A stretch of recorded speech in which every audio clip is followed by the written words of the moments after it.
Supposedly. Well, hello. Hello there. General Kenobi. I'm not sure if anyone would really even be there at this point, because... I know, it's usually you, No, Brent. Brent, Our say two chat bueno. chads are no longer there. But Brent needs to say bueno right now to open this. Say it, Brent. Say bueno.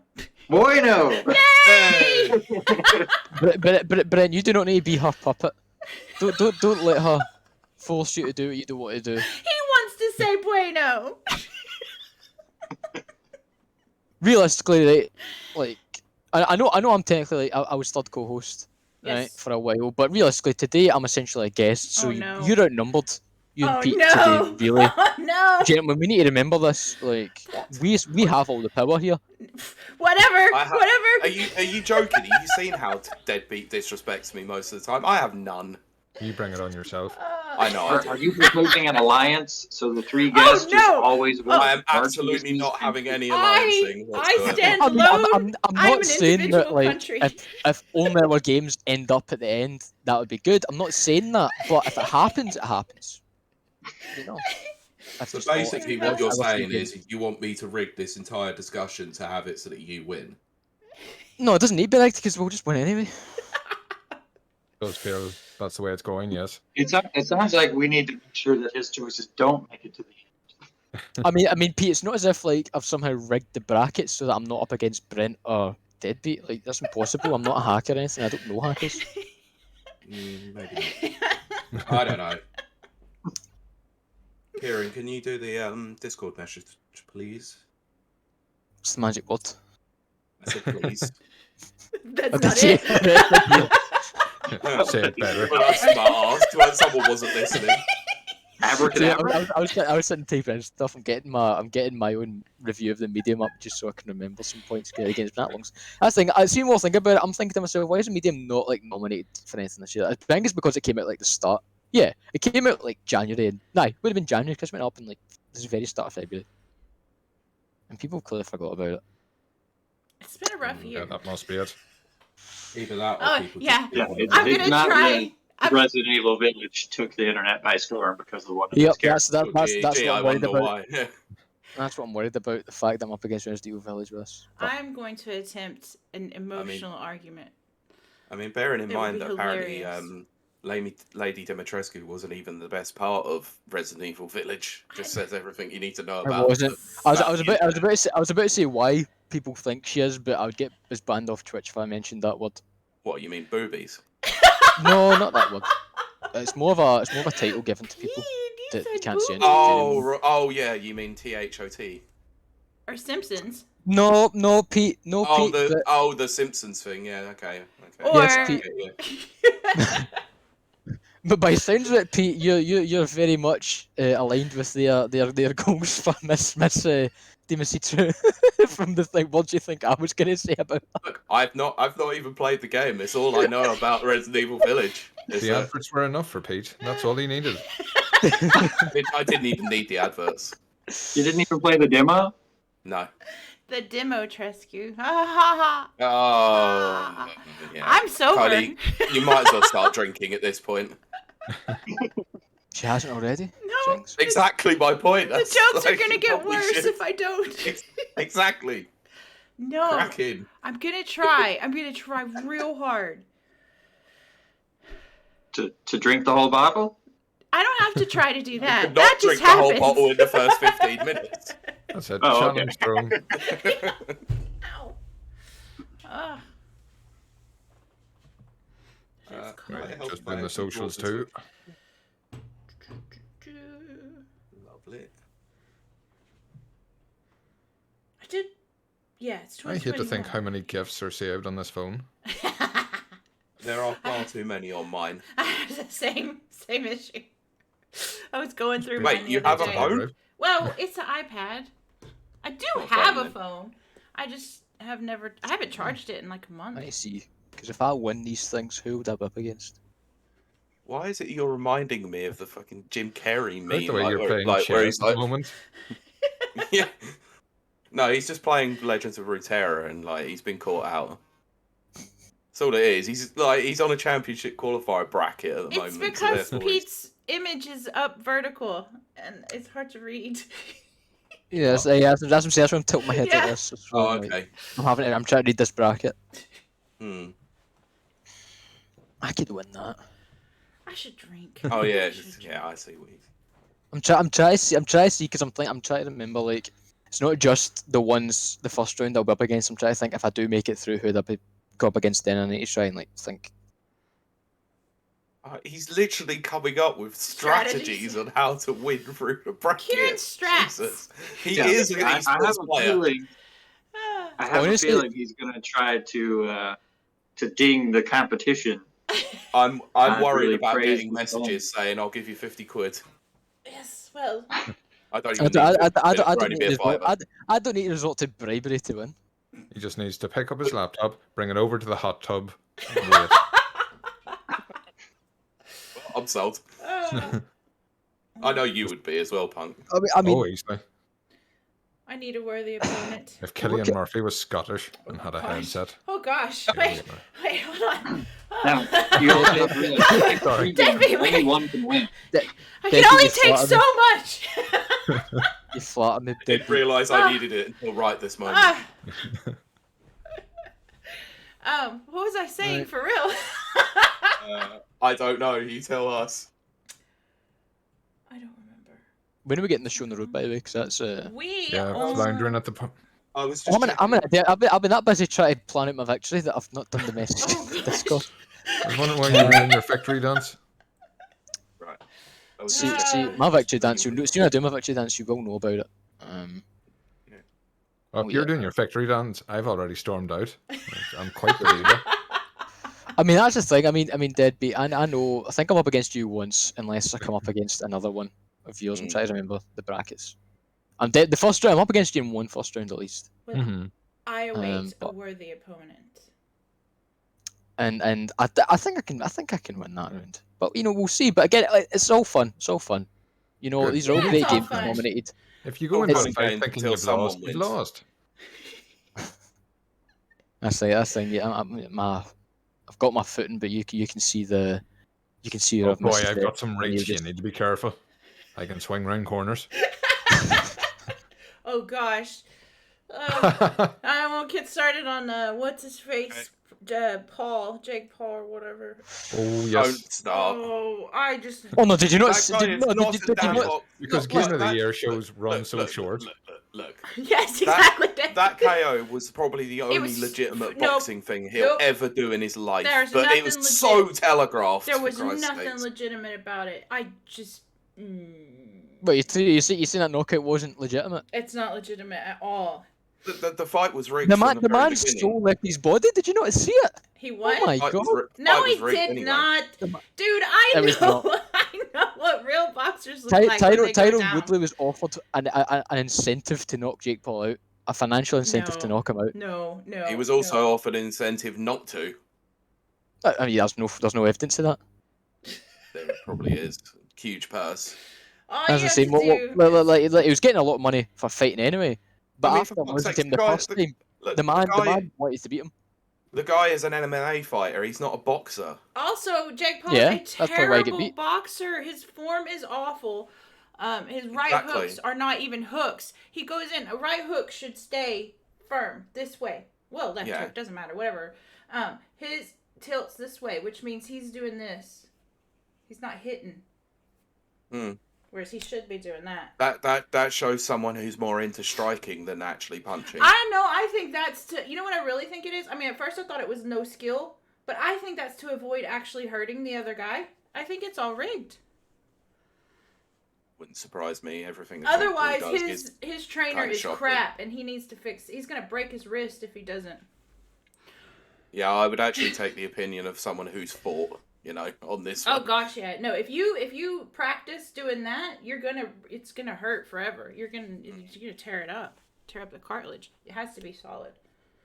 Yeah. I have a really big hand. That is so. So Brent and Pike, can you just say something? 'Cause I'm doing some test recording. Well, Why I don't not? have any advice on boxing, but if I did, I'd say go for the face. Good. Thanks for that. Anytime. Right, Hey. I'm just gonna go and check to make sure the levels are okay. 1 second. You were the only two who hadn't said anything in that entire time. See, if you want to fight 10 quickly, you go for the groin or the throat. I mean, it's quite simple. Both things Might are be very illegal. illegal. Both are very illegal. Yeah. No, well, And the kidneys. illegal in an actual fight setting on the street. Oh, right? on the There isn't street, go rules for on the street. groin. Yes, Oh. Ciaran, survival. tell us about the streets. Oh, Come on. yeah. Oh, all the time.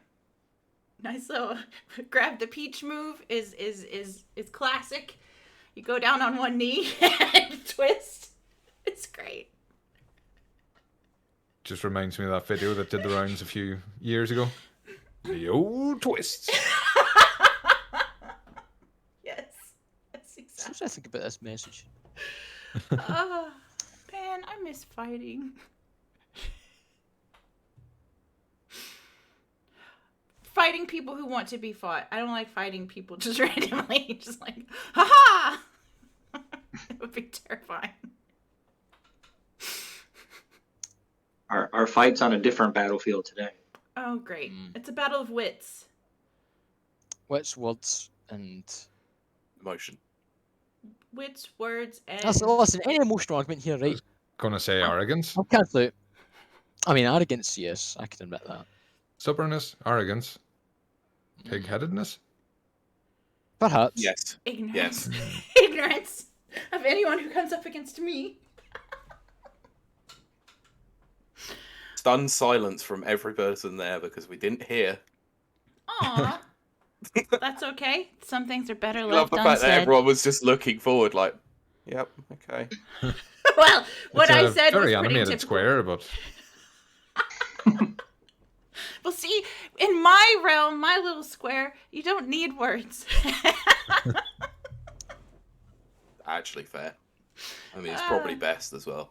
In the kingdom of Kylie's square. You mean in the manner of Kylie? Well, yes, but I'm actually seeing each of us as individual kingdoms for me to conquer.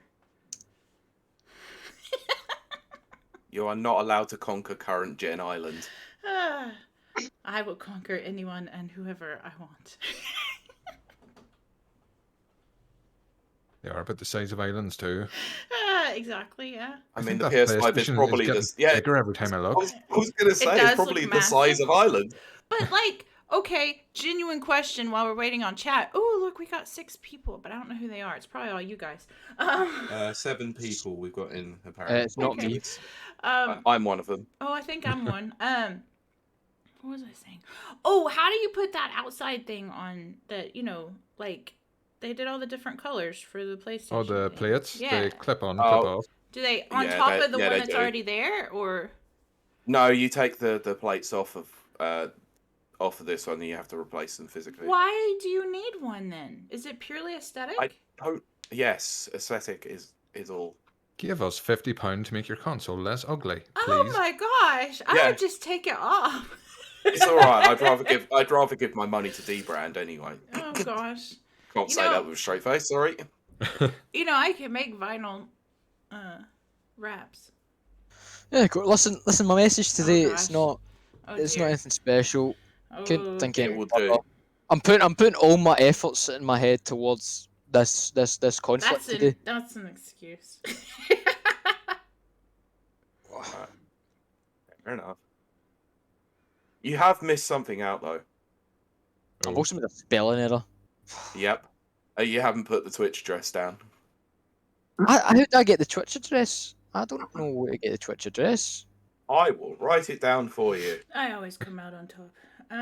What a where's the surprise that I always spelling? have to come do the job. What That's a spelling P. word did you miss? I'll let you off this time because you're out of practice. All right. Yeah. There you go. What is? I can't even do it spelling? myself, so ignore that comment. No one will ever see that I edited it quickly. Reviews. Sorry. Is it twitch.tv/rapid reviews? It is, yeah, but I put Twitch/TV/rapid reviews because I'm a moron. Fool. That's exactly Yeah. why I said no one will notice that I've edited this, despite it saying I was edited. going next to to it. well there, but I Here. stopped myself. But you effed it there, Pete. Yeah, I completely screwed it up. Howdy, Screwed howdy, Pooch. Lynn. Oh, hey. Did you say you screwed dogs, Pete? No, I said I screwed the pooch on that one. Only It's a term one. of Only one, endearment. Kieran. The Yeah, pooch. this is Yeah, me we're getting not going to get a top 5 mind breeds list here or anything. my top 5 breeds. Yeah, I mean, I'll Pete, ask him out, I'm it's up looking at No, Pete. that's I'm a thinking Friday Dalmatian. stream for sure. Yep. Oh, Yep. good point, Pete. Good point. I was about to go some really raunchy Yeah, we're not places. getting into that. That's a Friday stream for sure. When we come That's a back whole nother eventually. battle we don't need to Yeah, be concerned. sorry. Yeah, look, if ice cream gets as heated as it does, then dog breeds are definitely going to get there. Actually, yeah, we can bring up the feast thing. Ciaran. Yeah. That's as well. I mean, to be fair, I already kind of talked about dogs in the Friday stream. Like, for example, I think it was Sophie's dog I said is puntable. Oh, Yes, lovely oh. Because how reflection. small it is. Marvel. Good The, start. the wonderful dog Marvel. That's Sophie's doggy is Marvel. And then she Yeah. sent a picture of it, and I'm like, yeah, definitely. You She kick that off a bridge. didn't disprove my hypothesis. So, like, Lynn, we're about to get started here. As you can see, it is a full freaking house today. I don't know how I fit all these guys on the screen. But I'm I usually Yes. don't fit through a doorway. I definitely don't after lockdown. Yeah, Pete takes the window. I think I am gonna drink. Yeah, I have to, I've got a crane on the roof that lets me down. I need to A drink. train, like, is in the bud. No. Oh, No, right. I meant like an actual like piece of equipment that is mounted onto top of roofs. A bud would be cooler, Pete. It might be. Yep, Yeah. I'm surrounded easy it by might be, all it of these definitely is. handsome men. Very lucky today. And me. Pete, every Don't time. you start. Every time you do that. Okay, look at not- this. He's trying to get the I- pity party started so that people inside with him and he's living it. Because there's this emotional I know argument. your tactic. I know your strategy. Look, I look about 12 when I shave, alright? You do not look 12, and I don't find 12-year-olds appealing, believe it or not. I know you don't. I'm glad you said that on camera as well, on a Twitch stream, thank goodness. I know. At least you're not that guy from Sony. Yeah, I don't know what. Well, now, Don't. what wouldn't Just you do don't. for a console? Not that. I will. No, I'm not even going to make a bad joke about it. I can't. No. There are Sounds some, It's like the Some only thing that jokes you just gotta. can't. Yeah. Oh my gosh, Yeah, yeah, I think I'm definitely gonna not. drink. I'm not gonna drink a lot. You See? say that every Lynn- week and then a whole bottle down after 20 minutes. Lynn says you look at least 19, Pete. So at least you're legal. 19? Holy You're at crap. least Okay. legal. I'll take that. That's 14 years my junior. Yeah, you won't guess Brent's age. Guess everybody's age. That's a Nope. fun game, Lynn. Don't you dare say my age, Lynn. I mean, I can't even see the chat, so you'll have to tell me. well, there's not much going on at the moment. Just apparently I look 19, which, yeah, I'm going to Hey, take we that not maybe for. starting this as well. We should probably start this in a minute. Yes. It is. It's 10 after. Okay, I'm gonna open Yep. this, guys. Cover Yeah, your ears. okay. Give me a moment and I'll count you in. I That's know. the I'm usual, opening so- this. Don't do me in right now. Oh, I thought you meant you were opening the show. I was like, Jesus. I Yeah, said as soon as you cover get the your pop, ears. everybody start talking. Mm. Ah, There we go. I'm strong. Okay. What you didn't see is the pliers underneath the table. Nope. Just these freaking meat bags. Okay. These vice grips that I call hands. Yes. Anyway. Count me down, Pete. Did you hear that? Didn't hear that, sorry. Count me down, Yes. Pete. Okay, alright. I'm going to start the recording now. So, starting 3, 2. Welcome to Rapid Reviews Radio Podcast Game of the Year. Kylie, stop. You're going to have to do that again because I heard nothing. Yep. What? Didn't hear you speak the first few words there. It was all Can just you fine. at least speak into the microphone, not go, If we're doing it closer, it's gonna be this. Yeah, I know. I'm literally on top of the microphone. To Okay, think you well- gave this microphone a positive review I on know, this but- podcast. I Bearing in mind, right, the Regretting last it. five weeks, your usual intro has been one welcome, and that's it because that's all that gets picked up. Oh, that's wrong. Anyway, chat, let me know how audio is. It's good. Ew, I've got lipstick on the mic. Okay, let's try this again. Yeah, okay, so I'll count you in again. Starting in 3, 2. Welcome! Welcome! Welcome! Oh my god. Nice. To Rapid Reviews Radio Podcast, episode 105, which is our Game of the Year 2021 episode. I hope your ears have now been massaged and thoroughly woken up. Bombarded is more like it, but I can't hear anything. I really don't know what to do. Let's mess with some No, games. I'm joking. Carry on. Don't joke with me! No, it's because your exaggerated opening. It blew my eardrums. I blew you away. So we good thing I did it last You one. are not breaking Benjamin. Oh, that's such a good song from Halo 2. I know it is. But let's move on. Let's go.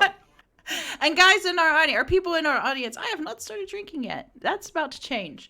Because these jokes are really lame without alcohol fuel. But what I'm going to do is check in with our boatload of guests and co-hosts today.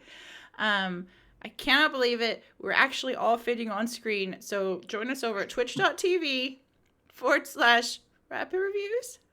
Yes, you done it correct without a teleprompter. Without the question mark. But head over and see how, like, this is really kind of cool. I'm looking at all my monitors. It's really neat. Anyway, so I'm going to... Flex? Yeah. No, it's not flex. Anyway. Not much. No, not much at all. I'm going to start on my screen in some direction. And Pete, it's not a slight. I promise. So I'm last then. No. It only comes out that way if I go... Is that clockwise? Yeah. I'm going clockwise. Yes, that makes you last. But I could go counterclockwise and you could be first. I love the fact that she was like, no, I'm gonna go clockwise and you're last. But you could be first. No, I don't want to be first. I'll be last. But yes, Stinker, you've explicitly chosen to make Pete last here. You could easily have just started from any side. But this isn't a clock here. No, it is for me. So I'm going to start with Deadbeat. Deadbeat. How you doing, buddy? I'm perfect. Thanks for asking. See that, Pete? First place, you current gen loser. Thanks. At least you acknowledge the fact that I am current. Oh, goodness. Oh, there you go. Oh, we got you on that one, Deadbeat. For those watching. So, Deadbeat, are you all warmed up and ready for the onslaught that is I'm about as to... cozy as you could imagine. I'm ready to root down for the next 6 hours. Let's go. Oh, gosh. Okay, I'm going to pour a drink. Yeah, if you haven't got 2 more bottles beside you, then Kylie, now's the time. I always have more than one somewhere stashed. So that moves us on to the middle of the clock, which is Ciaran, co-host / guest / man of many talents. Ciaran. I can in fact slosh, you're correct. I'm doing fine. When you did say that this is a boatload of people, you're not kidding. I reckon the 5 of us could easily fit and man a dinghy, perhaps even a small sailboat.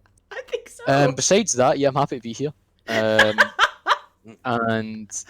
I'm looking forward to seeing probably, I'm looking forward to talking about some great games today. I think today we've got some great games on the roster. Gosh, I'm gonna vomit. And yeah, I'm looking forward to mine's winning. There you go. That's the answer I was looking for. Okay, Brent, how about you? Brent is our bueno of the chat. Sorry, Brent, I just walked right over you. Hey, Brent, how are you?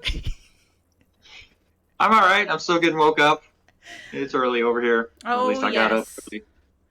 You're in Tennessee, correct? No, I used to be. I'm in South Carolina now. South Carolina. Oh, yes. I was going to be like, you're the only 10 I see. It's one of my favorite jokes. I love that joke. I can't help it. You're the only South Carolina. But how's your week been, Britt? It's been all right. I did my best to try to finish It Takes Two this week, but Very good. the friend I was playing with had some medical issues come up, so we didn't get to finish. That's a But shame. I think I'll have a good handle on it anyway for this competition. Yeah. Excellent. Don't worry, I've barely completed any of the games on this list. I've just played them. You just played yourself, Pete. Always. All right, Pete. Well, that leaves you at the end of the clock. But again, it's the best for last. I have told you that every episode. No, you say that now. I've said say it every Yeah, episode. Well, you say that now, and you're actually the last person, so Shush! we all know what you You mean. weren't supposed to know. You weren't supposed to figure that part out. That was the quiet part. Yeah. Um, Okay. Yeah, I'm doing well. I'm glad to be here to obviously discuss the 16 games that have been nominated for this game of the Right. year, and I'm looking forward to the chaos. So, yeah, no long speeches. Excellent. Great. Kylie, how you doing? I'm doing great. I'm gonna be focused. Obviously, I'm not focused yet, but I'm gonna be. And hey, I aim to win. I always win. Oh, My That's not nominees. true. well, let's see. I don't know I if think, any you, of I your... think you did win the 2020 game of the year. I think you did, yeah. Well, no, I think I changed my vote and went with Pete. Yeah. It's Pete that won. Okay, fine. I wasn't going to mention that. But Yes. you didn't win I the game think- of the generation. I remember that one. Yeah. Yeah, and this is why you shouldn't have 4 people game of the year discussions, because there's no actual outright winner. So we changed that Yes. this year. We've as got you an can see. odd number of participants. Oh yeah, we should probably go over the rules. I was I'm- about to say, Pete, I'm turning this over to you to let you do a very Nothing brief, below the belt. yeah, Okay, right. brief So, rundown. No fighting dirty here. okay. I always So fight this dirty. year, as you can see, there are obviously 5 participants. So each person has picked 3 games of their choosing. So each done into 1, 2, and 3.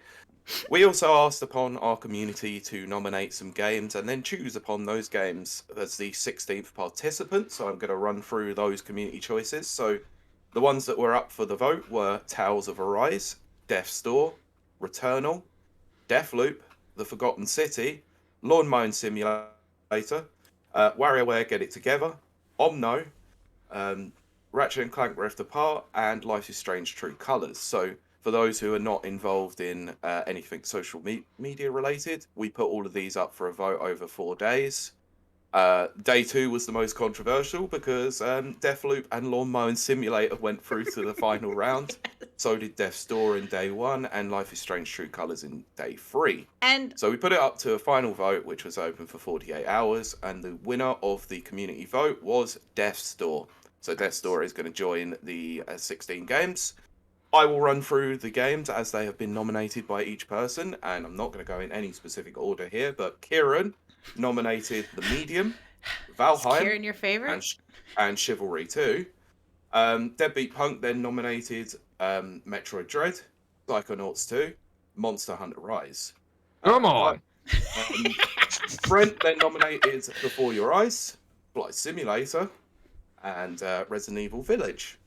Kylie nominated, to no surprises here whatsoever, Unpredictable. Powerwash Yeah. Simulator, Subnautica Below Zero, and Halo Infinite. I nominated Forza Horizon 5, Mario Party Superstars, and It Takes Two. So the rules were this year: no DLC, no add-ons, no remasters, no remakes, all original games of this year.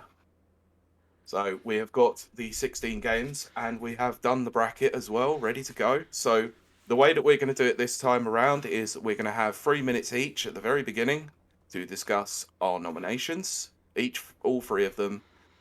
In terms of the community vote, we have taken, in the first round, someone is going to take that who has actually played that game. So we have nominated Deadbeat Punk to talk about Death's Door. So we're going to let him talk about that one in his... we're going to give him 4 minutes because he gets to talk about the community game. So Ooh. let's start. So someone got a stopwatch available to them, so we can obviously time this. So I'm gonna go to So- round. This isn't the last time we get to talk about it. It's just why we nominated them, basically. Basically, yeah. So you get 3 minutes to discuss why you've nominated all 3 of your games. So, I've got a Actually- stopwatch here, Pete, if you want me to. yeah. So I'll let you know when to start the timer. So I'm gonna go to Brent first on this one. Okay. Okay. So why you nominated your 3 games? So your time starts now. So I chose Resident Evil Village as my kind of personal game of the year choice.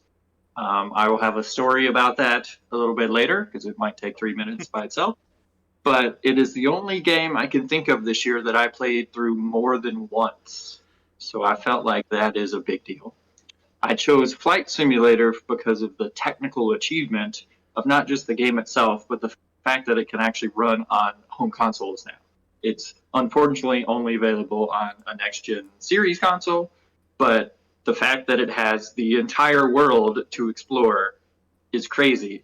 And you can actually set real-time weather conditions and like actual flights in the air and everything. It's crazy how technical it is.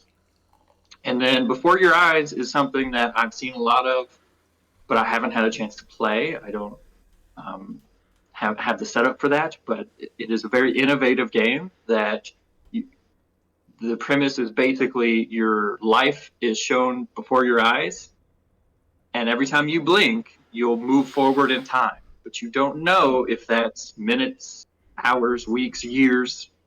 So you have these moments that you want to hold on to and you want to see what happens, and you're straining to keep your eyes open. And you have other moments that are scary or shocking, and you're trying to close your eyes real quick because you don't want to see anymore. And every player has a different experience based on how much they get to see of each scene. And it's very accessible. All you need is the capability to blink your eyes in order to experience the game, which is about as accessible as you can get. You know me, I have to nominate something accessible. Yeah, Yes. that's fair. So, are you done with your time? Oh, I forgot to check the time. I believe so. Yeah, you don't need to take all the time if you don't want to take it. So A minute to spare. Nice. Very well Ooh. done. Very Confident. impressed. Nice. very good. So Deadbeat, you're up next. So you get Sweet. Ciaran reset the timer. He gets Huh? 4 minutes to discuss this one because of Oh, obviously yeah. Death Toll. Okay. So your time will shut up, Kylie. Your time will start now. So the first on my list is Metroid Dread, and the only thing I can say about this one, played through it multiple times, it was a real return to form. When this was announced, I laughed. Nintendo releasing a full-priced Metroidvania in an age where indie Metroidvanias are killing it, top of the form. It was going to die in its hole, but released, played through it. There's a reason the genre is named after this series. It is flawless. If this is what you're looking for, they deliver it perfectly. After that, Monster Hunter Rise. Pete, you know how I am with a certain friend of the show, Oodles. Mm-hmm. Yeah, this is his game of the year too. That still didn't stop me picking this. It's great if you're playing single, if you're playing with a group. It's let down by the Switch's lack of a party chat is the only thing. But what it does make up for is streamlined, quick, snappy. It doesn't need chat. You get in, you play, you get out again. It is superb, great for newcomers, great for fans of the show. Third pick, Psychonauts 2.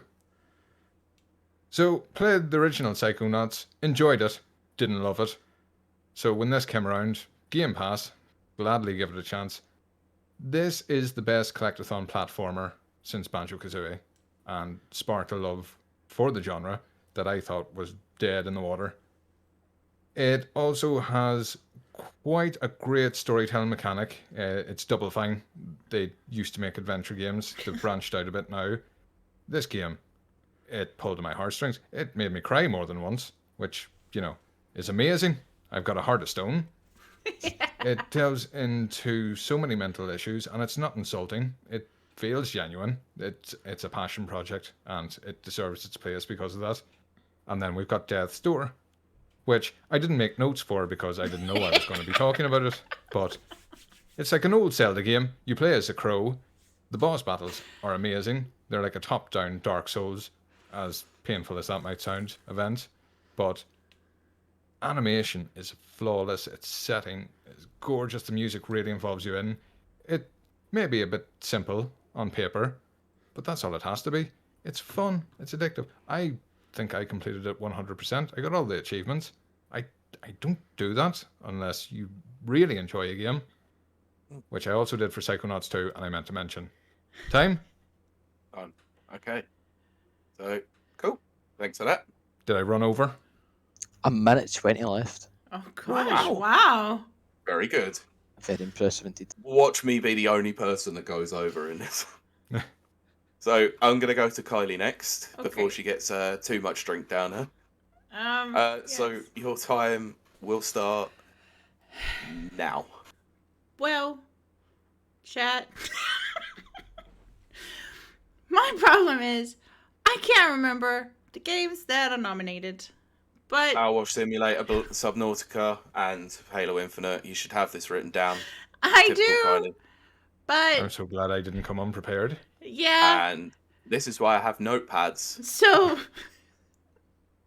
that's a thing. Those are games that happened in 2021. Oh, for God's sake. Come on, Kelly, right? Okay. I want Halo to Oh win here. my- Give us something for Halo, come All on. 3 of your games are going out in the first round. I think this is how it's going to go. I would put Halo in myself. No, I don't know what Halo crash and burn today. Halo is not going to crash and burn. Tell Powerwash me why. Tell me Simulator. why. Come on. But I should get Oh, extra God. time because everyone else is talking too. Powerwash Simulator should be lauded for its, well, mostly for its tricking everyone into thinking it was an indie game when it was actually published by Square Enix. But also because they built a really good community and it's about cleaning things, which is awesome. And cleaning things is fun. And it's a game you can just kind of edge out to and put podcasts on. Like this one, Rapid Reviews Podcast. Rapid Reviews Radio Podcast. Said it wrong. Can't even get the name right after 105 episodes. Carry on. Be glad that I'm here. And then Subnautica. The DLC. Not the DLC. Not. I want to really enforce that it is not DLC. Because DLC is not allowed in this competition. Subnautica Sub-Zero is Below amazing. Zero. Below Zero. It's fun because it is a collecting game where you collect things and you build things, which is a lot of fun. But also there are deeper meanings and deeper things. There's about like xenophobia is touched on quite a bit. And also there's jump scares and cute pretend like penguin sort of alien things. So Pete, that should make it win 100% for you immediately. They even have eggs. It's little penguin guys. They're just little Okay. guys. Final And game. final game is Halo Infinite. And what needs to be said about the greatest game ever made? It is a new step for the series by retracing old steps, but not rehashing old steps. Bringing it back to the front, getting new getting new players on board with the storytelling, but also adding in a new mechanic. That's got to be overtime. No. Oh, okay. No, you know what? No, because you interrupted there, Pete. It's your overtime Sorry. now. Yeah, You carry said- on. Carry on. you said the How kids is that the best part? To be fair, Kelly, you had by the time you started talking about Halo, you had 30 seconds left. Well, anyway, Halo Infinite is the best, and I mean, obviously, it was 343's kind of last saving grace, and they have pulled it off. And can I give like my tagline now, or do I do that later? Like the thing that's gonna win this. Well, I think you've gone over time, so Yeah, no, but I mean, is that now or is that later when we discuss we'll it? do it later. Okay. We're just talking about why the games are nominated here. I mean, Halo doesn't need a reason; it is the reason. All right, well, we're going to move on to Ciaran. Ciaran, Sugar, right. he's See, Dead- still formulating his you ideas. know that is right. Deadbeats threw me off because he's actually getting notes written down. So when Kelly was sitting doing that, I'm sitting typing a Word document out. Oh my Right. gosh! See, Um, no one. That's why I knew it. no one listens feel to me. underprepared now. Why would I Right, prepare? go. Can I just start my own timer? Yeah. Yeah, of course. So it's your time. We'll Right, start yeah, now. Yeah. So, my 3 games. First of all, The Medium. The Medium came out at the start of the year. It was the first ever game I reviewed for Rapid Reviews UK, which, you know, I think is quite nice. Coming the end of the year, you know, if things coming full circle.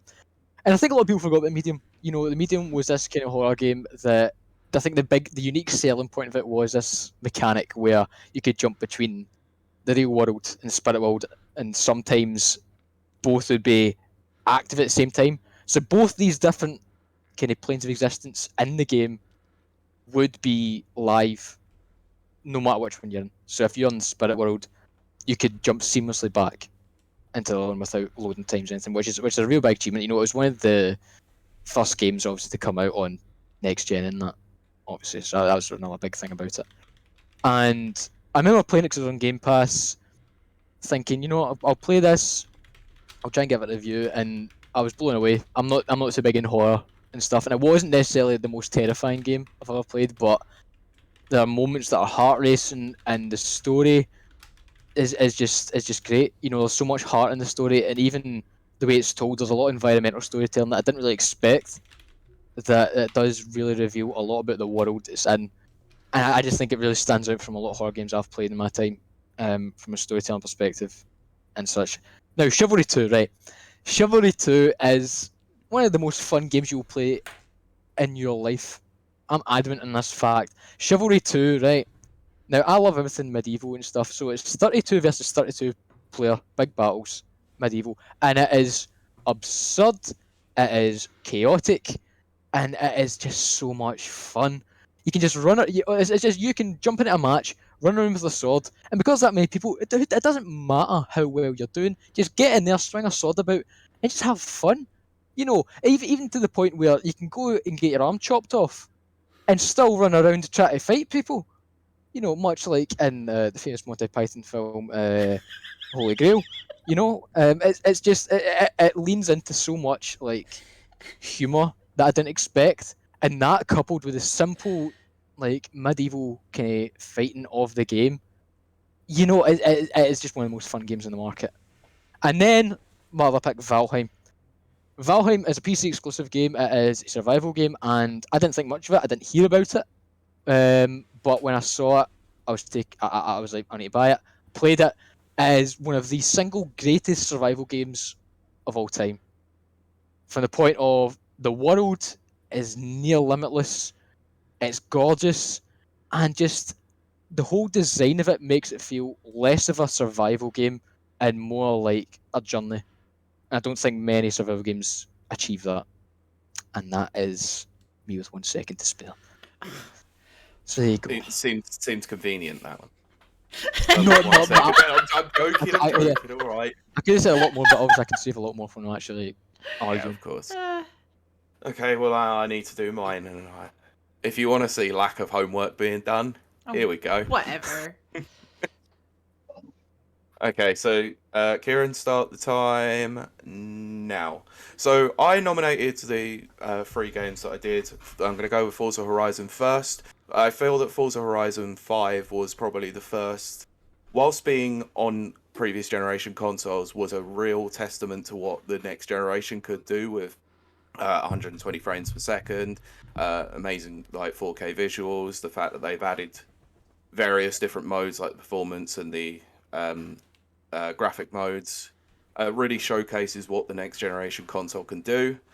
It's a stunning game. It's exactly what Forza Horizon 4 was, just more added to it, and it was a joy to play. And I don't tend to get interested in racing games, so for Forza Horizon again to then get me into it and still keep playing it long beyond when Halo's come out is a testament to how good the game is. So next up was Mario Party Superstars.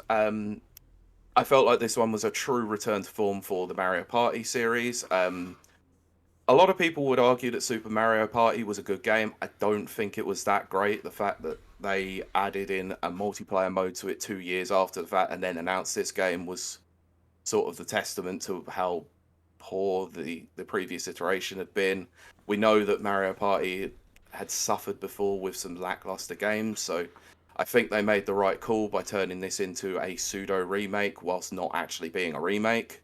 The visuals are impressive, it runs really well, and the biggest surprise to me was actually the netcode was half decent, which, you know, if you wanted to get together with friends and play a game in 2021, it was still difficult. So for Nintendo to have an online game that actually worked well was pretty damn good, actually, for once.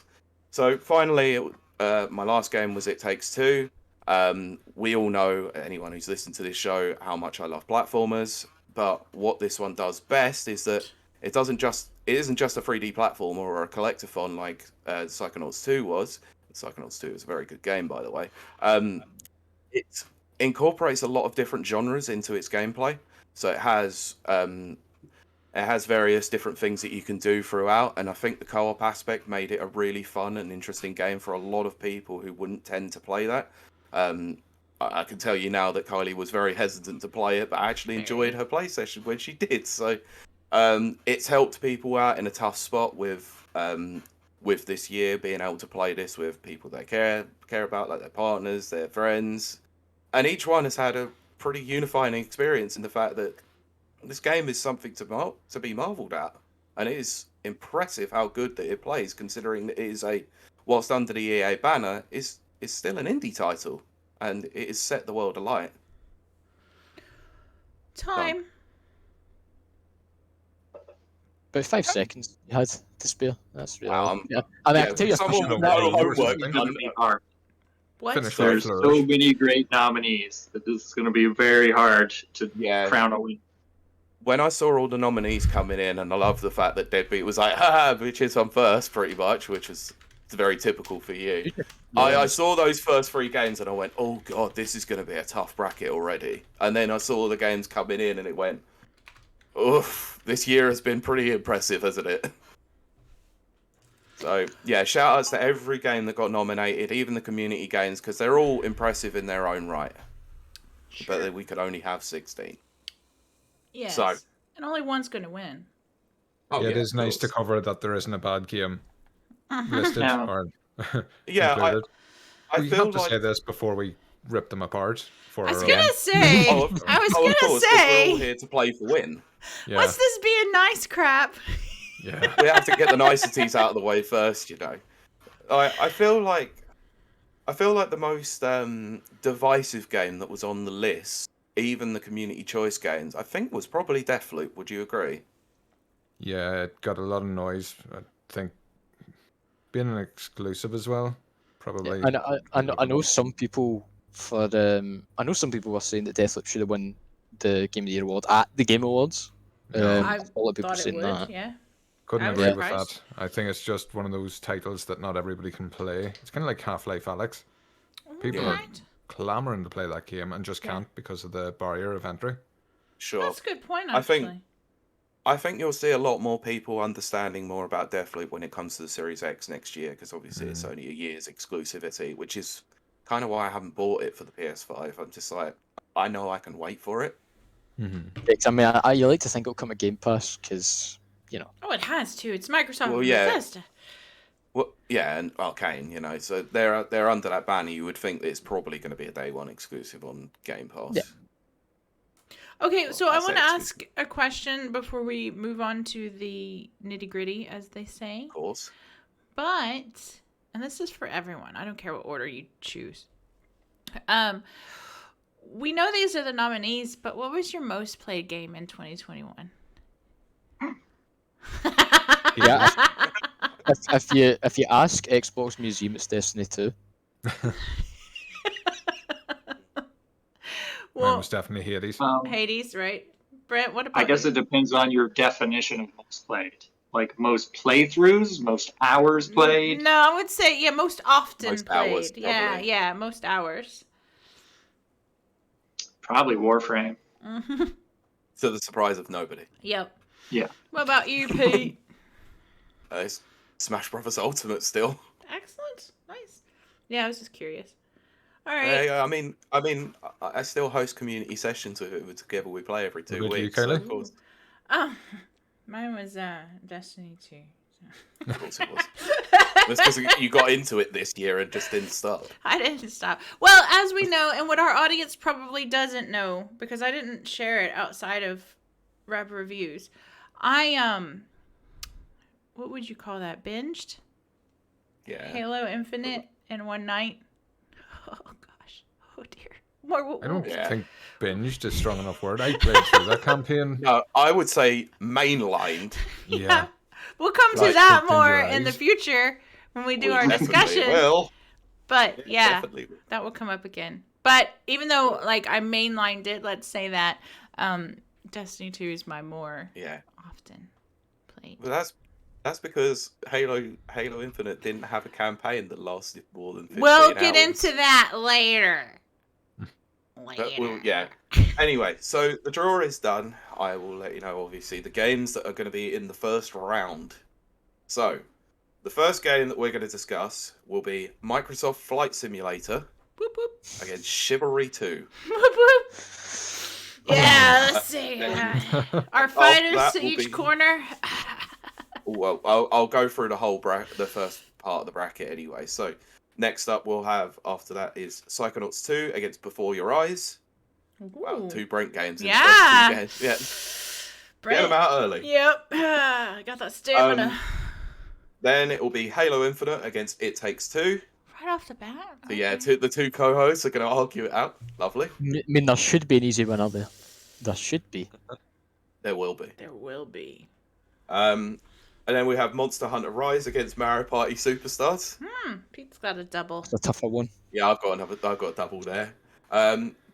Punk has actually got a double in this one then as well, because it's going to be Valheim against Metroid Dread. Right? We'll then have Subnautica Below Zero, and I've just realised this is another one of my games again. So me and you are fighting it out again, Kylie. Subnautica Below Zero against Forza Horizon 5. Well, that's going to be fun and interesting. Yeah. Then Powerwash Simulator against the community choice Death Store. Yeah. And then it will be Resident Evil Village against The Medium, the most appropriate game on the list. The most appropriate. Parry. Matchup, yeah. Yeah. Yeah. So, Microsoft Flight Simulator and Chivalry 2. Now, This is going to be Like I'm fun. starting. are we going to keep this to a time limit, or are we just going to wing this first one and see how it goes? We're just going to wing it and see how Okay. it fares. Okay. Okay, Brent. Seems like we're gonna. That's probably gonna be the longest one then, Brent. I think. Now, do you want to go first? Sure. So just to remind everyone of why I nominated it was because of technical achievement. So Yeah.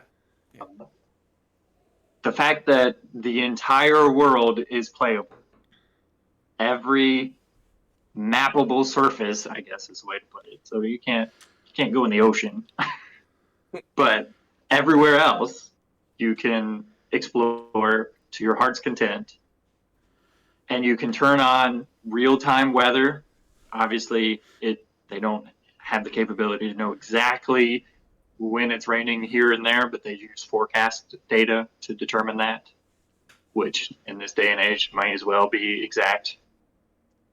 And you can even turn on individual flights in the air, like actual flights that are going on in the real world, and you can follow them,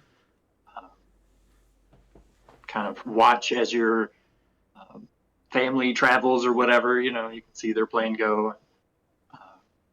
The surprising statistic from the game was that about half the people that played it, which was quite a few because it's on Game Pass, the first thing they did was fly home.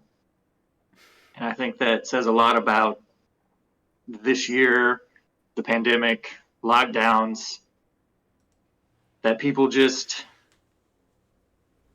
they didn't get a chance to really go places. They didn't really want to go back to some place that they never got to visit this year. They just wanted to go home. And I think that says a lot about when it released.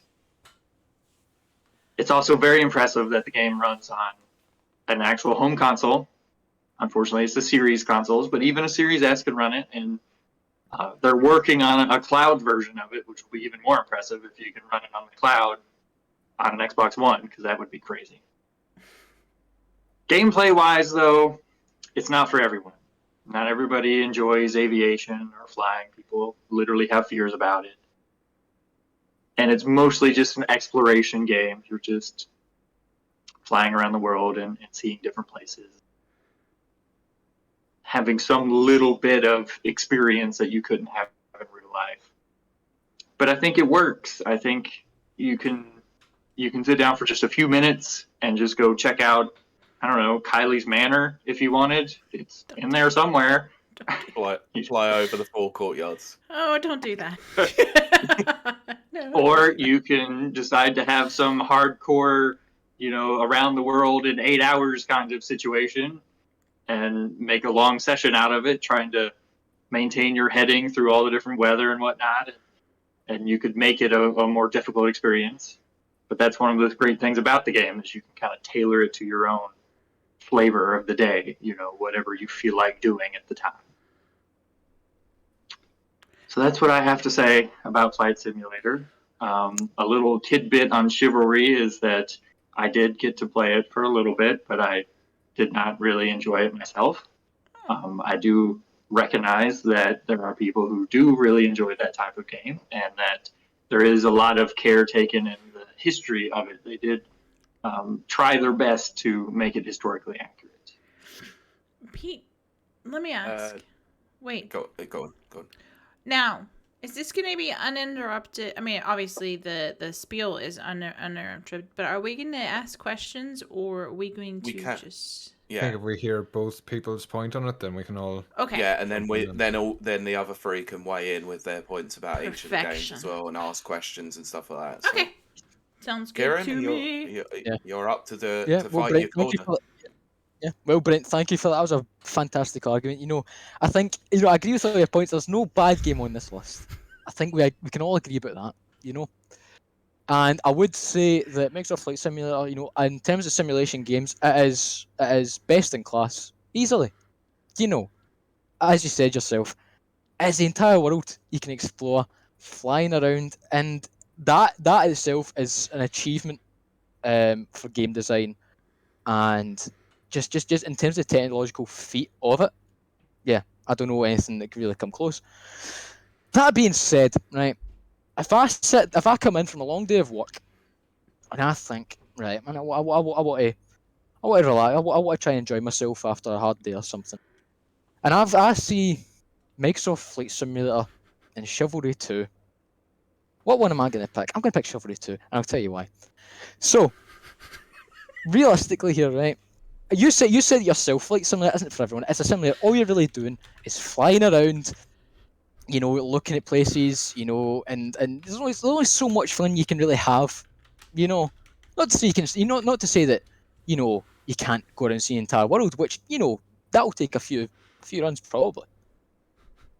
But Chivalry 2 is just straight up fun. Not just straight up fun, it is probably one of the best online multiplayer games of the year, easily. You're not just experiencing, this medieval combat alone. You're experiencing it with a team of 31 other people against a team of 32. So that's one area. First of all, I'd say it trumps. It is a social game. You can bring your friends along. You can even chat in game chat and get into it. I'm almost certain there's probably definitely some role-playing servers and groups out there that probably set up some games in Chivalry 2. It's one of those games. And beyond that, right, you also mentioned the pandemic point. Simulator, it's been a tough year for us all. That's understandable. I get that.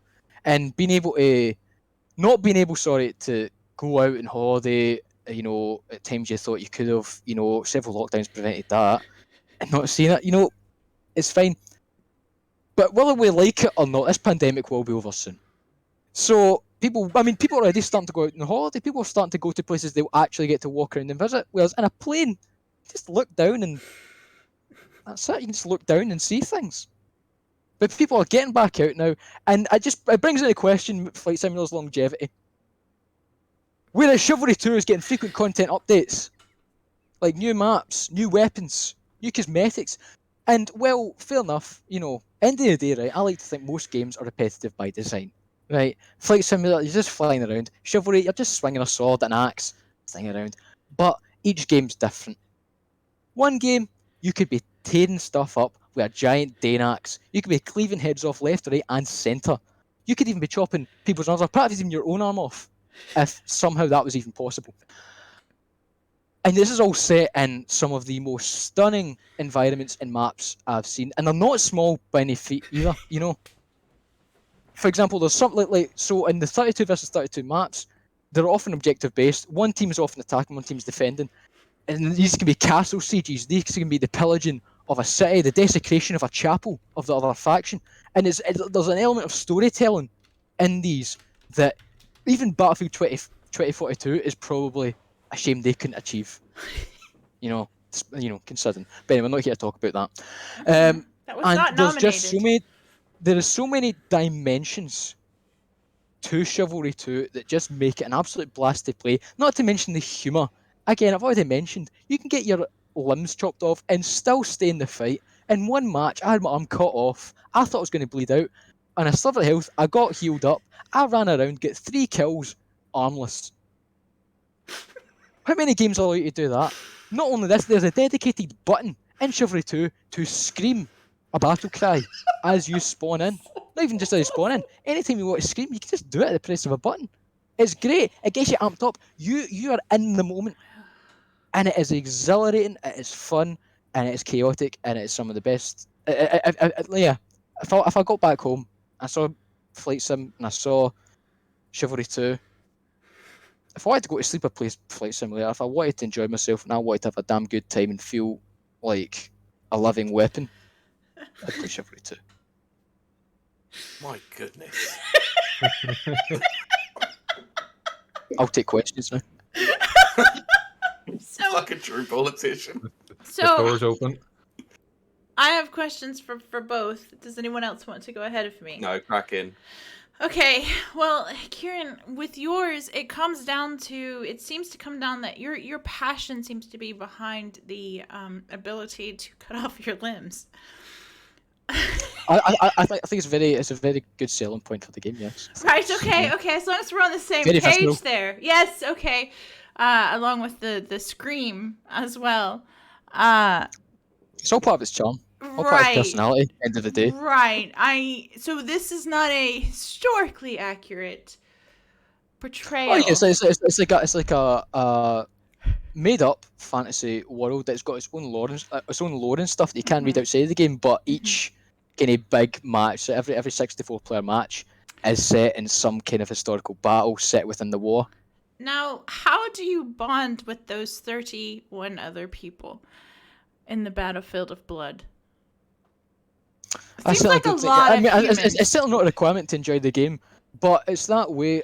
I play games, and there's some people that are heroes. There's some people that are villains. One example is there's a match where the Masons faction, they're the red team essentially, are trying to launch an attack in this castle, and you, the Agathians, then ambush them before they get a chance. Now, at the start of it, you need to stop them advancing this this kind of cart full of explosives up to the main gate, right? So it's kind of that's probably most hectic. There's no cover, so archers can take you down as well. I forgot to mention there's several classes you can choose from as well, Right, each okay. with subclasses that have different weapons and abilities. There's something as well. Diversity. Again, each playthrough is different. You can try so many different things. But anyway, my main point. Where does I can't remember his Chivalry name. come into this? There's always one guy. That has played the game probably for an obscene number of hours that will tear through you every second you spawn.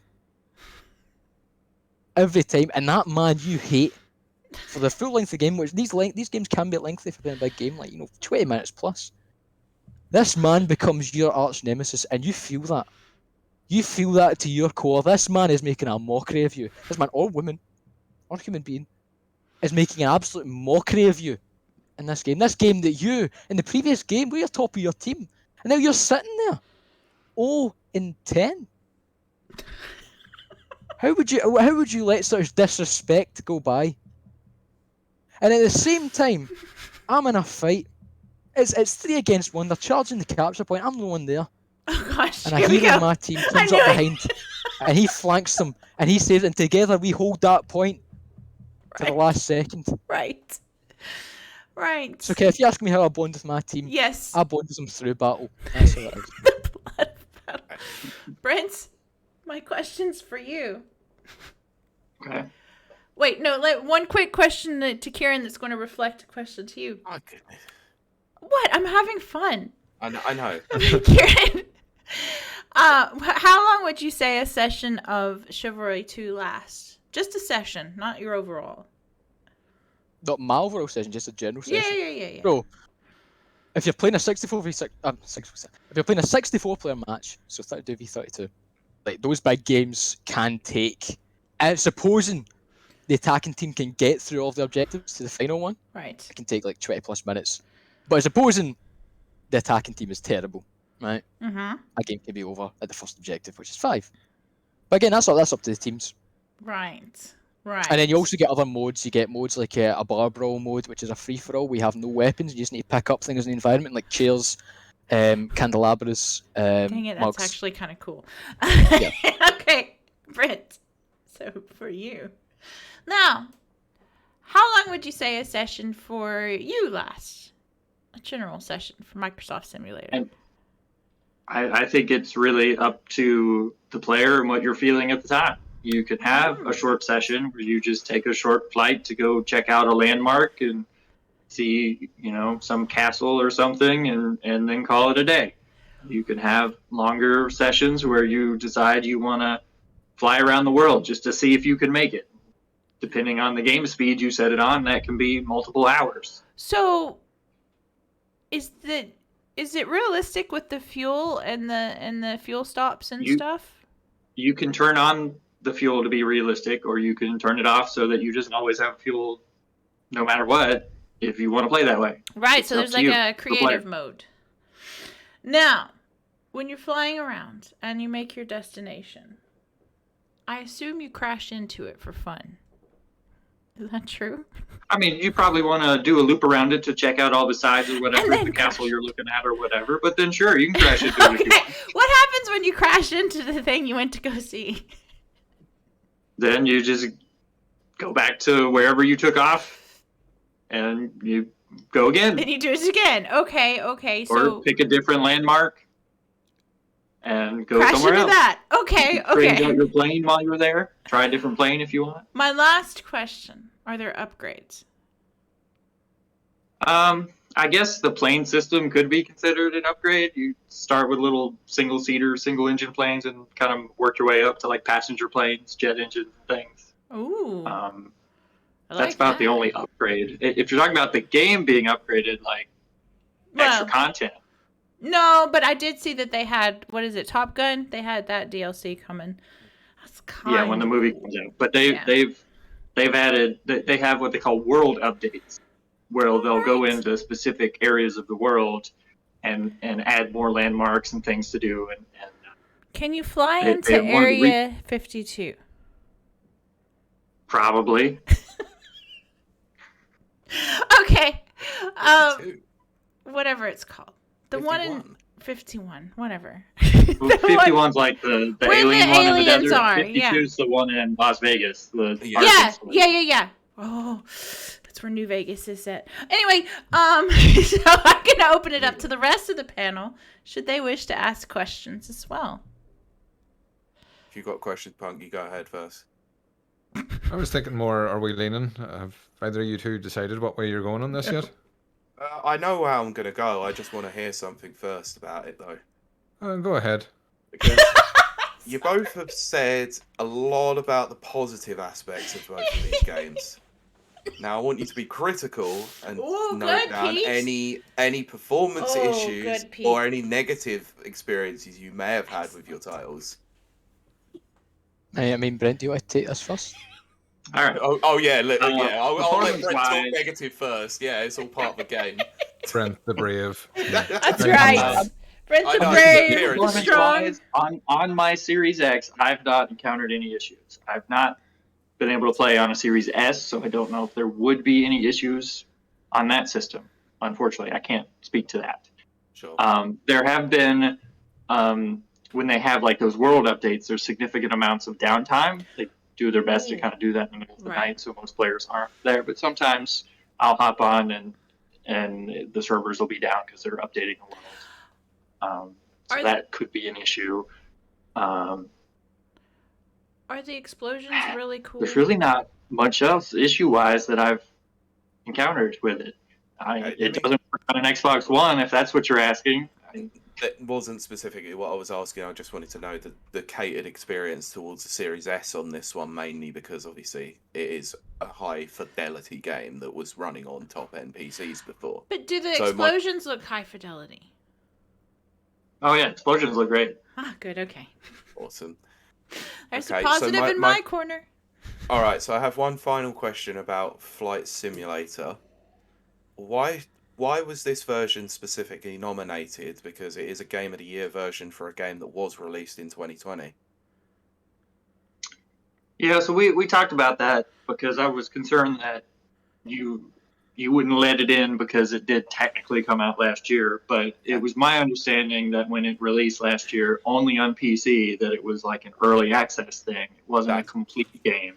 That's what So we it wasn't. agreed on. I just wanted to be known to the audience more than anything. So it was this year when it released on consoles that it was what the developers felt was a complete game in their eyes. Obviously, they've continued to update it. So it came out this summer, and up until now, they've had like 15 world updates.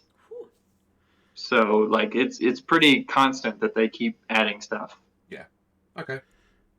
Ciaran, same question goes to you. Obviously, what's the downfalls of Chivalry? You know, Pete, I think that's a great question. Thank you for giving me that question. You know, I think it's important that it would be objective and not subjective. Which is again why I said, you know, Flight Sim, fantastic. But Pete, you're a man who likes his netcode, don't you? Oh, 100%. You know, you're like a really strong netcode. You're a strong netcode kind of man. So I can, you know, in a Chivalry, which is a game that you need to be always online. It's an online game. Oh, you know, gosh. I think that's something that'd be important to you going into someone that cares about kind of connectivity. And so I can report to you that yeah, sure, there's been no time when I've had kind of some jittering. You know, there's been a bit of lag in a game. You know, because I mean it's big games, as I said, 32v32. It's big, and it's crossplay. But that being said, Pete, in my experience, connection's been solid. On almost every game I've played, connection's been solid. Now, other criticisms, sure, you're doing. I mean, as I said, with every game, I believe with every game, perhaps aside from linear story games, you know, event games like platforms, perhaps even Psychonauts 2, for example, you're doing the exact same thing in like kind of online games. You know, same with thing about Call of Duty, you're going around shooting people. Fundamentally, you're going around shooting people. You know, Chivalry, you're going around hacking and slashing. Fundamentally, but you know, there's enough variety in Chivalry 2 that monotony is broken up. Have there times where, you know, I've played a few games and thought, I'll jump to something else now? Sure. But what game do you not do that with? You know? You can't play one game to the end of your days. No matter how hard you try. In terms of other criticisms, I can't really think of any. The only thing I can maybe say is, you know, it might be nice to have some more weapons and armour, but I mean, they announced that there's more coming very soon to the game. So keep your eyes out for that, people. Sure. Thank you. You're welcome. With Punk, have you got any questions you wanted to add, or are you ready to vote? No, I'm ready to vote. Okay, so how are we voting on this one? I'm going to go to Kylie first. Oh, right. Well, both of our contestants have put forth very strong Yes, arguments. it's a game show now. Yes, it is. They've put forth very strong arguments. I am pleased with both of their performances. But alas, only one can be chosen this time round. But you do have 2 other chances. Ciaran, that just makes me want to last longer. There are aspects of both games that I like. I like the idea of crashing into things that exist, that are real. But I also like cutting off my arms and throwing them at people. Someone else's arms. Or someone else's arms, should the case arise. This is a tough one because let's be honest right quick. Microsoft Simulator is going to be around for many, many years. There is no doubt about that. It has been around for many years. It will continue to be around. Chivalry 2. I'm a sucker for humor. I'm going to let my vote go to Chivalry 2, but do not let that reflect the argument of the opposer, because that was a fabulous argument put forth, Brent. It was a fabulous argument, and that is what I have to say on the matter. Pete? Punk on this one first. What? Punk. Oh, Deadbeat. Sorry. Yeah. Sorry. Well, all right. Yeah, was weighing both of these up. I think when it got to the point where Ciaran was saying in Microsoft Simulator, all you do is fly about and look down. And trying to downplay something like that. The entire globe's in the game. You're a snake oil salesman. I'm with Brent. Flight Simulator. Nice. Okay. This is a predict tough that. one because both are technically always online games, and I don't tend to Oh. really appeal to the always online aspect of games. There is an I know there is offline an offline version. version. Yeah, I know. I'm getting to You just that. can't have the real-time weather and flights and all that. Which I personally feel defeats some of the purpose of Microsoft's Flight Simulator if you're doing that. Which, Just to be fair. real-time weather, real-time mapping and all that, they're very nice features, they're very nice things to have. Personally, the angle I'm taking with this one is, what do I want to play more? And I'm going to go with Chivalry 2 because it sounds more interesting. Like, to me, I played Flight Simulator for a couple of hours and I got a lot of enjoyment out of it. But I have to agree, it is mostly just flying. See, and I'm not an aviation person. I mean, that is not a reflection they on the have- argument. That is a reflection on flying is boring. They have races now, aerial races. Oh. I mean, that is cool, but yeah, I feel like I would get more enjoyment out of a 32 on 32 sort of game. Like, it's more it plays more into the competitive aspect for me. So I guess the final two votes are obviously for you two. So Ciaran and Brent obviously get to choose how they want. I guess they get to vote too. I didn't think about that. Wait, Yeah, what? of course they I do. guess Yeah, you get to- vote on your own games. So I guess. you could argue your own game and then go, no, I'm picking the other side. Really? Yeah. I mean, I'm not going to vote mine. Because we Okay, so that's we couldn't pick the same games. You may go up against right out the something that window. you Yeah, wouldn't exactly, pick. yeah. Right. Yeah, so we're right. gonna have to pick them eventually. So Yeah. yeah, Brent, are you taking one for Flight Sim, obviously? Yeah, and it really comes Yes. down to I played Chivalry and I didn't personally like it. I think Fair that's enough. very, I very. love it. Up again, don't and I worry. like Flight Simulator. I continue to play it. It continues to be installed on my Xbox, even though it's like a 100 gig game. Oh gosh. Yeah, 100 gigs, my goodness. Okay. Makes sense. it's massive. Yeah, Yeah. It's gorgeous. It is Yeah, a it's a- technical I mean, I mean, it has achievement. the whole world on it. So Yeah, like it Yeah. is like Brent, that doesn't need, that should never go to the wayside. It is Yeah. a technical achievement. Because It I remember absolutely is.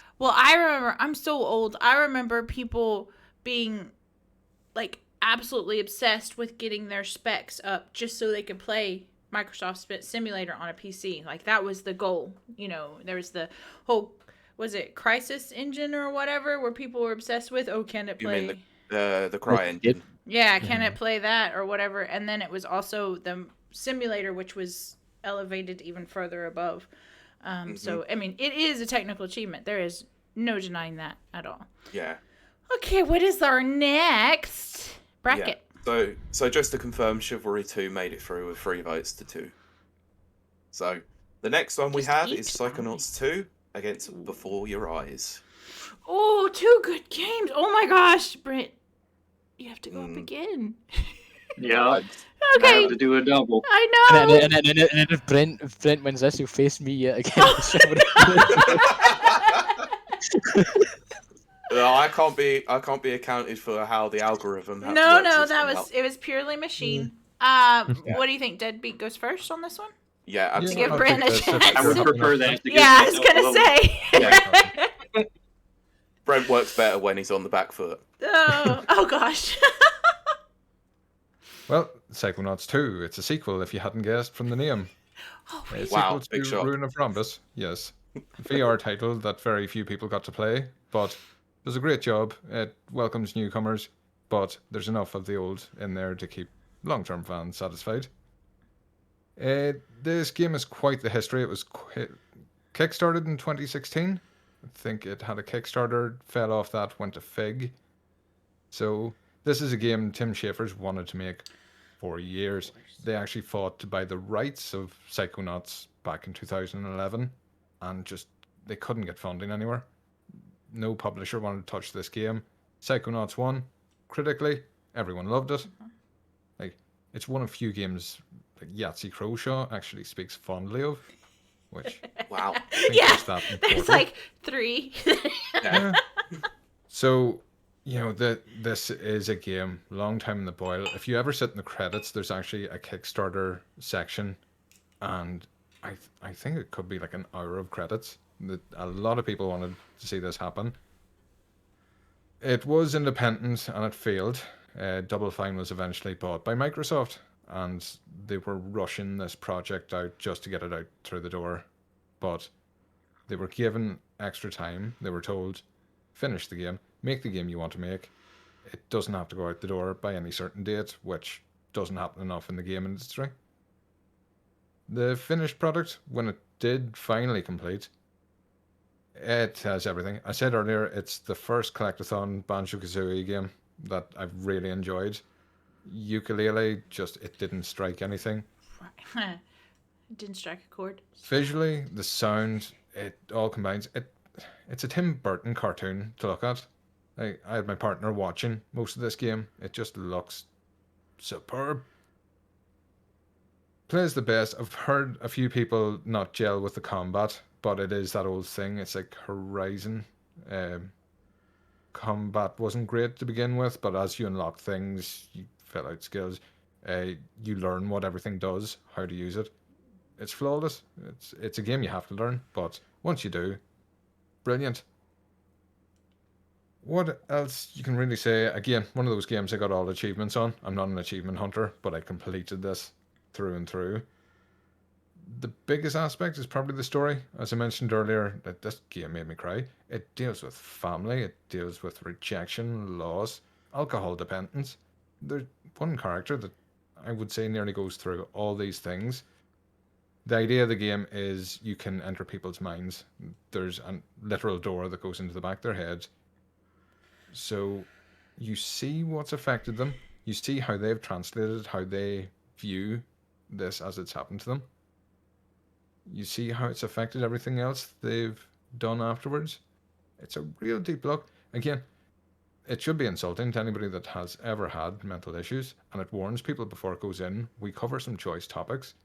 One of the first missions is going into somebody's mind without their consent, and I'm glad they got that out of the way to begin with. Yeah. Yeah.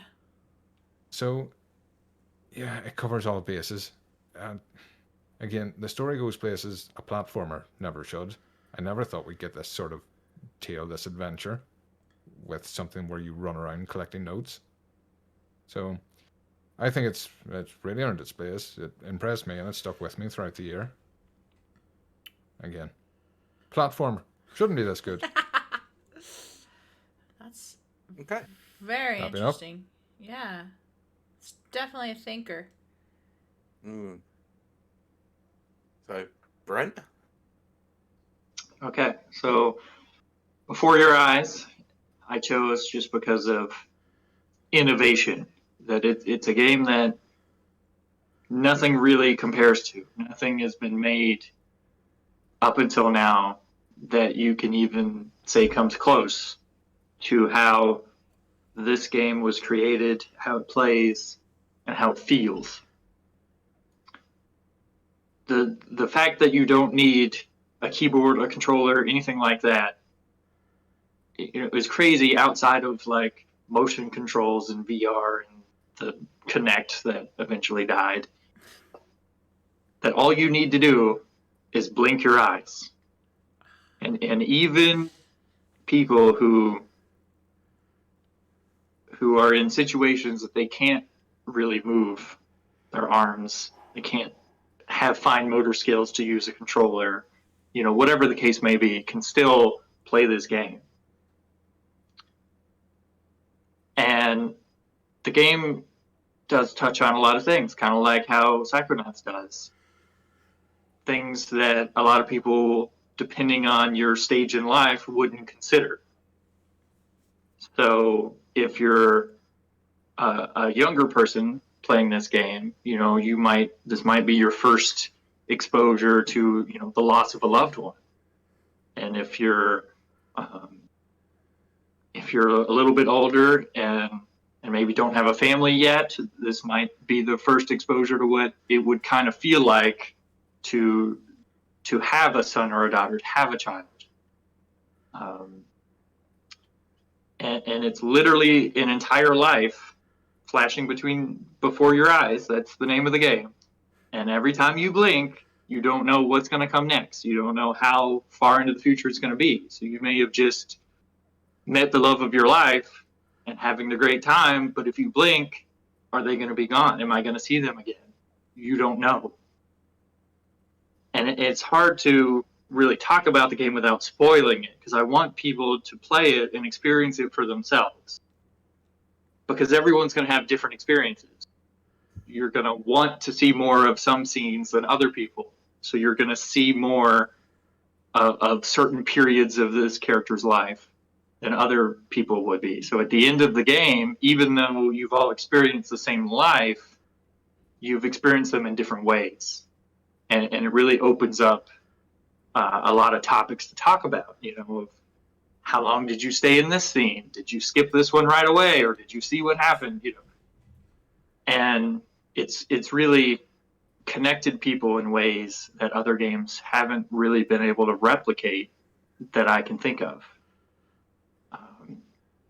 And again, from the accessibility standpoint, anybody can play it. And not to knock Psychonauts 2, because it has great accessibility options as well. It was very controversial that they added the invincibility accessibility option to it, so that the combat that you mentioned may not be the best, but if you just can't get a handle on it, you can enable that and not really have to worry about it as much. And I know that Psychonauts touches on more mental health things, but Before Your Eyes does as well, just kind of in a different way. It's not so much you're seeing how other people deal with things, but you're seeing how the character you're playing dealt with things that you don't have control over, guiding them one way or the other. You have to see the repercussions of what happened. So it's kind of a different take on that same principle. Interesting. Okay. It's Thank you horrible. both. This is one game I didn't want to be against. I know, it's two But it's deep even- it's- games. But it's the perfect game to go against it because of the various like interesting topics But involved. why with is them, it so- gotta be two deep games? Yeah. I'm gonna take this one first on this respect. So, I've just had a look at the trailer for Before Your Eyes, and the art style is unbelievably striking to it. It's a very, very interesting looking game. Based on the fact I have actually played Psychonauts 2, that also has a ridiculously good art style to it. It's very unique, it's very interesting, and it's very very striking at the same time as well. The fact that it plays at up to 120 frames per second on the Xbox Series X, runs I at didn't 4K. mention, It's but it has a different art style for every Yeah. mind you go into. It does, and that's what I really liked about my playthrough of Psychonauts 2 is that it's not just one static different art style, that everything is unique. Each environment you turn up into is unique to that person, as is, the theme of mental health itself. It's unique and different to every single person, and they absolutely capture that like ridiculously well. And the fact that it was a Tim Schafer like project that he wanted to get off the ground for so many years, finally seeing it on the Xbox this year was nice to see for the Psychonauts fans who had obviously had to wait for a long period of time. Now, I'm more interested to play Before Your Eyes after the explanation that Brent gave. It was it looks fantastic. My only issue is that I can't work out what platforms it's on because it only says about Epic Game Store. I believe at this point it's only PC, but it requires a webcam. Oh yeah, okay. So that might cause some It is interesting a problems. little bit hard to actually play. Yeah. Okay. So I'm just gonna put my vote out there now. I'm gonna say Psychonauts 1 because I've played it, and second of all because the barrier of entry is more accessible to a lot more people in that respect. I love the idea of Before Your Eyes. It sounds so unique, and I love that aspect of it. So shout out to obviously nominating it to give it a spotlight, but I can only go by what I've played on this one. So it's Psychonauts for me. This is a toughie. Right, Next Kale? up. Yeah, it's a toughie. I actually hadn't heard of Before Your Eyes. Well, knowing me, I might have heard about it, but then forgot. Psychonauts 2, I'm very well aware of. And God, I just like, why did it have to be the two deep games against each other? Yeah. We seem to have got a lot of bleed over in terms of the games that actually should get No. nominated together are going against each other. I mean, it's probably good. And the good thing is, let's look at some silver linings before we look at anything negative, which is at least Brent talking about it has got more people, aware of its existence, which is Yeah, and very good. that's exactly what I said. Is I'm glad that it was nominated to put more eyes on it, pun intended. Oh dear, I have been refraining from many jokes. I don't hold back. Yes. But what I would say is to both of you, this is actually to both of you. Brent, you go first, and Deadbeat. So both of these deal with some deep subjects. Do you think, Brent, do you think that they handle it well? Do they handle it mature? Does it feel like a marketing ploy? Does it feel like a tool as opposed to an organic part of the story? Oh no, it does feel like it's done very well from a couple different standpoints, but just the writing itself of the story, just they take great care in the issues that they bring in. And then the fact that you can always blink to skip past it. Right. You never have to experience anything you don't want to. So if you know something is going to trigger you, you just blink and you don't have to see it. Right. God, that's really cool. So I think that both those combined has really created an experience for everyone. Mm-hmm. The range of emotions that you would experience while playing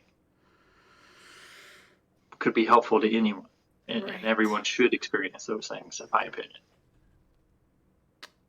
Deadbeat, what about you? Do you think it's Psychonauts? Shall we go to Ciaran? Well, shall we go to Ciaran, because he actually did Deadbeat nominated the game, so and Kieran's the only one who hasn't spoken on it yet. I was just going to wait until. Sorry, I just realised what you're doing there, Kylie. Sorry, my bad. Ciaran. It's okay. No worries, I'm full of wine. Well, actually, it's Prosecco.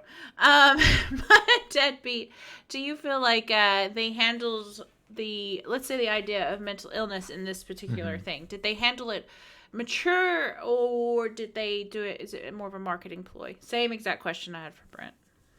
Well, going into it, I was dubious whether you could go into the mental health problems of these animated characters. Right. Wacky.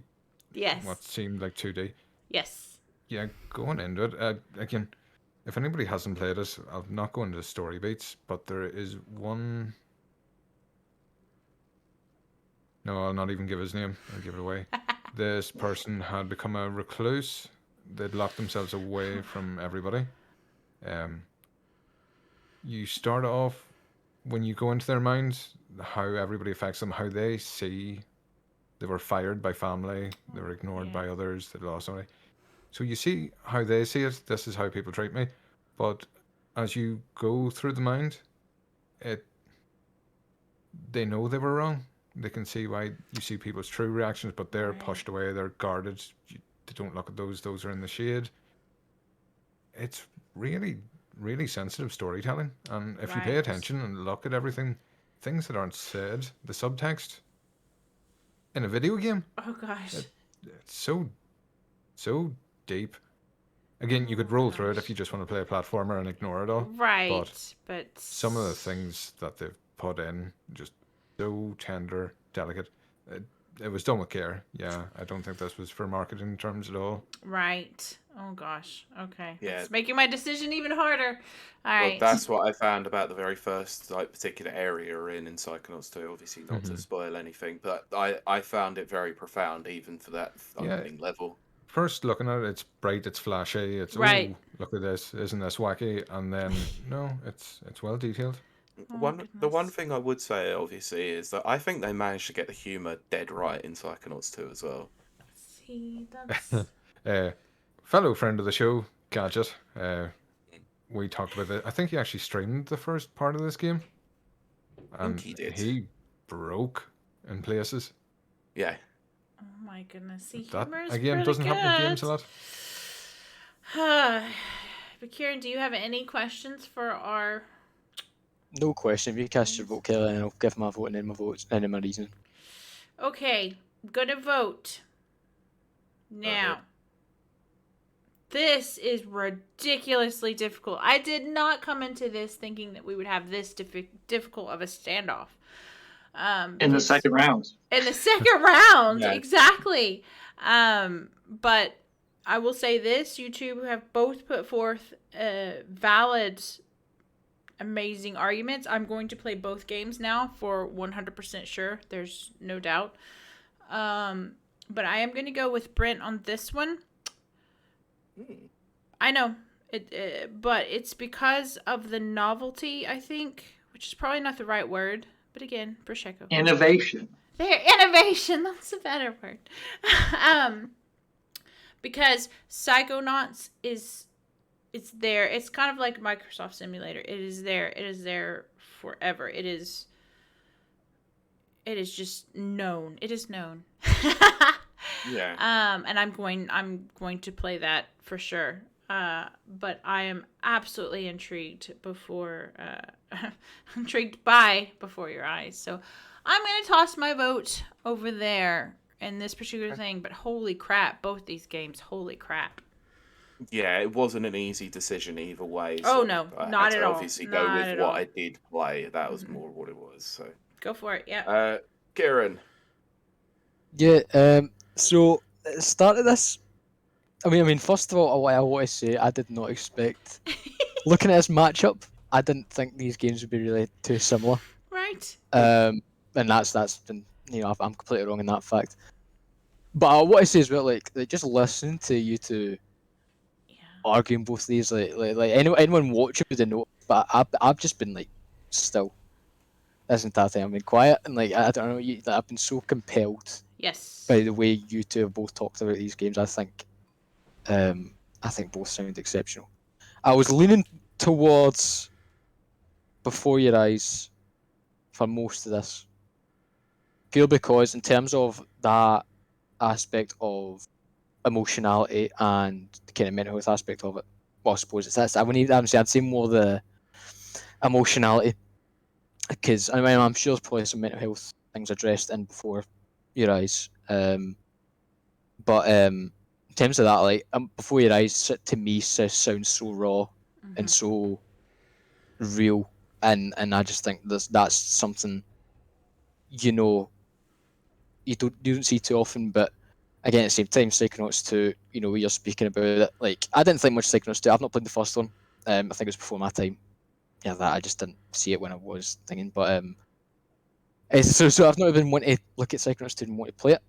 But after hearing this, I really want to go play it now. So you've not just so I'm going to go Psychonauts 2 is my thing, but it's pure because one, you've made me want to go and try Psychonauts 2 now, and just I'm a sucker for storytelling, and the way you're saying they show these issues in a way that presents it in a way that feels real to the player, but in a way that isn't too hard to look at. Whereas the thing for me Before Your Eyes is they let you skip it, and I know that's fine. I know, like, you don't. Like, it's something you don't need to be forced to see things, right? If you don't want to be forced to see things, but I think games have a powerful power to address issues, and letting people hide away from them, doesn't really put that power in full effect. And if Psychonauts seems like it does that far better, it really presents these issues in a way that's But honestly, Before Your Eyes just sounds so incredible to me. It really does. It really does sound like something. Yeah. Okay. So just to clarify, the vote was for Psychonauts 2, right? Yeah, that's mine. Yeah. Okay. So last two votes, obviously, Brent and Deadbeat. You vote for your own games. Nothing against Psychonauts 2. I played it. I love it. But Before Your Eyes is special. There's something about it. Yeah, for sure. I could tell that. Yep. Yep. Yeah.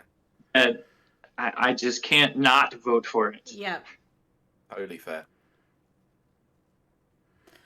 Yeah, I'm the same. I'll have to vote for my own entry, Yep. but it doesn't feel like a victory here. It's Well, it's yeah. I will say it is a victory in the sense that I know for me personally, and then probably Ciaran, but I'm not going to speak for him, but there's 2 new games on the horizon that I'm going to play that I had no knowledge of nor interest in until you two spoke. I think as well what done it for me as well when Pete brought up that the kind of the accessibility in terms of setup for it. You can just quickly turn your console, kind of Psychonauts 2, whereas I need to get a webcam set up and everything. Yeah. And it's on Epic Games Store. Yeah. Where,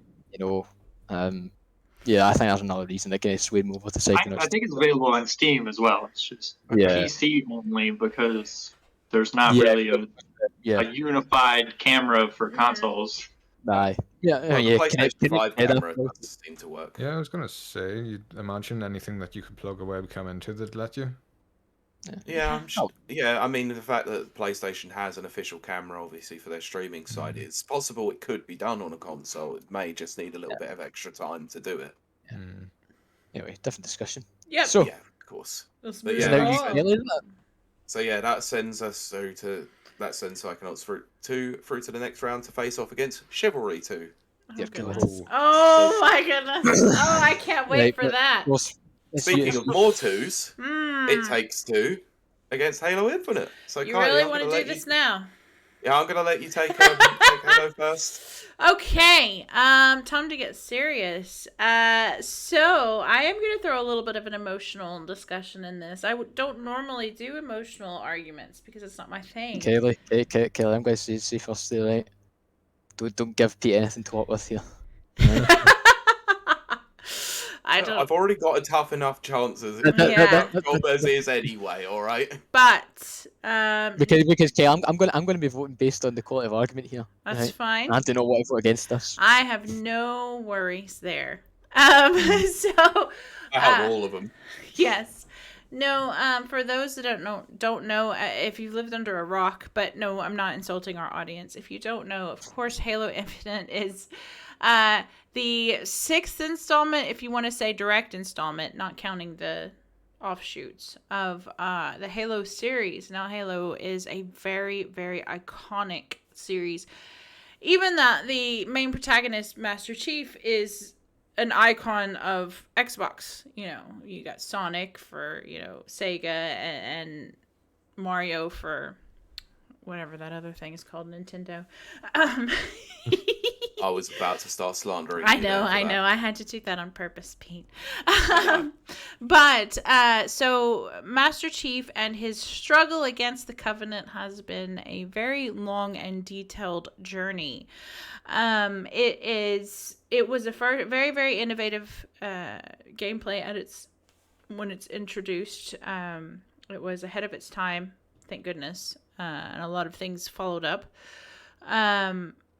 So it went through a tough time, an identity crisis, we'll say, and around about Halo 4, Halo 5, Halo Reach, that kind of era. The original creators, which is Bungie, bailed with good reason. They had their valid reasons, but that left the storytelling in kind of a free fall, which weirdly, in the offshoots of Halo Wars 1 and 2, you can kind of see the burgeoning of a storyline and lore, and it's really great. All of that has come back now, and a lot of responsibility came down to 343 with this newest installment. Now, as we all know, with a lot of games nowadays, there have been delays, multiple delays. When the trailer dropped, what was it, last year, Pete, that we watched it? Yeah. I was excited, very, very excited. The rest of the world was not. I'm going to resent that and say I was quite excited as well. It seemed like we were both very excited. But the rest of the world did not seem to share that excitement. And after Except for Craig, our beautiful, Craig was amazing, wonderful yes. Craig. Yes. The patron saint of Halo now. So the audience at large was not satisfied, and 343 went back and said, all right, we're going to fix it. Now, they hired Joseph Staten, which was a wonderful strategy on their part.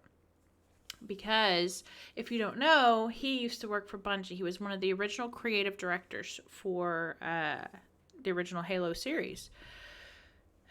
Now we're getting to the kind of more personal thing. Now I've got the technical stuff out of the way. Halo as a series to me has meant so much. It is probably what got me into gaming. I mean, like everyone else, I played Super Mario and Zelda and all of those wonderful things. But when we entered into this whole, new age of like Xbox and PlayStation and stuff like that, there was 2 games, Final Fantasy VII and Halo, that absolutely changed and rocked my world. Halo allowed me to make friends with people that I don't normally make friends with. I'm not a friendly person. And I remember bringing consoles over to people's houses that I would never have any association with normally. And we would have all-night gaming sessions. And then, of course, Halo 2 dropped, and the story was just freaking amazing. They introduced characters like, Gravemind and stuff like that. And it's just like, Halo 3 sealed it for me because I became an adult. I played Halo 3, and I got to see Cortana and Master Chief as the true love story that it is. A lot of people kind of disagree with that, but not really. There's a lot out on the internet now that talks about their whole infrastructure. And so I was left wanting more of this story when Bungie left. Well, Halo 4 came around. 343 taking notes from Bungie. They crafted a well-written story. There's some little things off about the lore, but hey, I'll let it pass. Then they went crazy. And no, I'm not mentioning like ODST and all that kind of stuff. We're strictly staying to Halo. Halo 5 dropped and it ruined everything. And I mean, if you're a fan of this show, you've heard my argument against that. Sorry, would you say that Halo 5 went a bit rampant then? Oh gosh. So that was terrible, Pete. Well, look, you are correct, yes. You're correct in saying that.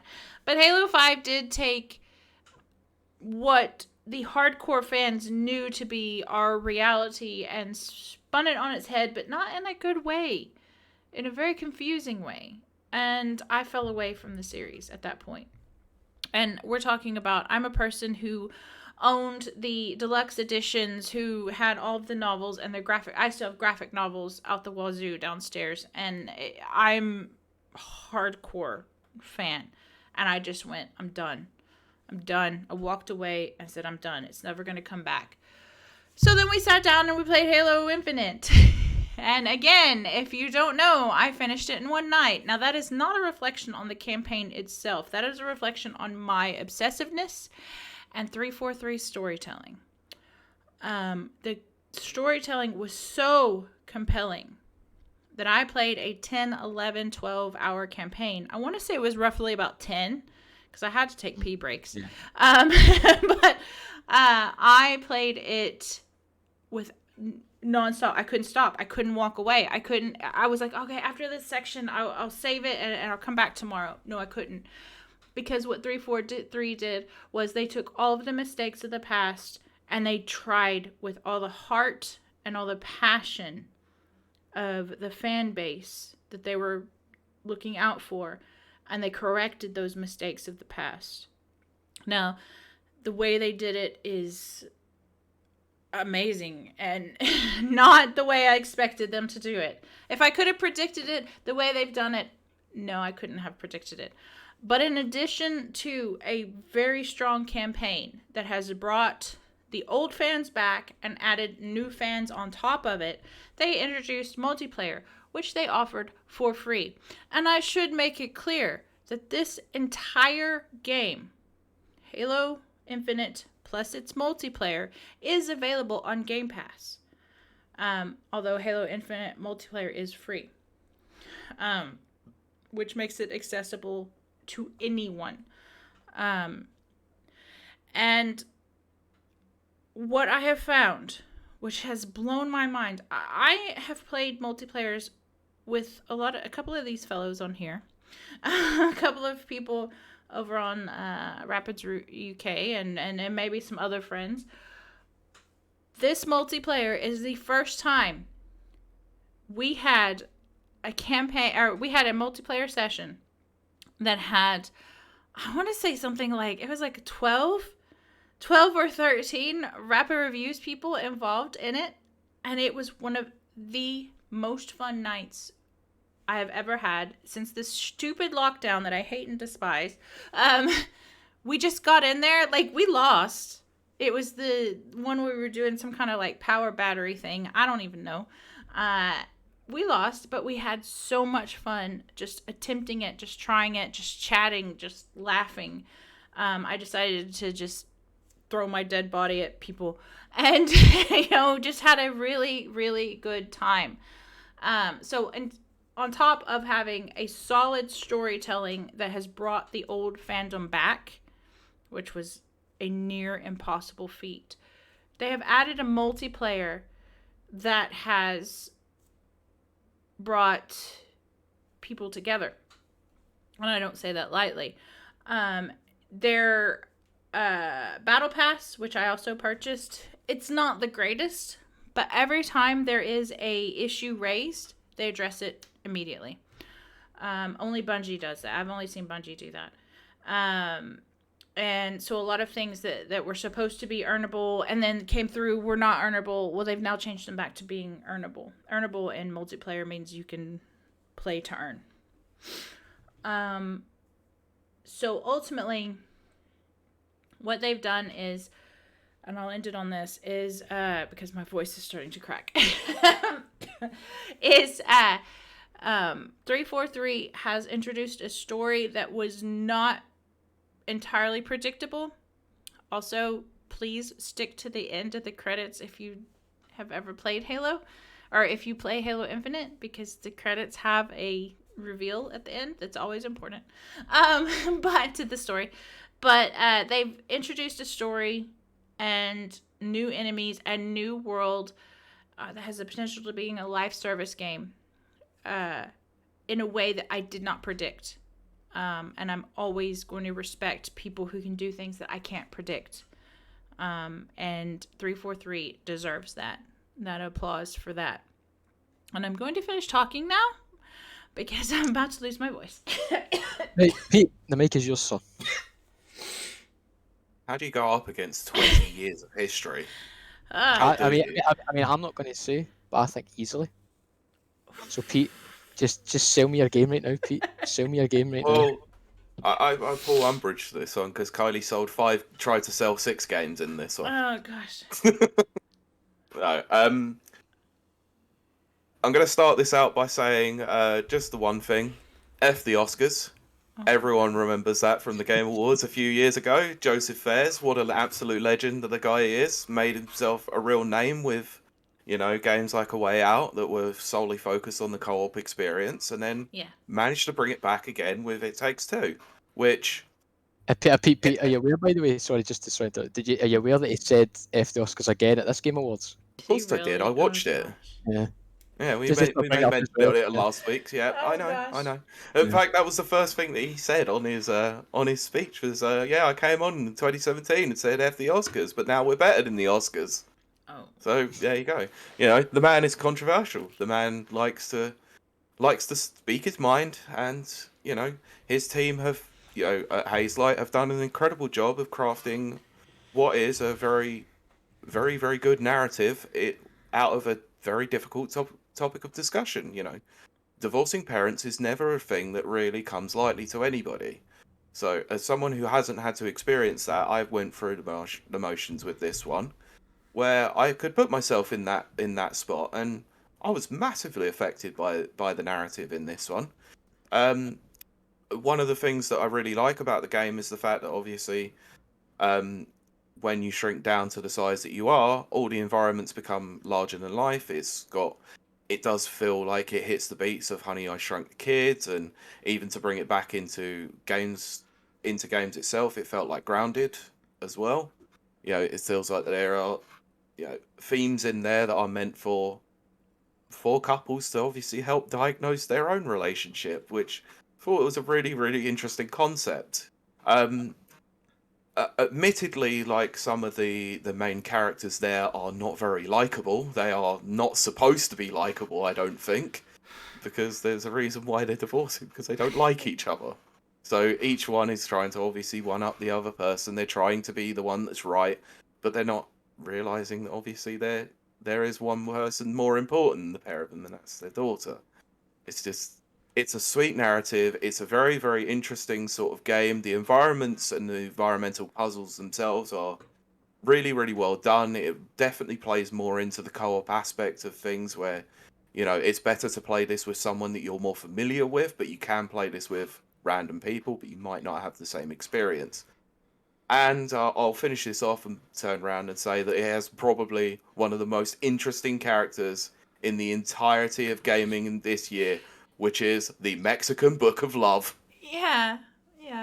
What was his name, that though? Finally, it's now on Game Pass as well because of EA Play, and it is from what I can tell, it's an under 10-hour game, so you should be able to complete it in the time that you get from EA Play. Okay. Right, Deadbeat. Brent, you guys get any questions? Ask My away. decision's made. Deadbeat, you get anything? Yeah, I'm still sitting on the fence here. I'm trying to That's think what terrifying the me. deciding No, well, I've factor is. got a question, Deadbeat, if you want me to If throw you've it got a there. question, shoot Yeah, away. the question I'm asking is going to sway mine, so... Okay. Right. Of course, there's brilliant arguments.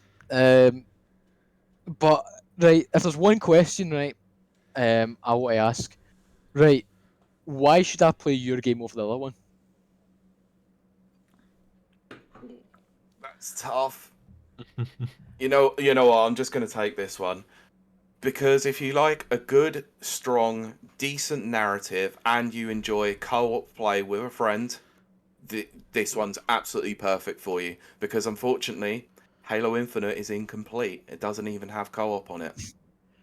Well, that's funny because it actually Interesting. adds to my argument, which is not a lot of us out there want to play co-op. This I can Halo, understand that too. right? Not to knock my experience with It Takes Two. Of course, that was fun, Pete. But I am very much a loner, and the campaign on Halo is very not just satisfying in the whole, you can find things and you can unlock things and you get to mark things off on your, map and expand and stuff like that, which is very key to myself. But the narrative of Halo is very much a loner narrative. Master Chief is a character that is constantly at war with himself. Is he a man? Is he a machine? Which one is he? He's always trying to search his humanity. And the entire narrative of Halo Infinite is about that. Him finding that humanity and embracing it. There are some moments in there where they're truly like... your eyes kind of get wet a little bit and you're like, oh gosh, wow, I might actually tear up here. I might actually be a human like Master Chief. Well, sorry, just to interrupt you there. Would everyone feel that? See people that haven't played the Halo before? Oh, definitely. I'm going to say yes. If you've never played Halo before, and this is your first experience, 343 has made it in a weird way where it kind of does a kind of... recap almost within the story, and you get a feel again for this whole experience that not just Master Chief, there's a character there as well that we call him Brohammer, but that he which is a play on Foehammer, which is a ship in the Halo lore. Anyway, which he is probably he's the opposite of Master Chief. He's very, very effusive. He's very emotional. He's very quick to anger and just very bleh. And you get to see this kind of contrast between the two, and you watch Master Chief console this very emotional guy, and it's just you really get a feel for the conflict that's at hand at the center of the story. So I think that anyone can play it, absolutely.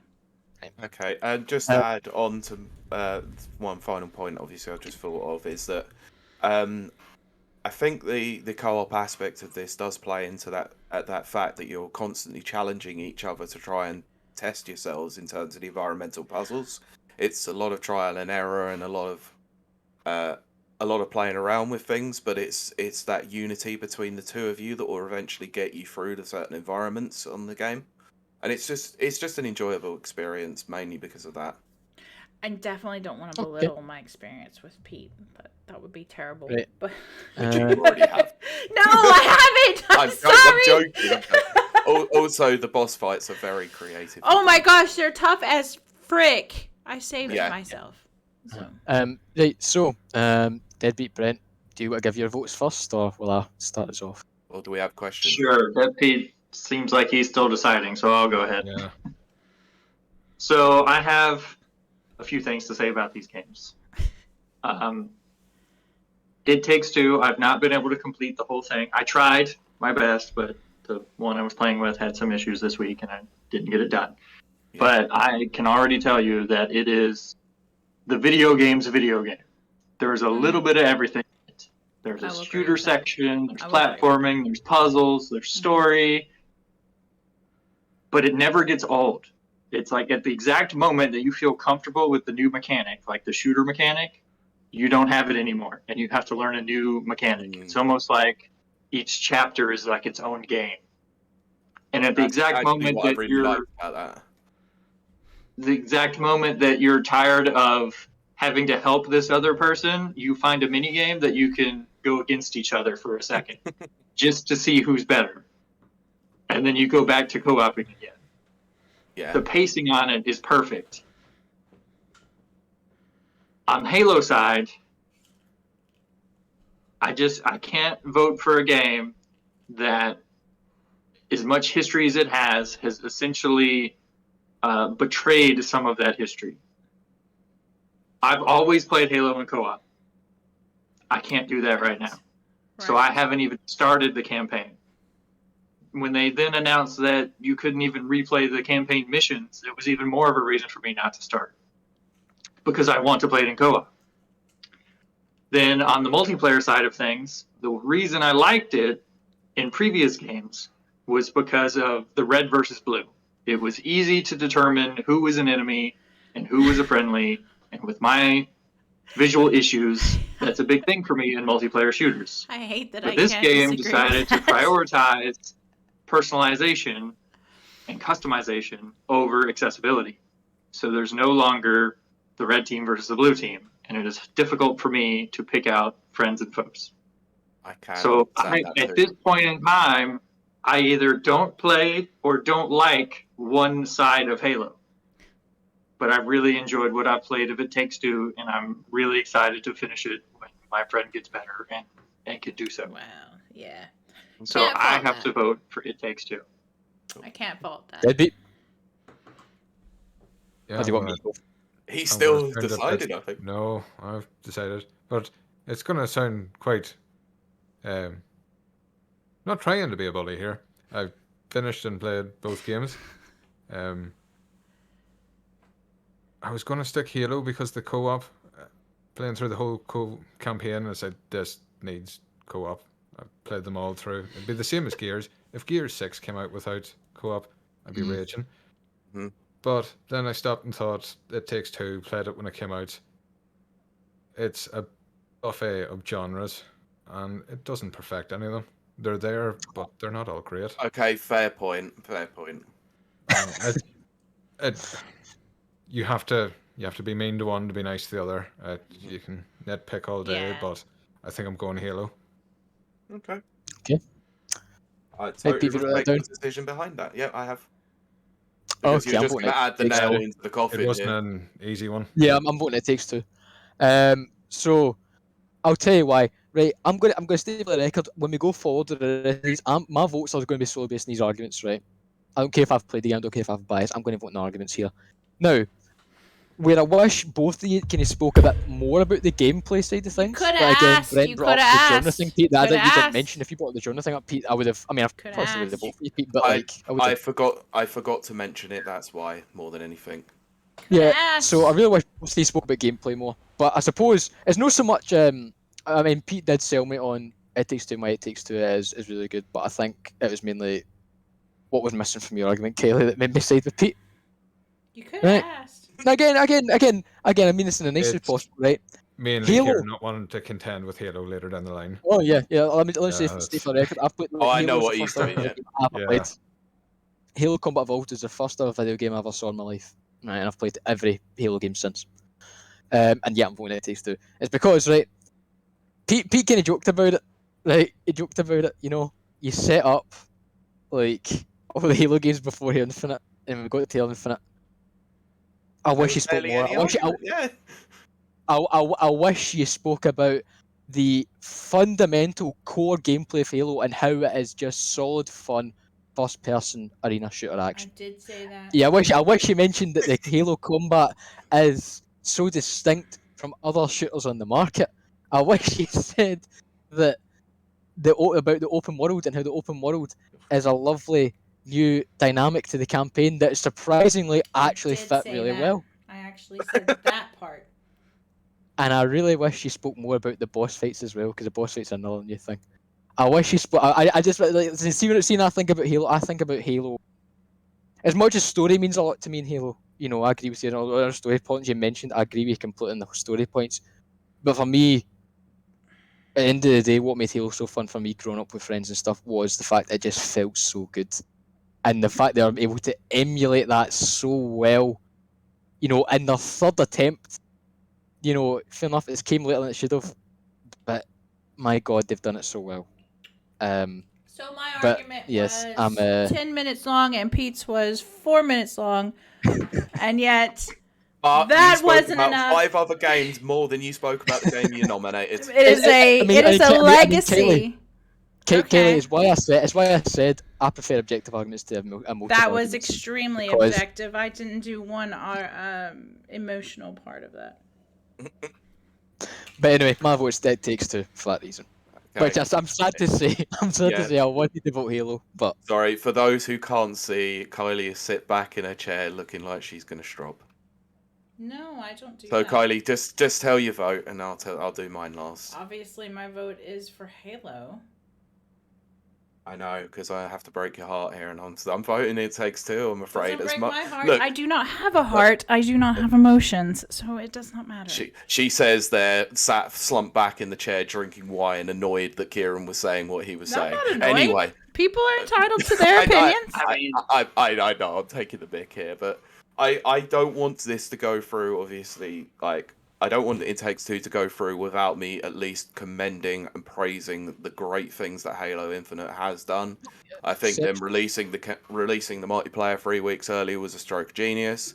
The campaign itself is great fun, but it is missing stuff. So it's very unfortunate that there's no co-op. Like there's still, I know obviously free multiplayer helps, but there is a lot wrong with it still at the same time. I saw a great point someone made about Halo campaign. They were saying how well the story's good now, it feels like a prologue to what's coming next. Which I'm like, yeah, fair enough. You know, good as it is. I can't say that for sure because I haven't completed the game yet. But for me, like as someone who's played Halo campaigns before, I liked the fact that it was more arena-based shooters, and this one, being more of an open world game, distracts me more away from the main campaign itself because I end up doing more side stuff, and that's probably why I haven't got as far as I have in the That was campaign a great yet, choice. so. It give the player the decision: do you want to mainline this game, or do you want to spend some time on it? I agree, it gives more options, but I think Halo is a lot better when it's more streamlined, to be honest. I think what kind of helps open world though, as I said, I think it's the core fundamental gameplay. Like it's the reason I went around and done like every fob and like every kind of side activity I could before finishing the story, just so I could like get more out of it. You know. Yeah, I can agree with that, but look, I can't vote against a game that I nominated. It's more of a unique game to me. Like Brent touched on it better than I ever did. And the fact that it's got multiple genres. Yes, Deadbeat, you are correct in that respect that it doesn't perfect any, but I don't think it needs to because none of them outstay their welcome. Just think this has been set up to fall later down the line. It might be, but anyway, I'm voting for It Takes Two, so that's gonna put that one through. So, my God. So it's okay, Kylie. I know. I'll be upset I'm with not you worried. because Beyond Your Eyes didn't make it either. No, that's quite all right. Quite all right. But I did preface it by saying, how can I beat 20 years of history? And I managed to get through because With you decided to focus on 4-minute 20 years argument. of the history. Yeah, but you focus Sure. on 20 years of the history rather than right here and right now. Because it's a legacy, but it doesn't matter. It doesn't matter. No, it doesn't. Anyway, so the next game that we've got, pairing we've got is Monster Hunter Rise against Mario Party Superstars. So I spoke enough. So Deadbeat, you can go Yeah, it's first. gonna be a- You that's sit gonna be a- down, you relax yourself. I will do. Thank you. Monster Hunter Rise. It's a game where you hunt monsters. The Rise, I'm not sure how that works into the title. If you've played it or you haven't, this is the entry point. If anybody wanted to get into the series, I would say play Rise. Monster Hunter only recently moved on to home consoles with World. Primarily, it would have been the Vita, the PSP, the DS. It's a handheld game. It With works better exception to the first game that was on PS2. with that. The main titles that everybody talks about are the handheld ones. That's why they were on the handheld market. That's why they were so popular. That's why they remained in handheld systems for such a long time, Pete. You anus. Any chance to get a jab in? Always. So when it returned to the Switch, brilliant. After World, it was going to be a downgrade visually, but the RE engine on Switch, I don't know, has anybody else actually played this, bar me? Yeah. This game looks amazing. The RE engine is witchcraft in handheld form. The loading times too, thinking going from Series X back to Switch, not great, but not as bad as it could be. It's quicker than Animal Crossing. Agreed, So- yeah, like this game does load rather quickly for a massive game. The downside to it would be the party chat. But any online game on Switch has that problem. You do need Discord or something similar sitting in the background. But if you're jumping on for 5 minutes just to do a hunt, jump on with randoms, give them the thumbs up after you killed something, as you do in real life. Off you go again. It's the complete package. It's got updates about every 2 weeks.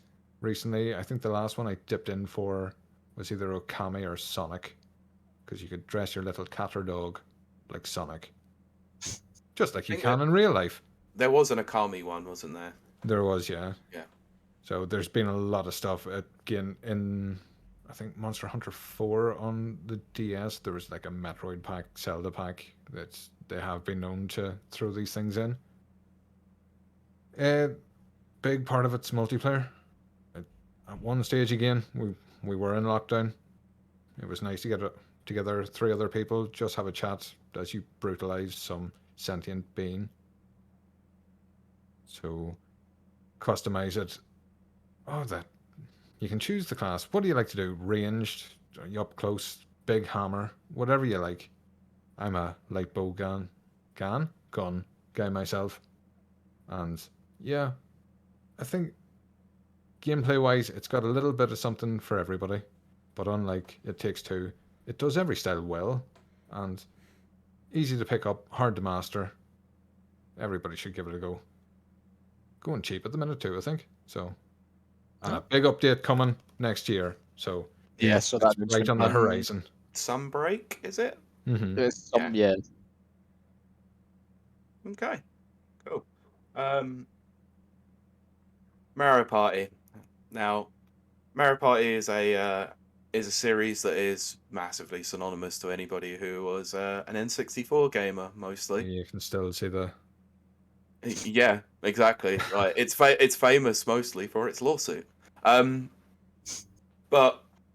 the game series has evolved to a certain point where they needed to make cutbacks somewhere because the ideas that they had in Mario Party 9 and 10 were not Mario Party in any way, shape, or form. Like, so when we had the previous version on the Switch, which was Super Mario Party, it was nice for them to go back to form in some degrees. And I'm not saying it's a bad game, but it was missing features. It was not exactly worth the money that I paid for it because I put it down after a couple of weeks of playing it.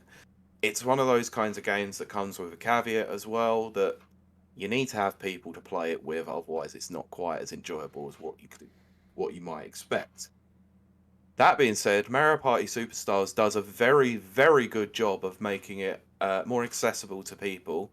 It plays on the nostalgia of having mostly boards from the most famous of the series being the N64 games.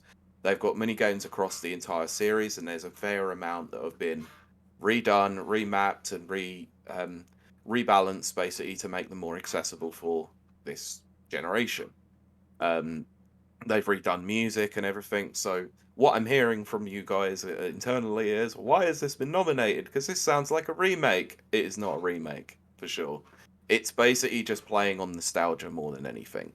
But the key thing that what this does well is actually it's got a surprisingly good and robust netcode from Nintendo of all people. But it suffers from much the same problem that Monster Hunter Rise does. You require a party chat feature, which this doesn't have. Obviously, you need to have Discord open, you need to have other chat open. But I've played a few sessions with people based in this country, a few people elsewhere in the world, and it's surprisingly stays strong. The mini games are fun. The general aesthetic and feel of Mario Party still feels incredible to how it was back in the N64 days, and it's just a breath of fresh air to have a game like this that actually is supported properly in an online infrastructure by Nintendo. It's a breath of fresh air for them, and it's just weird that come 2021 we've got two games here that require online features that have actually like gone above and beyond to make them actually partway decent despite their limitations. So I think for me this one's going to be a tough one, or it might not be actually, but I mainly nominated Mario Party Superstars because I feel more people should play it. Okay. Kylie, Brent, do you have any questions to ask our two lovely contestants on this night's show? No, nothing. Right. Well, I'll go then. If you were a sandwich, what type of sandwich would you be? Ham and cheese. Moving on. That's too basic. I'm voting Deadbeat. No. I mean, I think I did have a question. I'm trying to think. I did have something to ask. Right, Pete, I'll ask you something first, just for yours, right? Now, the last Nintendo console I owned was a Wii, right? Just to get out there. And I remember playing Mario Party. Mario Party, you know, it's a great thing. Fun for all the family, you know? Yeah. But, say, right now, take away all previous Mario Party history, right? In a world where, say, this is the first Mario Party game, right? As first people's introduction to Mario Party, right?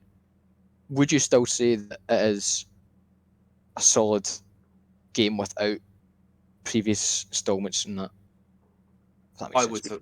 I would say yes, because Well, the strict- I was just I'd going to say say- this, yeah, like, still. I know. Yeah. Yeah, I would say yes in this respect, mainly because the boards that are on offer here are probably the most unique in the series. Like, they all have special events that they can do, and it is very synonymous to how Mario Party generally plays anyway. Like, the fact that they're iconic means absolutely nothing because they're just good boards to have on there, and they vary from varying difficulties. So you can have one that's like extremely hard to get stars on, or you can have one that's extremely easy to get stars on. You know, there are more ways than ever to actually acquire coins to be able to get stars. And one of the biggest draws for Mario Party has always been its minigames, and the minigames on offer here are superb. There's a reason why they released a top 100 minigames, and the vast majority of minigames that made that top 100 on the 3DS have been made into this game, because they are the series' best ones, without a doubt. They're always enjoyable. No matter how many times they come up, they're always fun to play. They're always good. And the fact that when mini games have been imbalanced or not quite working as well as they were in the original games, they have actually gone in and made adequate advancements into them to make them more playable and more accessible to anybody regarding, despite their experience with the series. Just as a kind of like final point there. Wait, Pete froze. Oh no, wait, here you are. Yeah, just as a kind of final point there. Is there matchmaking in Mario Party? What do you mean by matchmaking? Like, so say I don't have any friends available to play Mario Party with, can I just load into an online thing? Alright, good. Yep, you can play with randoms, you can play with friends, or you can just play mini games with friends as well, and randoms, I think. That's fine. Right, Deadbeat, just one kind of final question for you then as well, right? So, I want to say I got into Monster Hunter like late with Monster Hunter World. I did own one of them on the PSP. but I was that young that I was terrible at it. But I remember playing Monster Hunter World during the end of its life cycle and during the end of its tenure on Game Pass, sadly as well. And I really loved it. And my friend who kind of kept on egging me on to play it for ages. He'd been playing it since it first came out. He got Rise on the thing, and he said to me that Rise kind of left him a bit disappointed to finish it because he said compared to World, he didn't feel there was much replayability. Would you say, in your experience, that is true? I wouldn't totally agree. I'd say there's probably, for somebody that's been a long time fan, there's definitely a bit more meat. This would have reminded me more of, I always have in between games. Hades was one, Tetris was the other. If I've only got 10-15 minutes, I'll hop on, clear a few lines, try to do a run, go back. But with Monster Hunter Rise, I want to make this armor, I want to make that weapon, I need so much of this. I'll do one run. No time to find anybody. You go to the quest board, right. Just so happens there's 3 people doing this quest at the same time. They'll drop you in the middle of it. You could be there for 2 minutes. They've already done it, and you're finished. Brilliant. So, I think for smaller play sessions, perfect for that. But, yeah, if you're looking for... World's a different game. They are going to be doing a big version for the consoles again. I can see them running both. So they're 2 sides of the same coin. What are you looking for? Snappier experience? Or do you want to get in? Do you want to feel the hunt, track it down? Yeah. So I'd say similar franchise, similar experiences. It's what you personally prefer. Like, I would go Rise over World because I think World's a bit bloated. I think Rise gets straight to the point. No faff. Just in, hunt, done. Do you want another one? Yeah. No time for another one? Turn it off. Fair enough. Okay. Right, Brent, Kiley, do you want to cast your votes? Have you got questions? No questions. So, on the Mario Party side of things, I guess to be fair, I haven't played either of these. I have played previous entries in the Mario Party franchise, so I do kind of know what it's like. But in the board game side of things, we have different ways of describing games. There's American style games, which are more luck based, and then there's European style games, which are more skill based, strategy based, I guess. And I felt like Mario Party always fell on the randomness side of things, the luck side of things. And it's a game that is good for maybe kids who don't understand strategy, don't really know how to play the game, and they still have a chance at winning. But then you get to the hardcore people, and it's not really something that they're going to be interested in playing because it is so luck based. But Monster Hunter, on the other hand, seems to be a good middle ground. As Deadbeat said, he said it was a good entry point for the series, so even new players could hop in and have a good experience. But those who have been with the genre for a while, or the series as a whole for a while, can hop in and still enjoy it. And I feel like that's a better overall package, in my eyes, than Mario Party is. So I'm going to have to go with Monster Hunter Rise on this one. Of the 2 games, I haven't played either. The one that I would want to play is Monster Hunter. So that plays a lot into it as well. I can respect that. Okay, Kiley? I'm going to have to go with the only game that Call Me Kevin has played. Only because it's my only experience with it, which is not even a reflection to the arguments whatsoever, which is Mario Party, of course. I don't have any experience with the Monster Hunter thing. I wish I did, because it does sound interesting. But watching the joy that Call Me Kevin and his compatriots got out of that thing, thank you. I think that my vote has to go to that. And again, it's not a reflection of the arguments. That is a reflection on Call Me Kevin's content. Okay. Ciaran? Yeah, so again, based on the arguments, I've played none of these. Obviously, I've played the Monster. I mean, I've played both previous entries in both series. So, know, just I'm gonna have to go for Monster Hunter Rise just because. I mean, I think Debbie, I loved your argument. I loved, your vivid description of your activities, i.e., bludgeoning sentient beings to death and such, with your friends. That's just, that appeals to me. That's what But we like to do. of course, I'm partial to slaying a dragon out the back door. Mhm. So Keep the talent for yourself. exactly. But I suppose it's more in terms of Pete. You didn't really sell me much on why I should be excited to play Mario Party again. That was really it. This is the problem I had with this when I was nominating it. Is it was always going to be a very hard sell to sell a game that is essentially a pseudo remake repackaged. Yeah, I guess that's what it was. Again, Mario Party is fun. We've all played Mario Party with some like family, friends, whatever, and it's a good time. But I think another thing for me was while both, you can like matchmake online with other people if you don't have your friends around or anything to talk with. I feel, in terms of the actual multiplayer aspect of both games with Mario Party, I feel you'd need to be playing with people to get the most enjoyment out of online multiplayer. Whereas in Monster Hunter Rise, as Deadbeat said, you can jump in, these guys will let you welcome you in, give you a thumbs up in the fight, and it's all, I don't know, there's that level, it's still that level of communication, yet like kind of welcomed in. To be fair, actually, like bringing it up, like there is surprisingly a robust communication system on Mario Party, despite like not being able to talk to people via chat. There are a very select amount of like dialogue options you do have that you could, pop on a message basically when in between rounds and stuff like that. So it is good in that respect, but yeah, I agree.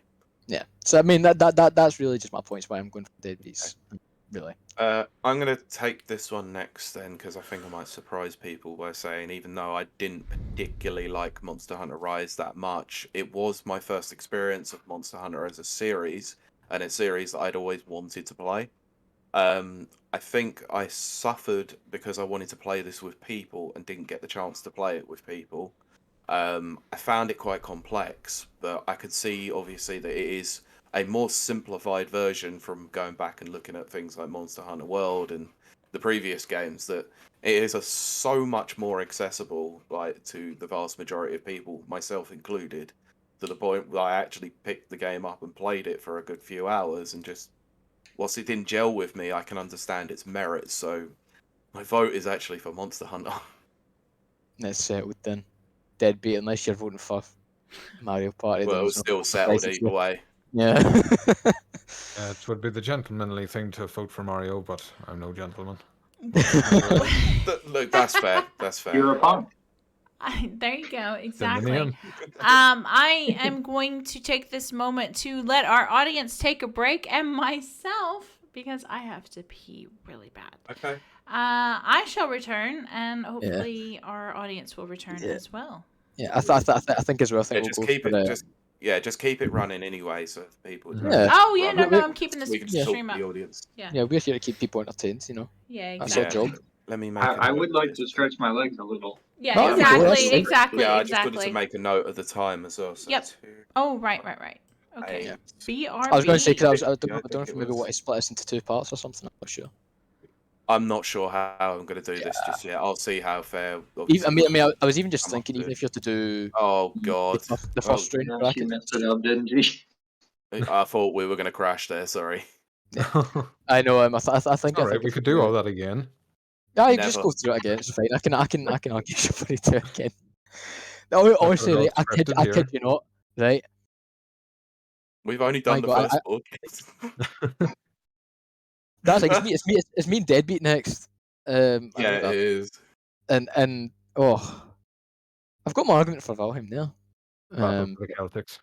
Well, I'm going to take this moment whilst I can to watch the trailer for Valheim then. Valheim's great, honestly. Yeah. Right, I'm not going to say anything. I'll save my thoughts. Meowing cat will be back in a second. No problem. No worries. Oh. And then there were 2. And then there were 2. Yeah. Chat, let us know what the you only think. 2 dedicated. Yeah. And I'm here for a long haul, baby. Fair enough. I'm thinking as well, see if we can try and keep the rest of the arguments brief, maybe just considering just being conscious of time as well. Well, what I was thinking is, you see, we've got 4 more rounds of the first round anyway. Then everything after that is going to be a bit more streamlined Yeah, because we're not really going to argue the games that much. Yeah, I was going to say, what I'm thinking. I'm thinking like the semis, at least the Yeah. semi-finals will be like, what do we call it? They will be. In fact, no, hold on, because we're going from Yeah. 42. These are quarters. Oh my goodness! Sorry, hang on. Brent was right. Actually, Brent was correct in the fact that there were only 8 games last time for the Game of the Year. Yeah, so hold on. That's why There's it was like shorter. Yeah, that's why it was shorter. Okay. there's more. So this will be the quarters coming up. Then But it'll be the not final. well. This is the first round still. That's what I'm This saying. is So the other maybe half of the bracket, basically. go So through the quarter. first round, and then go to quarters. I thought it'd be going to semis. I'm just realizing. No, it will go into the quarters next. So there'll be 8 games left, and then it will 8 go down and to then 4 4 and then to 2. Yeah. Yeah. Right. Okay.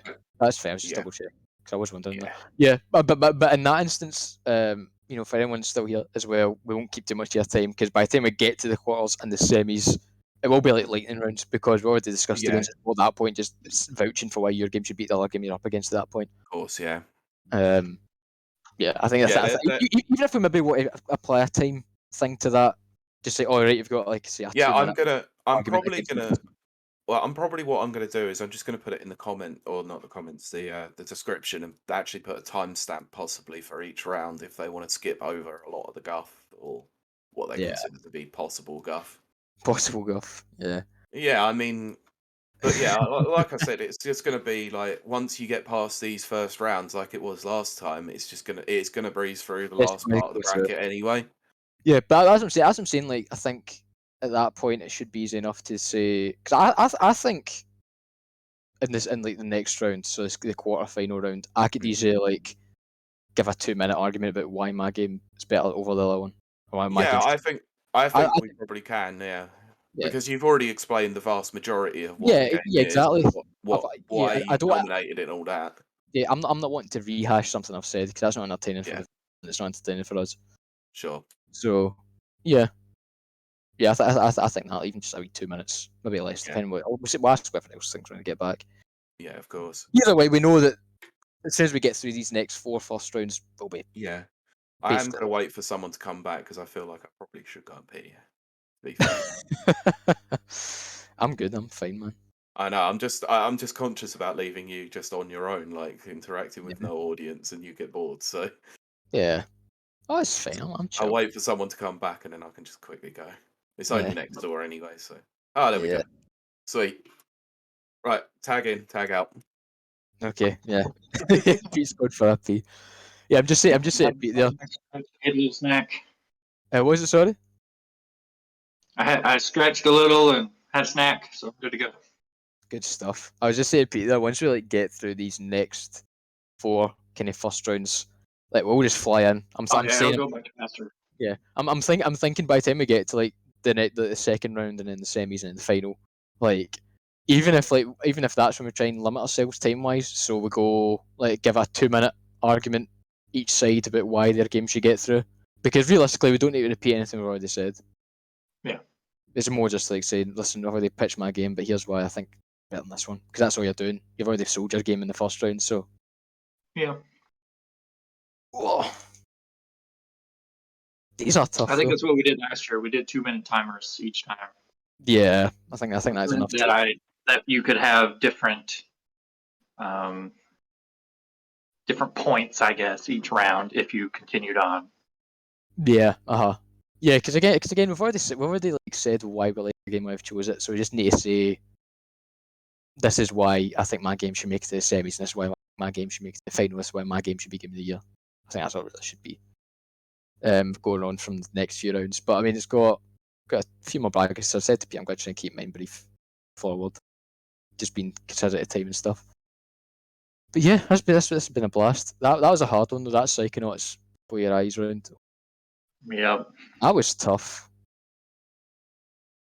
I think that's such an interesting concept though. Before Your Eyes, really interesting concept. I did forget to refill my drink, so I might do that before we get back to it. Oh yeah, That's I fair. I think got another coffee. You don't. I think I'll still wait for Kelly back in, so you've got plenty of time.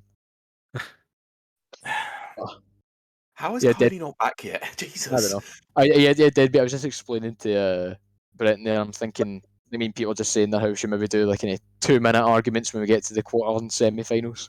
Well, normally isn't that how Game of the Year works? It's always the first round is the longest, and then it's Yeah, the and then knockout.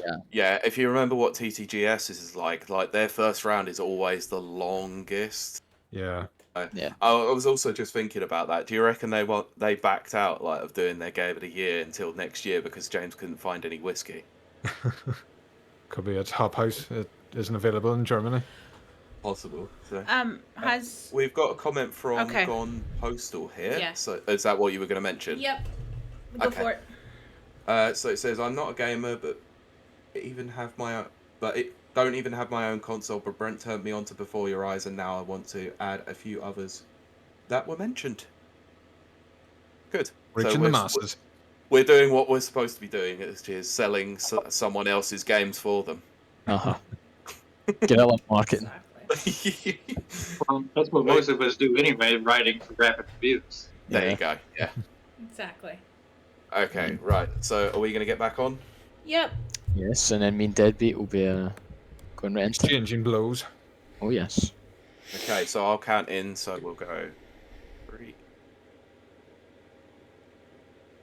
Right. So next up we have Valheim against Metroid Dread. So Ciaran, you can have the floor first. Okay, alright, I was going to offer it to Deadbeat, but I suppose okay. You are a sweetheart, thank you. I'm a gentleman. I mean, do you want to go first, Deadbeat? No, you're quite all right. You've got this handled. Right, okay. All right, can we stop this loving for now, please? Yeah, right, it's okay.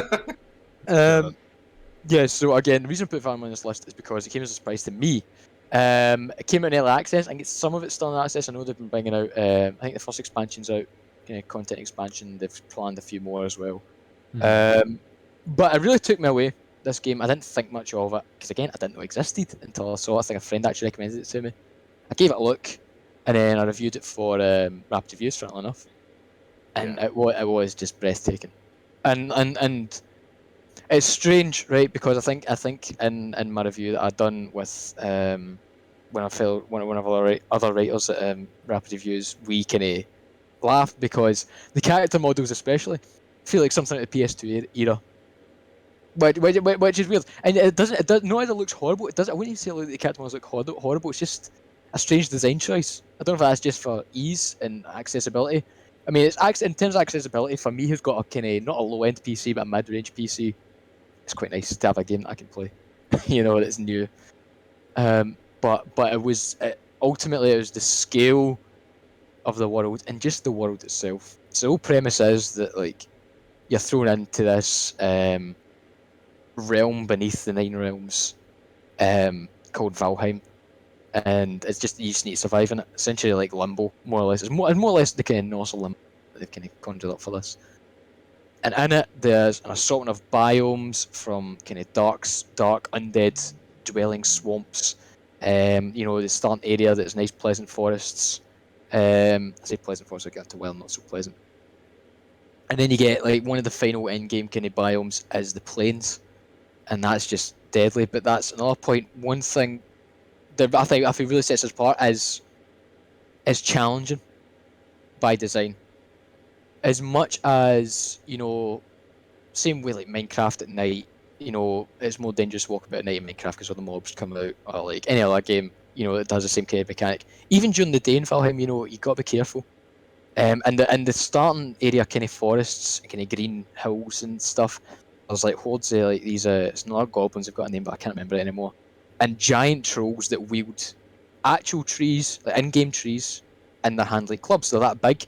And it's just so it's just amazing how grand and alive this fantasy world they've created is for a game that looks so rudimentary, and at its heart is just a survival game with what I was going to say with no direction, but then that brings on the next point. There is direction.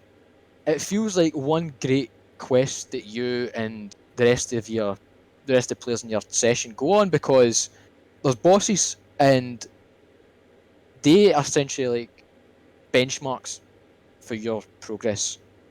So while you can just stay in the same area and build and stuff, and you can build like a long ship to sail across big oceans, which that is literally big oceans filled with sea serpents, and there's actual storms, and you need to use the wind correctly to get sails, and it's there's so many layers to gameplay, and having bosses as benchmarks to go from one biome to the next is a really good way of setting progression. For example, you can't build certain tools or use certain minerals until you beat the first boss, and it gives that sense of achievement and also reward. And again, it sets the stage for the next act in your playthrough, your journey, your quest. And I feel that's something not a lot of survival games have. That direction. You can jump in Minecraft, and Minecraft, you go get diamonds, fit Ender Dragon, but then that's really it. At the end of the day, when I play Minecraft, I don't really have a direction. Man, I just go into Minecraft and just build a house, and I don't know. I'll be honest, I get a bit bored. And I know Subnautica is on this list. Subnautica Below Zero's on this list, right? And Subnautica has a plot to it. But even in Subnautica, I don't know, it didn't have, again, that sense of scale. I think one thing I should note as well, every playthrough you load in Valheim is procedurally generated as well. So these beautiful kind of Norse mythology themed landscapes, they're not just massive, but they're different every time. The geometry, what biomes they're close to, the different islands that could be across from you. And there's just that many different variety of mobs and enemies to encounter. There's even dungeons, around the place. And everything about it is just absolutely phenomenal. And then that brings, in a small note, the combat as well. The combat is more kind of complex than it needs to be. It's not complex by any means, but it's more in depth than you'd expect. You can build a variety of different weapons. Each have different swing speeds. Shields with different strengths, and you really do by the end of it feel like a real Norse warrior, having fought dragons, having fought these giant boss creatures that are essentially demigods, and it's all topped off just with the visuals. And you look up at the night sky, and there's Yggdrasil, the world tree from Norse mythology, sitting there high above, glowing in the night sky, and it's just it leaves me speechless every time I look at it. It is wonderful. For a game that's in early access, it feels more complete than any game than most games you see these days. That's me. Okay. Deadbeat, you're up to the plate. Wait. I hate going against Valheim because I've played it, and I've played it with so many people who love it. And it feels like I'm betraying them all. So, apologies. I mean, you don't need to argue against it if you don't want. It's fine. Oh, thank you. Yeah, just give it to him. So, Metroid Dread. As it was revealed, Metroid Prime 5 raised eyebrows. What is this? Where did it come from? Shadow dropped in May. Well, no, not shadow dropped. Shock revealed. Nobody knew this thing existed. Came out of the blue. As I mentioned earlier, when I seen this, Nintendo are releasing a Metroidvania in 2021 for the full price of a Switch game, and I thought they had lost their minds. Metroidvanias are the hot ticket at the minute. Everybody's making them, and they're making them incredibly well. I don't think Nintendo's made anything close to Hollow Knight in a long time. Brilliant. So, it did come out. I managed to pick up a cheapish copy at a Curry's thanks to a pricing error. So, sadly, that's the only reason I bought it. Got playing it. Played through it. This game is so fine-tuned. It is brilliance itself. The boss battles are the best of the year. And I have played Halo. I've played quite a bit this year. I was sweating on the last one. Like, you don't sweat playing video games, but it was that tense. You had small windows, and this was in normal mode. I finished the game, went back in hard mode. Back to back. Again, I don't normally do that, but I was so taken with this. This came out at the right time. It's exactly what it needed to be. Traversal, level design, everything just felt perfect. It is the best Halo. Best Metroid since Fusion. It's a direct sequel to the last one that came out in the Game Boy Advance. Again, another project we've been waiting for a sequel for a long time. Never thought it'd happen. They delivered it, and they delivered it with style. Only criticism is they didn't get the music right. It lacked on that. But it's another one of those titles how is this running on Switch? It looks gorgeous. There's bits in the boss battles where you can parry, and there's small cutscenes that are semi-interactive, not fully. And you're sitting there looking at the Switch. Not that you should really play it handheld, because this is not a game for Joy-Cons. You definitely need the Pro controller for Agreed. precise movements. Yeah. There's a lot of collectibles when you unlock skills. Everybody knows what Metroidvanias are like. But for anything precise, the Joy-Con nubs aren't doing it for you. So it is a perfect, I think my best run now is 7 hours. Yeah. If you are looking for a 2D Metroidvania on its own, perfect. I think that's the best note I can end on. Okay, brilliant. Thanks both. Kylie, you look like you're fading, so I'm going to ask you first if you want to bring anything up with us. Any questions? Not really. I think there's both presented coherent arguments. Okay. Brent, any questions? I have a question about Valheim because I never really saw anything about that. I guess maybe because it was early access, but what would you call the genre of the game?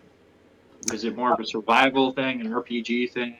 So fundamentally, it's a survival game. It's in the survival genre, but they do take it well beyond its genre. It's not contained just to that, because I think a lot of survival and sandbox games kind of sell their open-endedness as kind of endless opportunity, but I think this game really embodies that principle in its stride. By again, it offers a way for you to craft your own story, your own legend, through its boss battles, through that kind of benchmark progression, and it makes you feel like you're working towards something that other survival games just don't. And that, coupled just with everything, you can make your own stories, about how you went to slay a boss and ended up getting chased by 2 giant trolls with your buddy, through a forest. Because what the physics of it is really good. So when you chop down trees, the trees actually topple over and they can kill you when they fall on you and stuff. And sometimes it creates some funny moments. But these trolls, when they swing their clubs, they can actually chop down forests and send these things falling on top of you and stuff. And it creates some really exciting moments. But just to call it exciting is just underplaying it completely. You can be walking around, and even just with the soundtrack as well, on top of the visuals, just gives it a beautiful aesthetic. The soundtrack is equal parts haunting, exhilarating, and just downright gorgeous. So when you're sailing across the waves, a calm ocean, and when the weather's nice and the wind's a nice gentle breeze, the music's so relaxing. Then a storm and there's sea serpents coming after you and your buddies in a long ship. Everything just gets, all sense gets thrown out the window, and you have to act so quick. And it invests you so much in the world, even though the world you're in, the stories that happen in it, the stories that are told, are essentially up to you. And I really think that element is what makes it stand out from other survival games and sandbox games. Okay.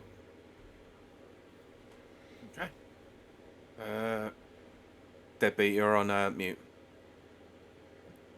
I was going to say, the way all the games always get marked as an adventure game? Yeah. I can't define. Valheim feels like an adventure. I think that is one of the few games that earns the tag. Okay. I don't have any more any questions. So we'll go to the round of voting. So I'm going to take this one first, because whilst I haven't played Valheim, I have played Metroid Dread. And I do have to agree with the vast majority of what Deadbeat has said about that. It's a wonderful game. It's atmospheric. It's very well put together. It's also completely crazy that, Nintendo would put out a Metroidvania at full price, in this day and age, also being 19 years after the fact that, Fusion or Zero Mission, whichever one was last, came out. It's a series that most people know about, but not a lot of people have played, myself included, until Dread.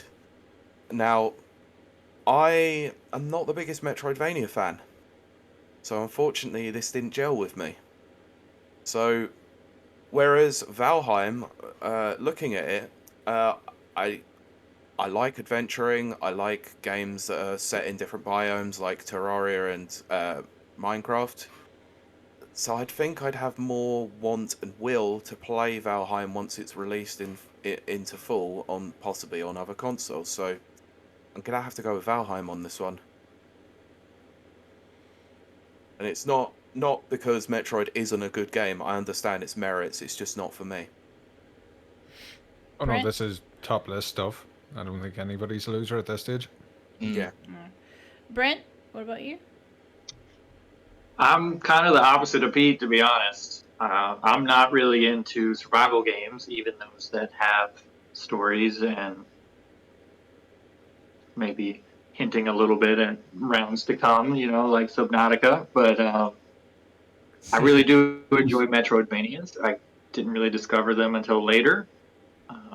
But I really enjoyed going back on the Super Nintendo Classic to try out Super Metroid, and found out that I got Symphony of the Night for free through Games with Gold, so I already had that on my Xbox, so I got to try it.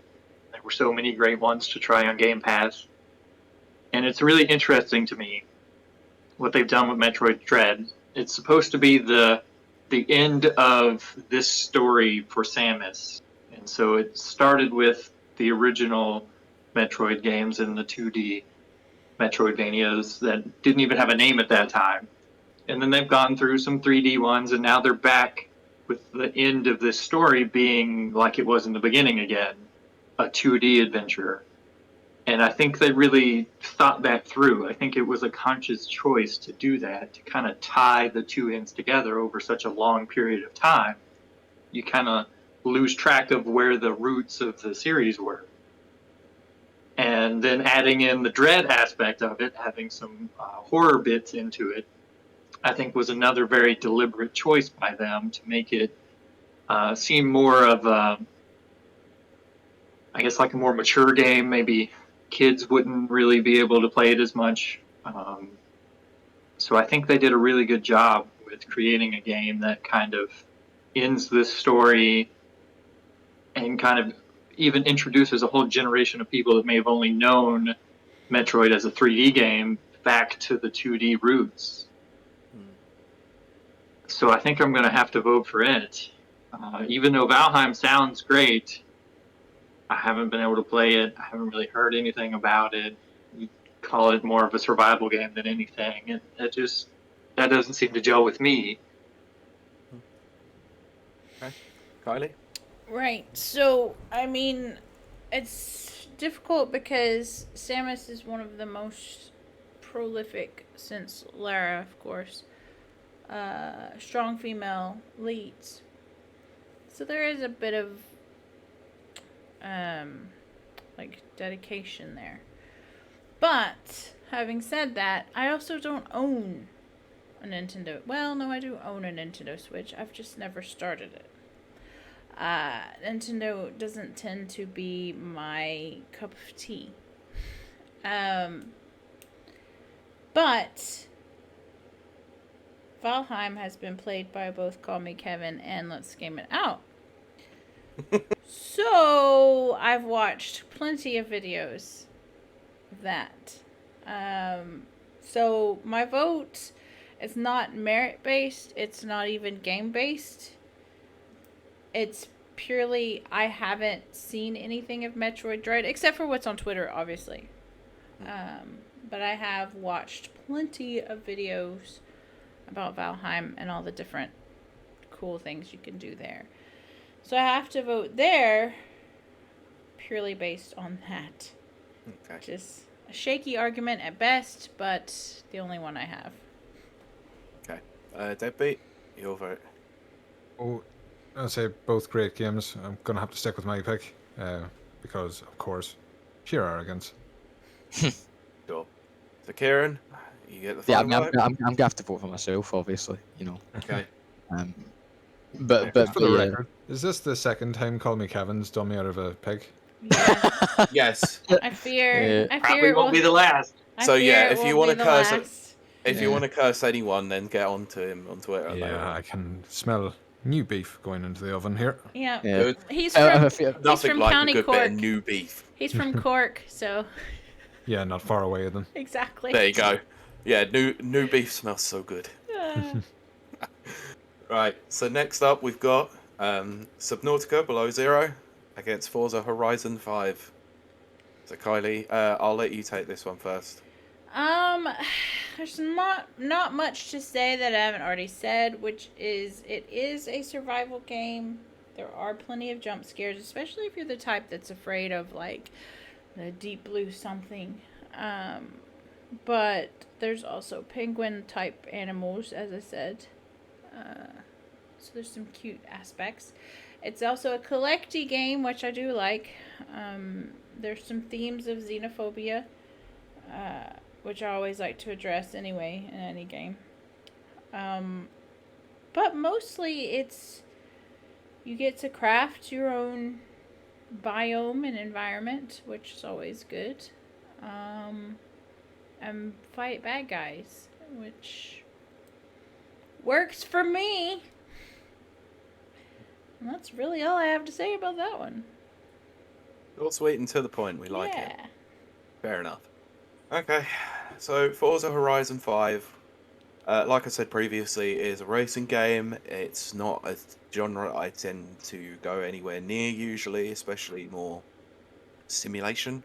I know this is more on the arcade simulation sort of style of games, which is probably why I resonated with Forza Horizon 4 more than I did with any other game in the series. So Forza Horizon 5 carries that on, the great work that they've done with Forza Horizon 4 with a new location. They made it very abundantly clear when they announced this game, like, this is photorealistic, this is, you know, the best graphics that you'll see. They made a big song and dance about that. Now, to a lot of people, that would be cool, because we all know someone out there who's a big proponent of graphics over performance. What this is, though, is an excellent marriage between performance and excellent gameplay. It looks superb. It looks unreal. Like, let's just say that. Like, it doesn't look like anything I've ever seen before. It's ridiculous how good looking this game is. But it's also fun. It's compelling. It's a magical mystery tour across Mexico, you know, with various different environments, various different reactable weathers. The opening mission alone is just an unbelievable tour de force of what you're going to experience within that game in 15 to 20 minutes. But there are so many challenges that you can do. There are so many things that you can just have fun and enjoy yourself. Car collecting through the auction can be enjoyable, but also frustrating, like an eBay bid. Just rounding out your garage is also a lot of fun. I think some of the more enjoyable aspects for me have not been like the big set pieces, but actually have been the smaller missions where you go and find smaller, like, rarer cars in like garages and then taking them back and stuff like that. It's just, you can tell the amount of love that has gone into crafting this game, and the team at Playground have just done an incredible job of just making it entertaining. Now, it's not without its faults, of course. A lot of connectivity issues were happening with the servers, being a mostly always online game. They seem to have ironed a fair few of them out now, but it's always been a problem with the Forza Horizon series when they launch. So it does stifle progress a slight bit, because you do have to keep going back into offline mode to then re-enable the online. But this is one of the only games where I've ever joined a convoy and had so much fun doing so. I think it leaves a massively lasting impression. Like, and that's someone who doesn't generally enjoy racing games. Okay. Right. Gentlemen, any questions? I'm good for questions. Okie doke. Right, I'll ask a question then. I'm going to say the exact same question I asked you in the Halo and It Takes Two round. Why should I play your game over the other one? Really? You should only play my game if you like survival games and aren't scared of scary ocean things. Okay. You should play Forza Horizon 5 if you love superb visuals, excellent performance, fun missions that are varied and interesting, as well as just an all-round good time with your friends if you decide to join a convoy. It's got an excellent single player as well as multiplayer. Okay, and if you are to sum up the unique selling point of your game in one sentence, what would it be? Don't need one sentence. Photorealism. Okay, Kylie? Overcoming your fears while also exploring the deep themes of xenophobia. Okie doke. Interesting. Right, gentlemen, ready to vote? Yeah, let's take the voting underway. So, Okay. Deadbeat first. Yeah, play both Subnautica. Just do not gel with racing games. Okay, fair enough. Brent. Now, it's probably obvious that I'm going to vote for Forza, but I do want to say a little bit about each. Of the survival games that I have played, I've enjoyed the Subnautica games most. I like their stories. I like the characters. There's not that many characters, so they feel really important when you do meet them and interact with them. And I have completely played through Below Zero, and I enjoyed it. But I have not enjoyed it for nearly as long as I have Forza.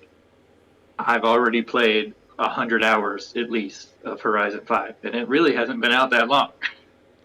And Yeah, just over a month at this point. not that I want to Yeah. help Pete's argument, but Brent, aren't there like some major No.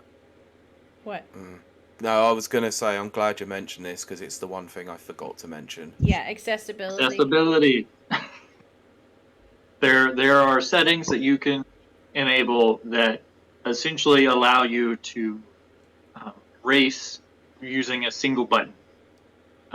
So even if you have trouble switching gears, or you have trouble with joysticks, or you really can only access one button, maybe you that's all you can do. You can set it up so that the game will basically do all the racing for you, and then you just control the throttle, your acceleration. So you can kind of speed up and slow down as needed, and the game will do the rest for you. Also, I don't think Horizon 5 is a racing game. I think it's an open world RPG almost, where your characters are the cars. You can literally progress through the whole game without racing. They give you the option to progress any way you want. You don't have to race. You don't have to win, even if you choose to race. Yeah. You can do so many things to progress outside of that I really don't even know if I could call it a racing game. It's more of cars as a character game instead in an open world. Yeah, that's understandable as well. I can see that aspect. So, Ciaran? See, okay. Again, I like to base these on arguments. No, I really, no, I'll be honest. I'm terrified of Subnautica. It scares the bejeebus out of me, right? If there's one thing that, like, on this earth that terrifies me, it's like waking up in the middle of the ocean, having to look down and just see a thick veil of emptiness. That terrifies me, because, like, what's down there? And Subnautica shows you what's down there. Monstrosities. I don't want to think about that. I don't want to see it. I don't want to come face to face with it. I've watched playthroughs of Subnautica for that reason, but when I try to play it myself, chance. Maybe Below Zero's a bit different, but certainly Subnautica 1 just terrified me. I couldn't. Especially the regions where it was just pitch black and you needed it's just your light, and no, couldn't do it. That being said, I love that. I love that kind of horror, the kind of horror unknown, and that's the reason I really like Subnautica and like that kind of. I think that's kind of their unique selling point. There's a kind of horror element to those games that I think is really interesting. And of course, it's the fact it's all underwater. You know, I know Below Zero's some of it's kind of got land in it, but that being said, though, Pete did say a lot of stuff about Forza there. You know, from just how much a technical achievement is for playground games. And just the gameplay. Again, I'm not big in racing, that's the only thing, but I don't want to let my thing for this because I have played Forza. I think I've played Forza Horizon 4, just because it was on Game Pass. UK. Yeah, that one. Mm-hmm. And yeah, it was really different. But having that moment, just being able to drive around and just walk about. It's really, I feel this is something that rejuvenates the kind of racing game formula by not restricting you to races. I think Brent brought that up, and that's a kind of thing that he really likes about it.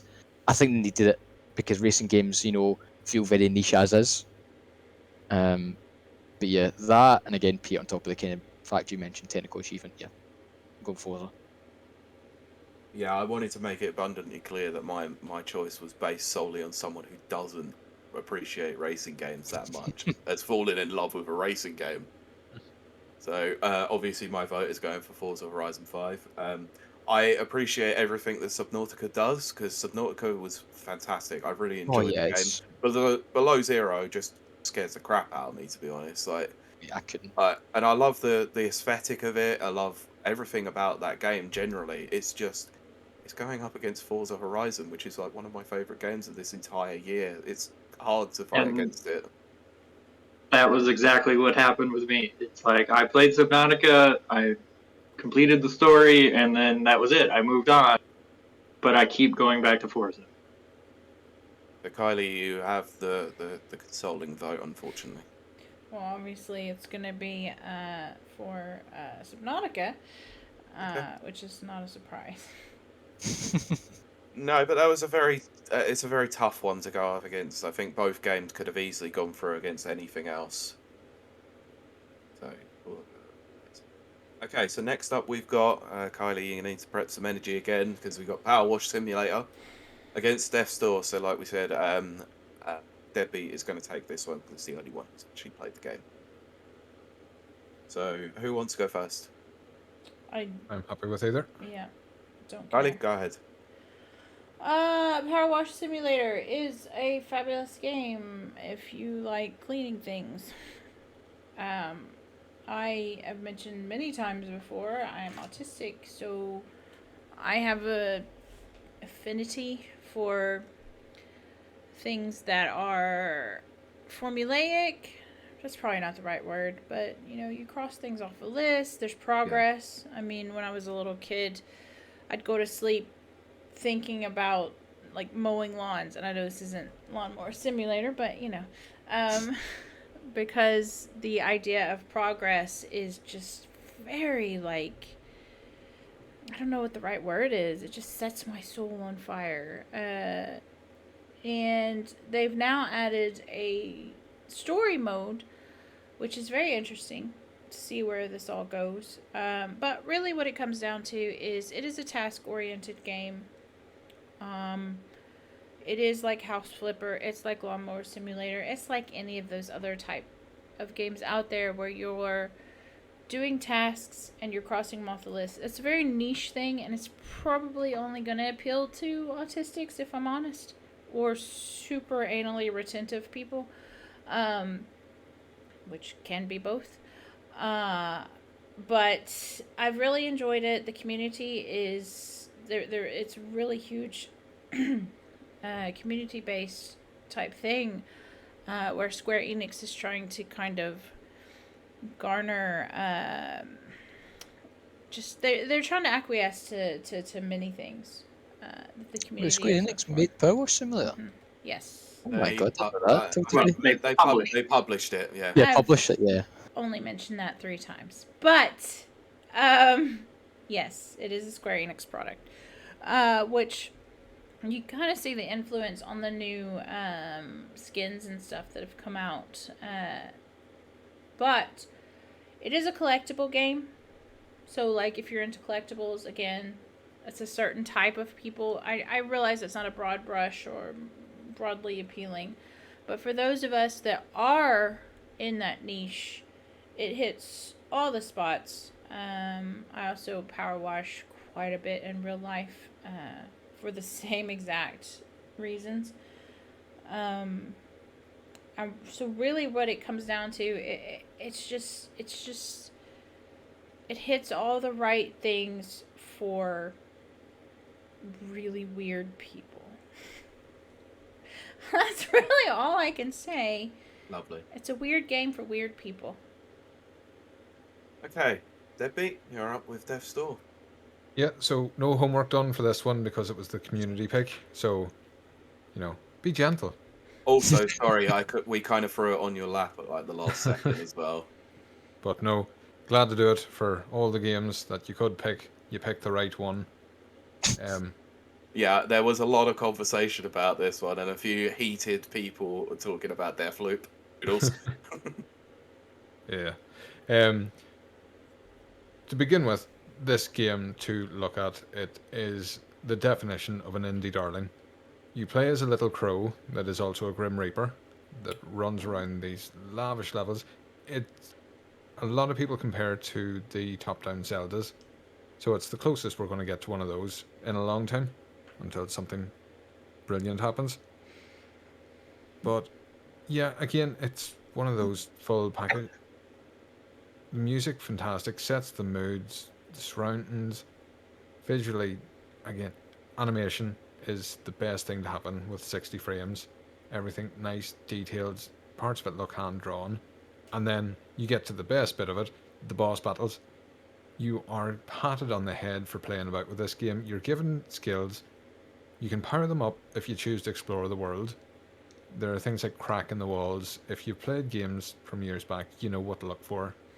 If not, there is a bit of a learning curve behind it. The first boss, if you use the fire ability at the right time, you actually get an achievement. It cancels an attack pattern, so it's very clever. If you knuckle down, and it's one of those games, if you learn, it becomes one of those dances. You know when to look out for attacks. The patterns open themselves. It's just, when you get the hang of it, you get a chain shot at one stage that grapples enemies, and that is so much fun. Poor Halo. Trying to think what else it has going for it. It is quite a compact game, is the only thing. You can run through it quite quickly, but there's a brilliant post-game content, another collectathon. It has a secret ending at the end of it. And it's short but sweet. It is a great package, and this is why it's here. People voted for it. It really sticks with you. I think this is the most recommended game of the year. I have been recommended this so many times by other people who weren't aware that I had played it. So I think I'll wrap up on that. Yeah, this game got a lot of recommendations, like from. Oh, well deserved. I was glad to see it to come to other platforms. Again, if you can get this on Switch, yes, I think that is the place to do it. Okay, so now to the line of questioning. So, Ciaran or Brent, do you have any questions? Not currently. No. Okay, I have one. So in terms of Death's Door, what kind of genre is it really? Because it looks like it could bleed between adventure game to It's like, an action sort of RPG. an action RPG. Because it looks. I'm trying to think of the genre. It looks It's like like a roguelike. hack and slash game. No, Yeah. the difficulty of the roguelike's there, but your skills carry on. You can Okay, upgrade your character, so. Okay, that would have been the one thing that probably would have put me off of Death's Door if it was a roguelike. No, So that's. I think a lot of people, it gives off that air of being roguelike, but Yeah. no, it's a nice little world, nice exploration. Again, Okay. top-down Zelda. It's the closest we're going to get. Sure. All right, let's go to the votes then. So I'm going to start with Brent on this one. Well, for the Powerwash Simulator, I really enjoyed watching Kylie stream it and play it. If I had been exposed to it in any other way, I would have never even thought anything of it. But just seeing the joy that she had while playing was quite something. Death's Door, I've not been able to play either. but I was kind of upset when I first saw it that it wasn't going to be available on Game Pass or even on Xbox. I felt like it was something that I probably would have enjoyed playing. And after kind of hearing your arguments both ways, it does seem like Powerwash Simulator is for a subset of people, but with Death's Door being the community choice, it's much broader in its appeal. And I think that we're not choosing a game for just ourselves, just the 5 of us. We're choosing it for our community, our Twitch viewers, our listeners on the podcast, our readers on the website. And so I think we really need to respect what they chose as their choice. So I'm going to go with Death's Door on this one. I can't guarantee that I will keep using that rationale in the future. But just based on your arguments alone, with Powerwash Simulator being more of a niche game, I think Death's Door needs to go further. Okay. Ciaran? Yeah, I mean, Brent's taking the words right out of my mouth. I think the fact the community was so... I think the fact that the community voted for Death's Door kind of speaks to its quality and its, you know... And the way Deadbeat spoke about it, you know, I really loved when you said you get patted on the head by the game. I think that was excellent. A very very interesting way of saying, you know, how rewarding it is. And again, I've not. I think I want to say something remotely similar. I played this year's Hades, that kind of like top-down-ish style, at least. Again, I know I'm not too similar. That's why I'm not saying they're the exact same. Cool. But again, when reviews came out for Death's Door, you know, I was a bit surprised by the scores, you know, because it's not an indie game. It is, yeah. Yeah. Another Devolver, I believe. Well, if it's Devolver, then again, Yeah, it's probably a Devolver game, isn't it? if it's Devolver, that explains it. But no, just what you're talking about there. Again, like what you spoke about, just makes me want to try it now. Even the reviews didn't do that. So yeah. I think it's a no-brainer for me. Okay. So I was watching. I had a look at the trailer, both the, you know, standard trailer and gameplay trailer for Death's Door, and this looks like it probably is right up my alley. Like top-down, classic, like Zelda-style game with, you know, really interesting art style and a good progression system and all of that. It will be one that I'll pick up for sure. Looks like a fun game. Minorly disappointed it probably wasn't on Game Pass, but I can understand they're an indie developer that had to earn their money somewhere. Not to go off topic, it was actually revealed during a Game Pass event around E3. Which makes it even more strange. Yeah. That's weird. But it was. Yeah. They said that was a mistake. Yeah. Yeah. So, but I'm gonna go across against the grain here, and I'm gonna put my vote to Powerwash Simulator here. For a couple of reasons. First of all, Death's Door looks amazing, looks really interesting, but it's another serious game, another really serious. So while short game, sometimes you just need a game that is like liquid crack, you know. And Powerwash Simulator, the simulator games are generally just good laugh, like they're good fun. They're just, you know, you can just zone out for a good couple of hours, just play them to your heart's content, have fun with them, and that's that. And Lawnmower Simulator was much the same as Powerwash Simulator. It's a hell of a lot of fun. And yeah, sometimes like I don't really want to play a deep like game like that. I just want to put my feet up for a couple of hours and, you know, clean some houses. So yeah, Powerwash Simulator for me. Well, that is a pleasant surprise. I cannot deny that. Also, the amount of joy that it brought Kylie throughout the whole of the year was enough to make me vote for it as well, because that stream, like Brent said, my God, it was infectious. Too bad we couldn't put Goat Simulator up. No. Alright, so I mean... Deadbeat and Kylie are the last 2 votes, so I'll put this one to Kylie first. I mean, obviously, I haven't played the other one. Death's Door? Is that what it's called? Mm-hmm. Yeah. Though it does sound appealing. I mean, I can't deny that. Yeah.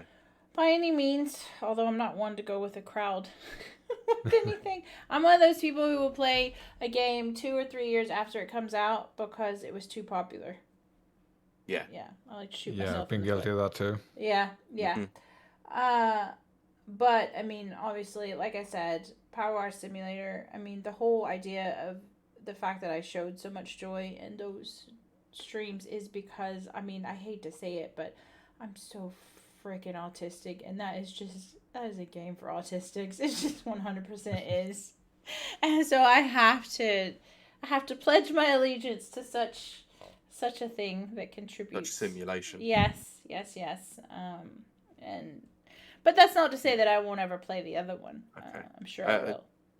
Yeah, Ciaran, just to clarify, you were on Death's Door, right? Yes, Death's Door. Yeah. Okay. I don't think he's voted for No, you're not. anything. You're not going to die anytime soon. I promise. Even though what I said sounds pretty ominous.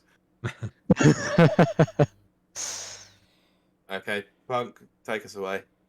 Yes, Death's Door for me. I was glad to see it get voted in, and I think it's earned its spot. Fair enough. Powerwash Simulator went as far as it could go. It flew too close to the sun. No. It went as far as it deserved to go. Okay.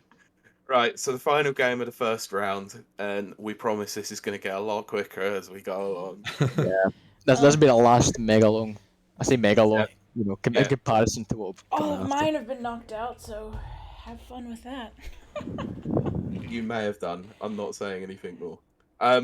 We have Resident Evil Village against the Medium, which is the most appropriate of the two games Yeah. that have gone up against each other. So, The horror game bout. because obviously Deadbeat did do a big explanation of Death's Door, I'm going to go with Ciaran first on this one because he's. Oh wait, I'm up against Deadbeat here. Yeah. No. Whoa. Oh, No. Sorry, That's, my bad. that's what I thought. Yeah. It's a long Well, time. happy face. Look, we've been at this for 3 hours. All right, I'm tired. All right, I'm deprived of caffeine now. I've used it No, all up. And I'm sitting with him. I was like Deadbeat. No. No, I thought it was. Yeah. Okay, well, it Yes, doesn't matter pick up either way. 6 entries, deal with it. Fine, I'll go in alphabetical order. Brent, you're first. Okay. So I promised, I guess 3 hours ago, a story about Resident Evil Village. So I'm going to start with that. Although I had played the original Resident Evil back on the PlayStation days, I didn't get very far. I was pretty young when the dogs came out. That was it for me. I stopped. And I did play Resident Evil 4 on the GameCube, even though everyone says to this day that might be the best Resident Evil game. It was just something, you know. It was okay for me. So I wasn't really big into Resident Evil. I did buy Resident Evil 5 because it was the first one on Xbox, and at that point I was firmly in Xbox territory. But you know, it was just weird and crazy, not like any of the other Resident Evils. So I didn't really think anything of a new Resident Evil game coming out. But I saw that there was a demo available. It was only the castle section. It's only about an hour. And I decided to play it just to see what it was all about. And I loved it. I just absolutely fell in love with that part of the game. So much so that immediately after playing the demo, I purchased the combo version of Resident Evil Village. So I got a pre-order for Village, and then I got Resident Evil 7 and all of its DLC. So I immediately started downloading 7 to play it. Nice. And I played through it and all the DLC leading up to Village, and I loved it all. I could not believe that I had missed out on this, and that all it took was that one demo to really get me on board. So when Village came out, I specifically did not take any reviews or anything during that time because I knew I wanted time to play it. So I played through it once, and that's about all I can give games nowadays, is one playthrough. On top of, you know, games leaving Game Pass or games I need to review, I just don't have time. But after I played through it that first time, I started another playthrough, did it on a higher difficulty. Started another playthrough, did it without healing. Started another playthrough, did it without rearranging my inventory. I did it so many different ways. In the end, I even streamed a speed run. I am not a speedrunner. I don't do that. I've never wanted to do that. But for some reason, I wanted to do it with this game. I don't know exactly what the perfect storm of things in this game was. But I think that they really looked at the history of the series. You know, it was the 25th anniversary, I believe, and kind of took pieces from each one and put it into this game to make it kind of its own anniversary game. There's a little bit of every game in here. So like the castle portion towards the beginning, you know, feels very much like Resident Evil 1 in the mansion. And you have like the village kind of being the center of all the different areas and things. And that feels very much like Resident Evil 4. They brought back the shopkeeper like Resident Evil 4. They even threw in kind of other horror genre games. You know, everyone talks about, I think it's the second portion of the game, but the house on the cliff. Everyone says that that's very much like Silent Hill. I'd never played Silent Hill, so I'm not really sure. But that was actually my favorite section. I think that was the scariest part, and that has like the least amount of action and combat. It's very slow, but that's what makes it so scary.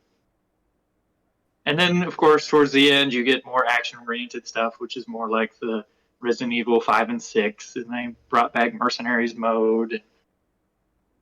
They kind of did everything that they could to make the game have bits of their entire history, but it melds well.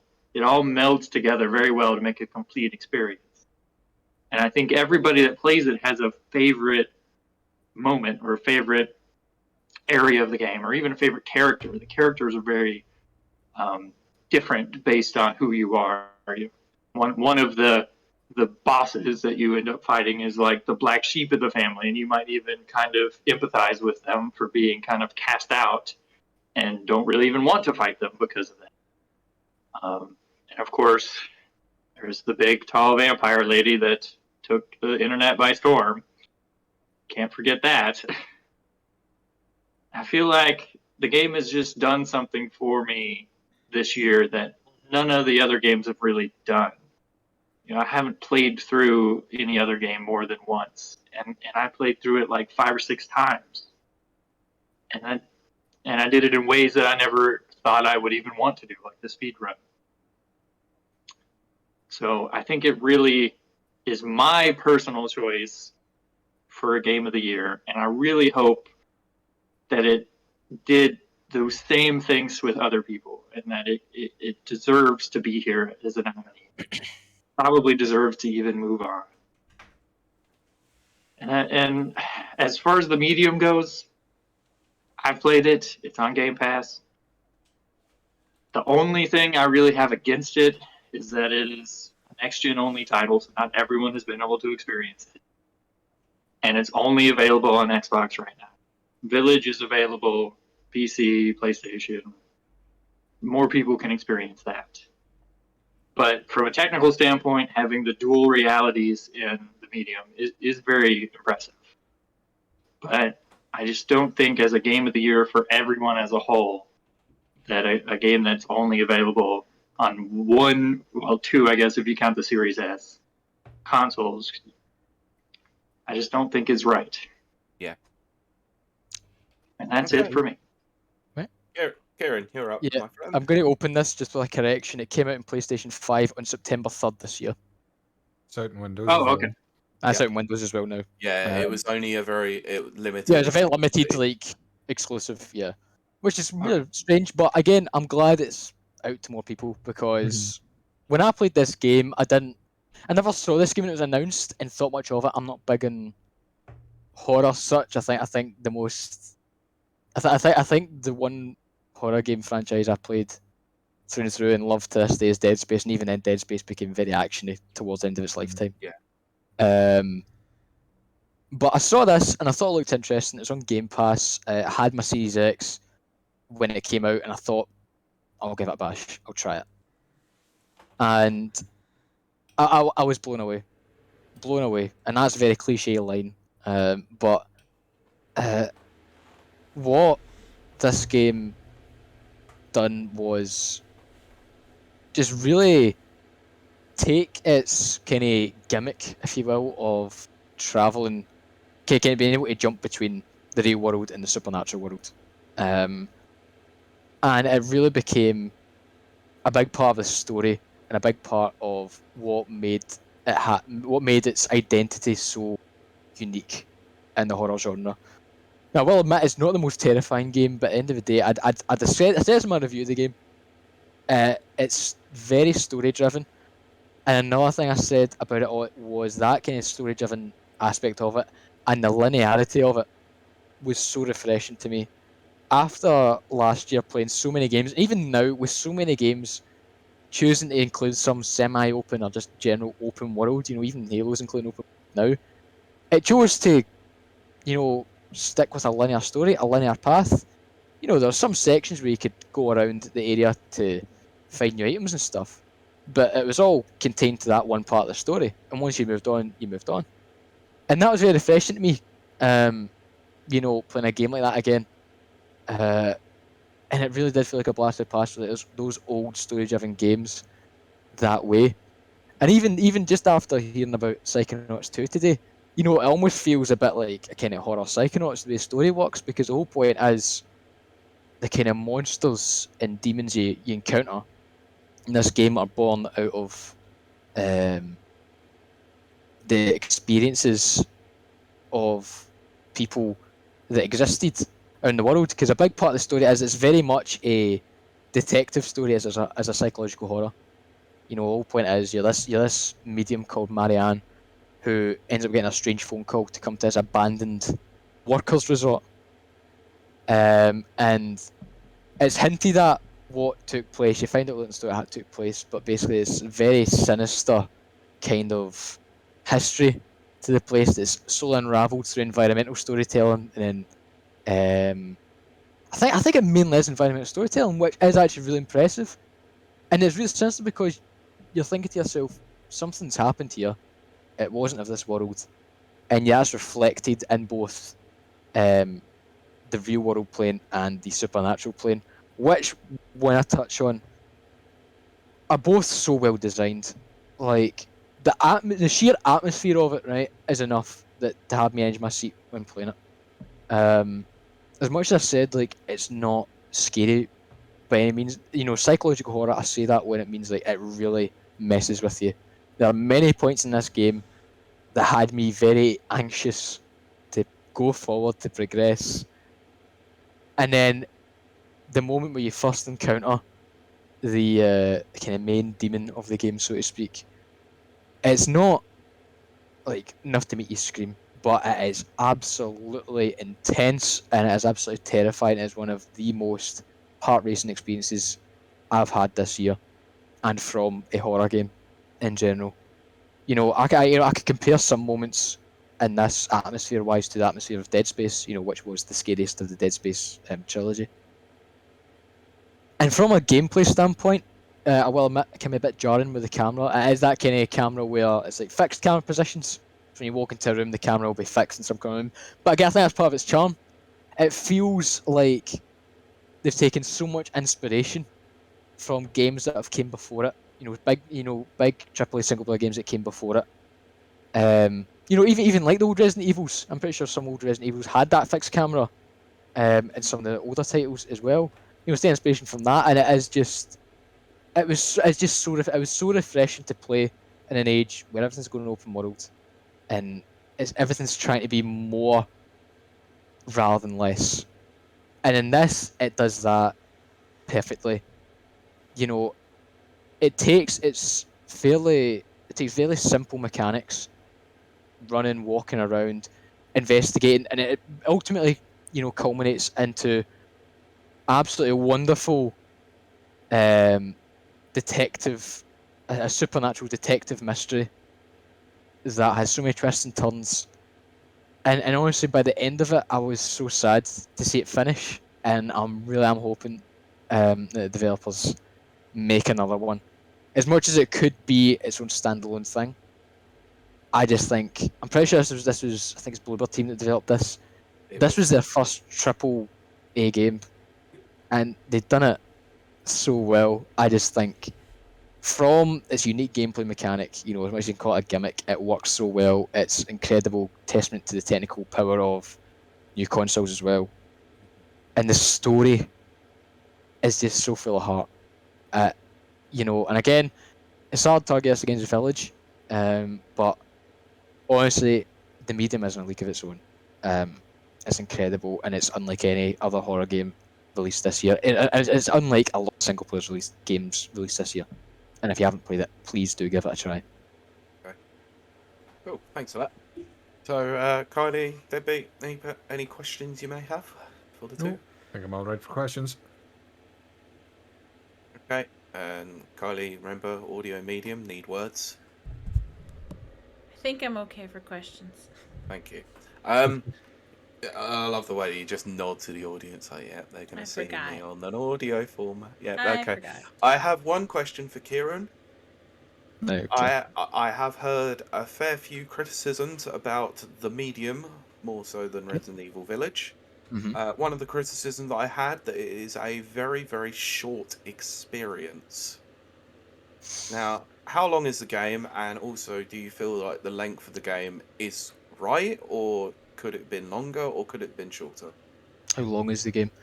I can't exactly remember how long it is, but as I've said, it's a single player game. You know, similar to a lot of games we've argued today. You know, single player games don't need to be continuous. They don't need to have post game to be good. You know, Deadbeat was saying Metroid Dread he was saying was short, but again he said it's exceptional. One of his games of the year. You know, rightfully so. You know, we've seen the reviews for Metroid Dread as well. I think when it comes to narrative-driven games like this, that are linear in that way, they need to be respected for what they are. You know, again, I think we're getting too accustomed to having so much available to us in games that it ultimately amounts to just all instances.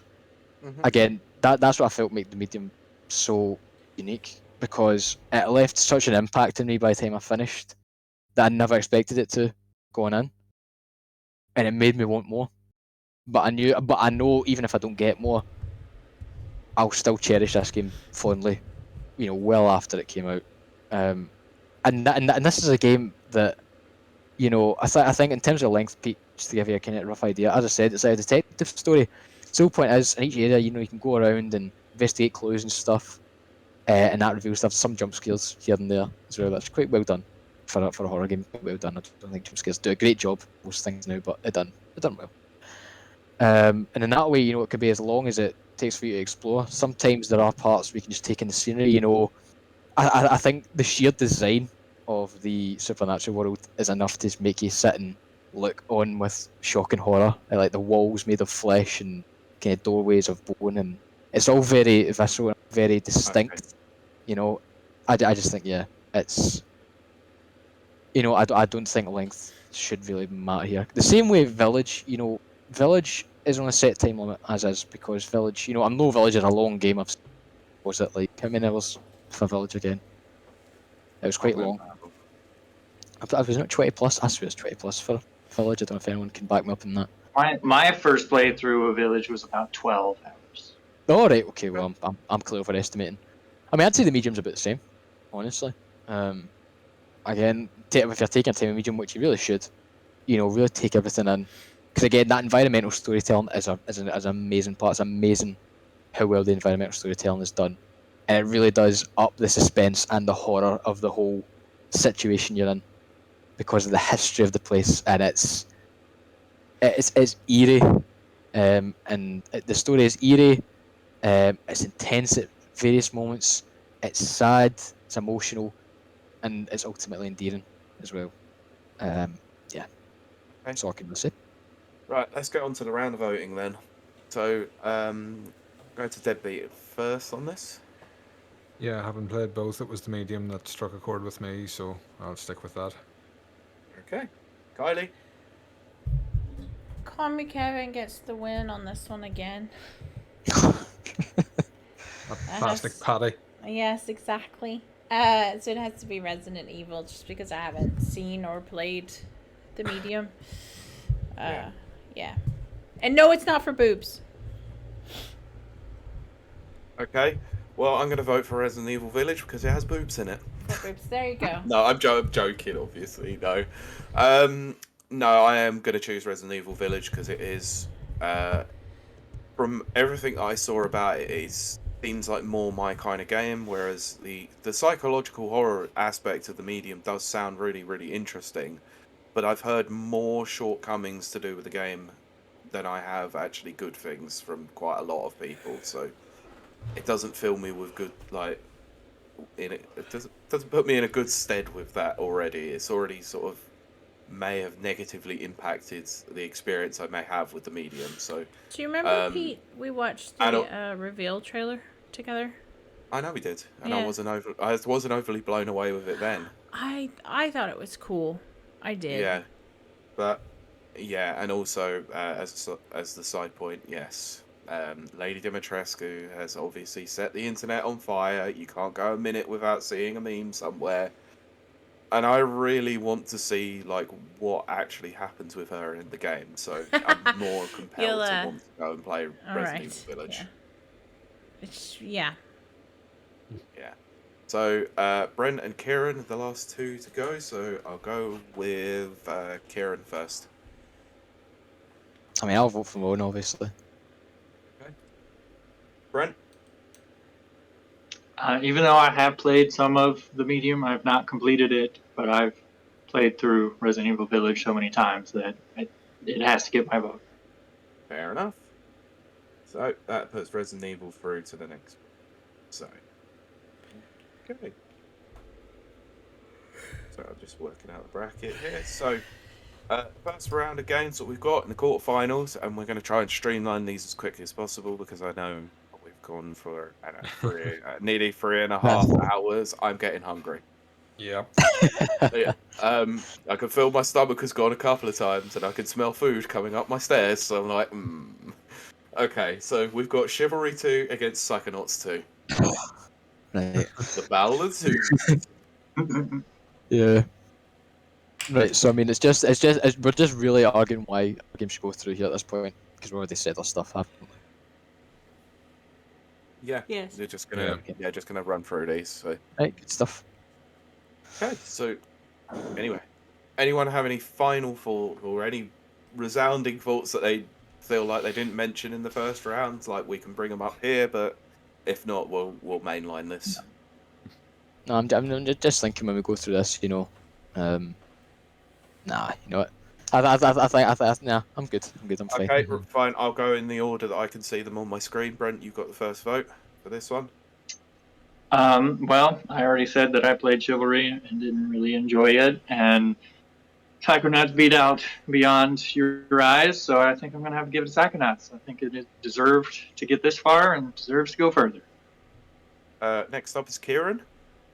Oh, I didn't realise we were just straight up voting. I thought we'd be arguing. All right, okay. No, we're just going to straight up vote.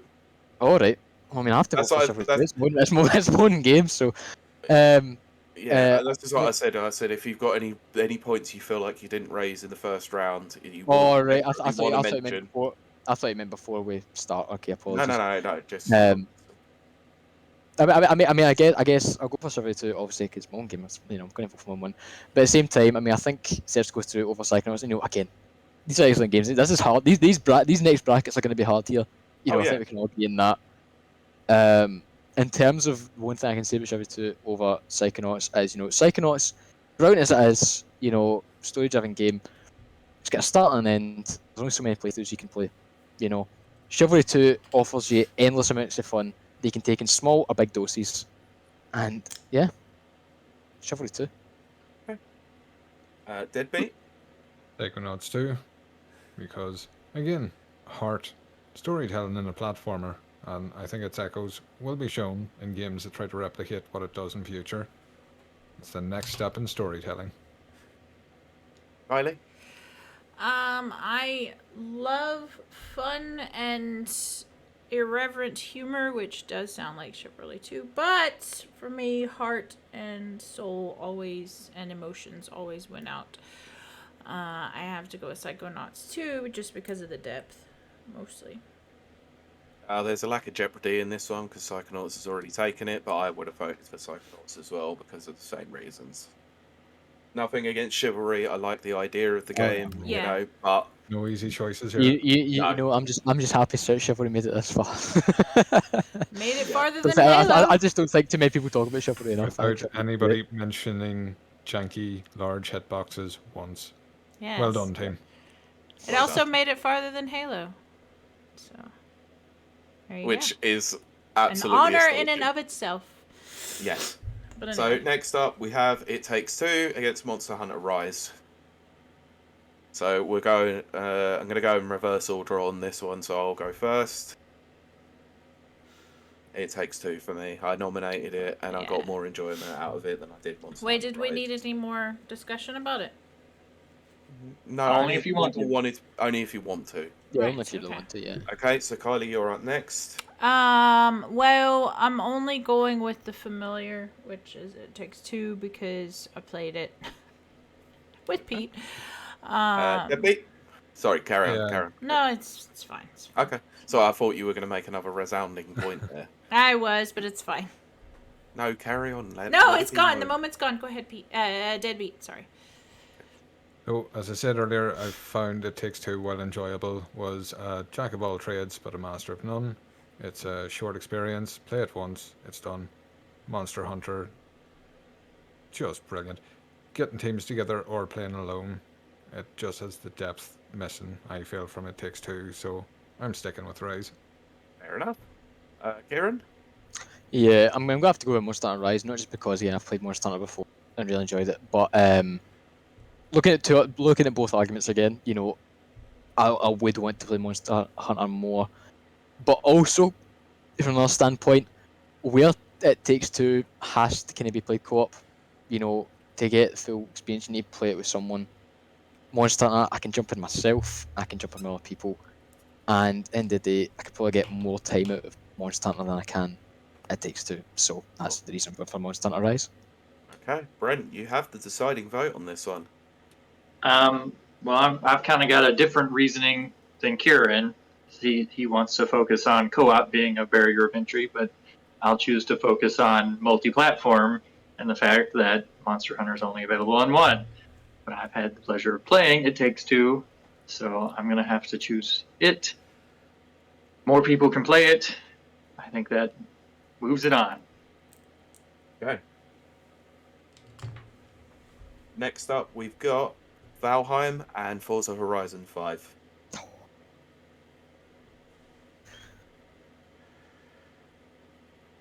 So, I'm going to go with Kylie first on this one. Call me Kevin wins again. It's Valheim. Okay. Brent? I didn't vote for Valheim to start with, but I did vote for Forza, so I'm going to keep going with that. Forza it is. Okay. Deadbeat? Go Valheim. It is crack. Okay. I'll go next, and I'm going with Forza Horizon 5. So, Ciaran, you've got the deciding vote here. Just your face. It's like, Kieran. Right. Yes. Well, I mean, Peter, obviously Valheim. But I mean, again, right. If I'm to give any reason, if I'm going to give any justification, because Forza, again, as I said, these are tough brackets, right? Forza is an exceptional achievement, brilliant game, but I still feel the racing genre is just still too niche. Yeah. And as I've said with Valheim against Metroid Dread, and I'll say the same against Forza, there's so much opportunity with Valheim, and it's just it's an experience unlike any I've had. You know, even within its own genre and even outside its genre, it's incredible. She's Valheim through. So next up, we've got Death's Door against Resident Evil Village. So I do have something to add, okay. just in case Resident Evil made it further. I didn't even mention that if you purchase the game, you also get a multiplayer mode with it.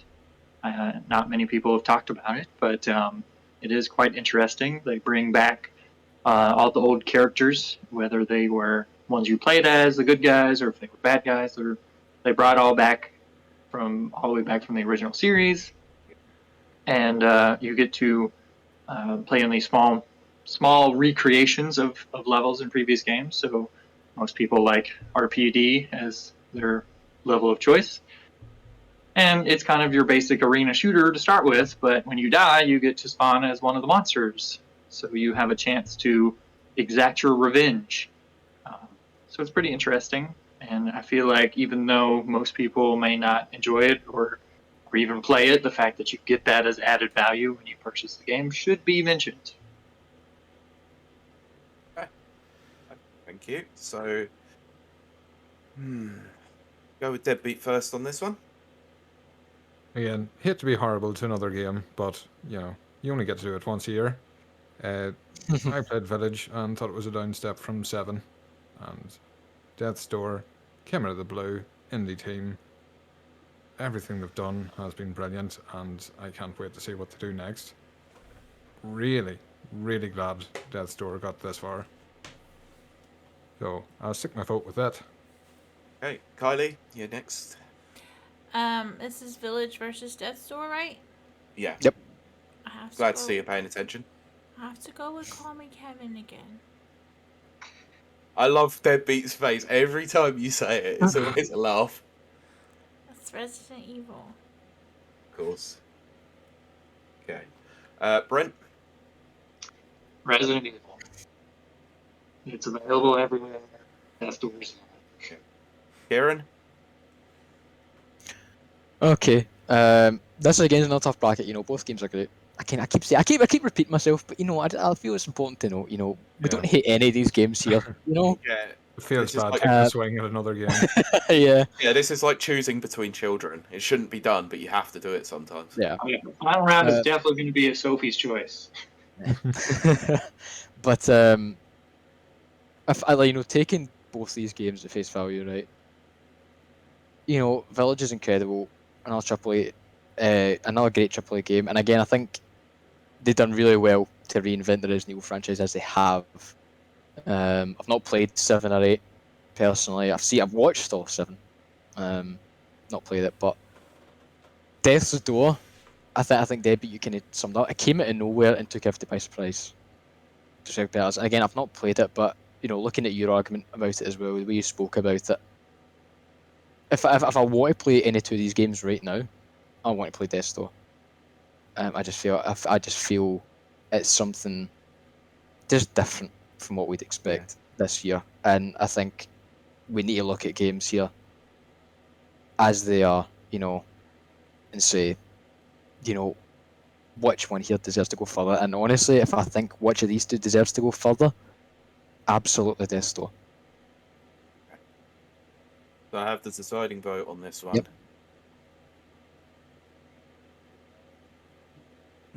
Do I want to play an interesting, aesthetic-looking game that looks like it plays really well, or do I want to play a good-looking game that looks like it plays really well with a big boober lady? I mean, it depends on which one of those. Choice. It's a tough And which one? Depends which part of that sentence you prefer most.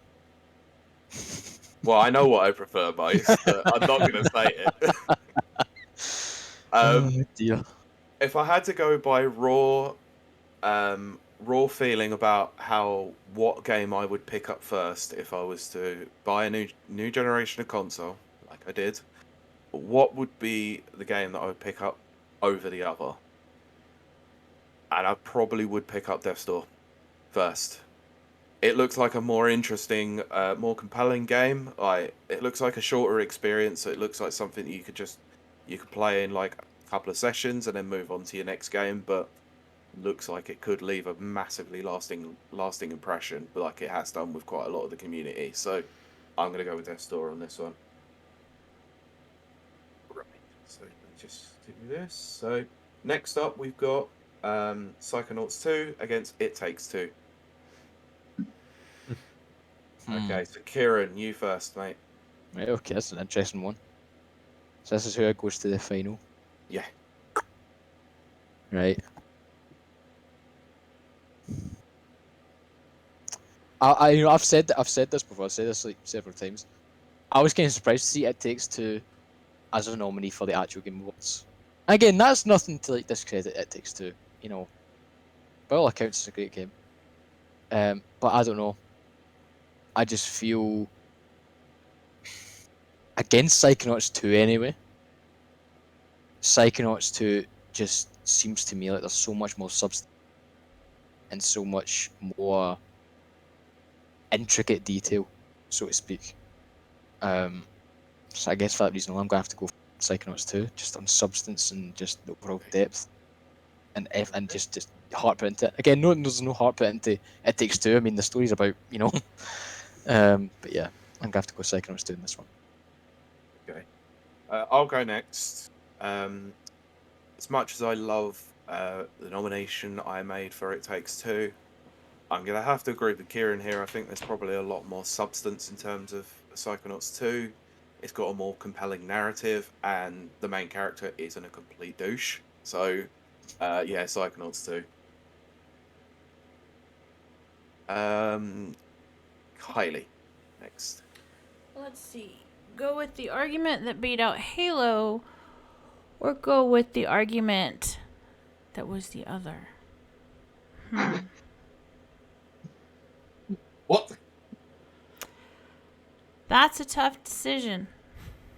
But I have to echo Pete in that I have played It Takes Two, and the main characters are both douchebags and quite annoying.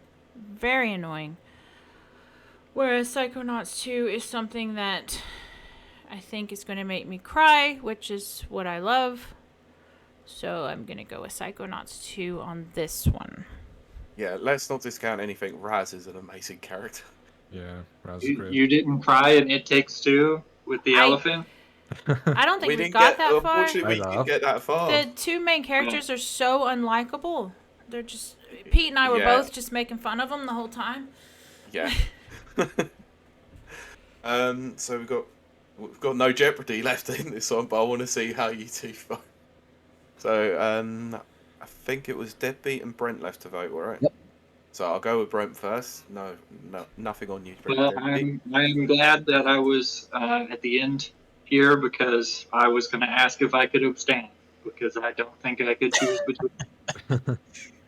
Okay, so we're going to have the first abstain vote here. Which I know, according to the rules that we set forth last year, you can't do that in the final round. That's But true. That is very true. I'm glad you remembered the rules. Because I didn't. Alright, Deadbeat, just take us away. Just tell us. Yeah, Psychonauts 2. Cool. With all I think one's that's heart. the most resounding victory out of all of them. Yep. Okay. Right, so next up we've got in the second semi-final we've got Valheim and Death's Door. Right, can I preface this, right? If there's any of my three choices I wanted to get this far, it was Valheim, so I'm so chuffed I've made it this far. But I'm against Death's Door here, so I'm going to need to see what happens. Okay, so I'm going to go in reverse order. So Deadbeat, you're going to take this first. Yep. Standing with the community. Death's Door. Triumph. Okay, Brent? I haven't played either. I've heard some great things about both, but I think I'm going to have to echo Deadbeat, and it was a community choice for a reason. I don't know how many total people voted, but that's more than just me, and that should carry weight. Sure. It was Kylie Dex, wasn't it? This is a tough one because the whole reason I put Halo forward was because of like how it brought the community together and everything. But then Call Me Kevin played Valheim. So it's Valheim. No, I haven't made the decision yet. I thought I could preempt that one. No, based on I feel previous like choices. I feel like since I failed the community, I'm going to vote for the community just to kind of give something back. Since I messed up so bad. But yeah, so I'm gonna go with the whole Death's Door thing because people were so excited for it and stuff. Yeah. So yeah. Okay, Ciaran. Well, again, it's moot point at this point, but you know what, Valheim, we made it this far, buddy, we done it. We done it. We got noticed. Got this far. So of course I'm going to give my vote to Valheim, you know, as relevant as it is at this point, but you know, if you haven't played Valheim, folks, if you have a PC, you know, it doesn't need to be a high-end PC. I've got a mid-range PC, I can run it, and it is an incredible time, especially with friends. And if you're a big fan of the Viking and Norse aesthetic, it is probably one of the best kind of Norse Viking games out there you can play today. So, yes, that's why I'd vote. My vote doesn't matter. I could choose not to tell you what way I voted, or I could abstain, but I'm going to tell you I voted with the community and went with Death's Door. So the final round, the final game on this epically long journey that we've been on. Deadbeat, this is 20 episodes for you. Yeah. Okay. We've got Psychonauts 2 and Death's Door. We've got community vote against Deadbeat's. Well, realistically, it's 2 Deadbeats arguments that have made it to the final. Okay, so how do we go with this one? So I'm going to go in the order in which they are on my screen, and again, so Brent, you get the first vote.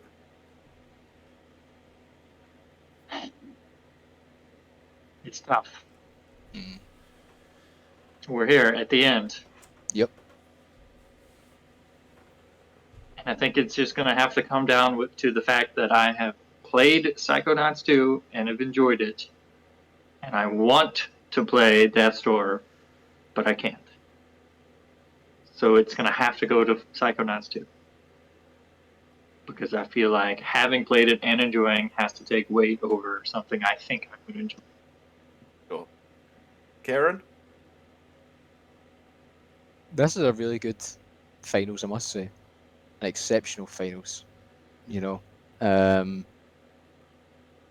But if I'm to give it, again, I like to think about, in terms of the arguments made today, what one would have want to play immediately after this show, for example. And I think I'd want to go. I think I'm going to go download Psychonauts 2 after this.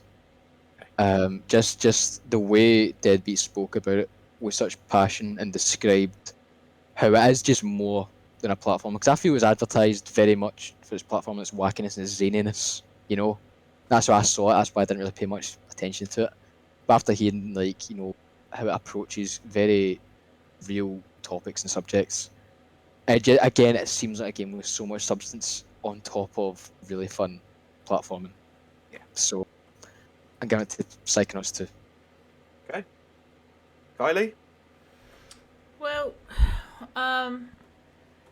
so now I have to debate between my failure of the community and my love of heartfelt, passionate games. What?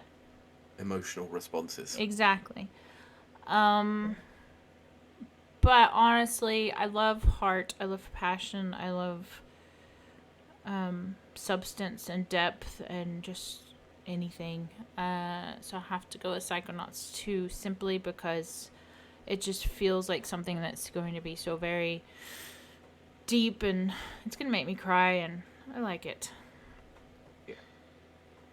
Okay, Deadbeat. I think I know how you're voting on this one, but carry on. Yeah, apologies to the community. I hope I conveyed my love for Death's Door, because I do. Out of the two of them, I have to go with Psychonauts 2. But for an indie title to come up against something that veterans of the industry made Abso-freaking-lutely. over 10 years, at least, it's no small feat. And it doesn't detract from Death's Door and what it is. But yeah, I have to go Psychonauts 2. Understandable as well. You nominated the game. Hmm.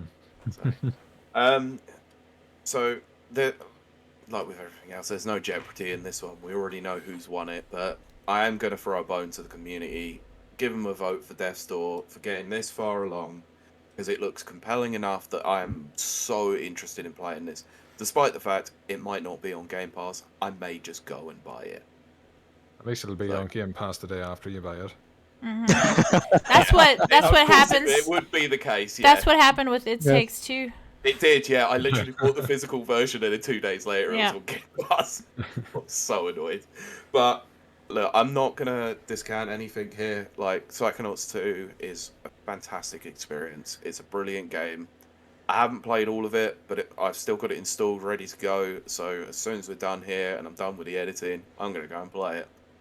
Either that or play some Halo. So, I feel bad that I put it out. I do want to say that the real game of the year is Game Pass.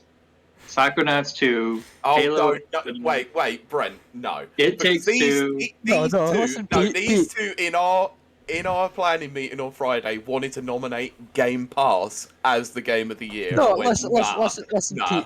Pete, right, listen. I'm just saying that, like, Subnautica, almost half of our nominees are on Game Pass. That's true. Mhm. I mean, listen, So right, if our viewers and listeners have made it this far, I would say go pick up a month of Game Pass and play all these games and make your own decision. Yeah, that's a fair point. Actually, I'll give you that. end of the day, listen, you know, all these games are great, and you know, Game Pass is great, but you know, we can't nominate it for Game of the Year as much as it is the best deal in gaming. You know, offering you over 400 plus games. You know, as Brent said, over half the games on our list today are on Game Pass. But again, we can't nominate for Game of the Year. You know, despite all When its, do we actually get our codes for free Game Pass? Is this after the recording or? we don't talk about it. Oh, Yeah, we don't like to be shills, you know. Xbots everywhere. Look, I at least nominated a Switch game. And I so did nominated you, a PC game. Yes. Yeah, that's fair. So, yep, we've got this far. We've come a long way, but our overall winner and the definitive Rapid Reviews Radio pick for Game of the Year 2021 is Psychonauts 2. Probably very well deserved, let's say. Yeah. I am going to finish this out by saying something cheesy. Regardless of what way you voted, regardless of what game you nominated, we all won this year because we had an incredible year of games. I did say it was going to be cheesy. Yeah, I know. I'm kidding. You know, there are 16 games on this list that were very rightly appeared on this list. There were, 9 other games that were voted for by our community that could have very well deserved to be on this list. You know, Ratchet and Clank, Deathloop, Returnal, to name a few, could have very easily made it on any Game of the Year list, and they did. But yet, they didn't make it any further than our community vote, and I think that just shows how strong of a year 2021 was for gamers. Despite the lack of people being able to actually play or get their hands on next generation consoles with a degree of easeability or accessibility, it's still been a bumper year where Microsoft and Sony have put out some incredible games on their systems, even PS4 and Xbox One as well. But let's not take anything away from Nintendo, who should not have put out a Metroid game, a 2D Metroid game for the first time in 19 years, and it blew up the internet as well as it did. It's ridiculous. So, shout out to every single game, every single publisher. To a certain degree, we won't talk about Activision, Riot, or Ubisoft in this one because they're scum. But to the developers who actually created the game, we thank you. Anyone else got any closing points? I'm very glad to be invited on. Yeah, I was going to say thanks for having us. I enjoy talking over Ciaran, so. I'm sure you like doing it. Anything over Ciaran. I enjoy. Have all of us together. I enjoy being beside Deadbeat, even though we're miles away. This is the one place I can do that. And I'm so far away from all of you. Yeah. But you're so close to us in that. I don't know if it's same in your screens, but my screen is like me, Brent, and Deadbeat all on the top.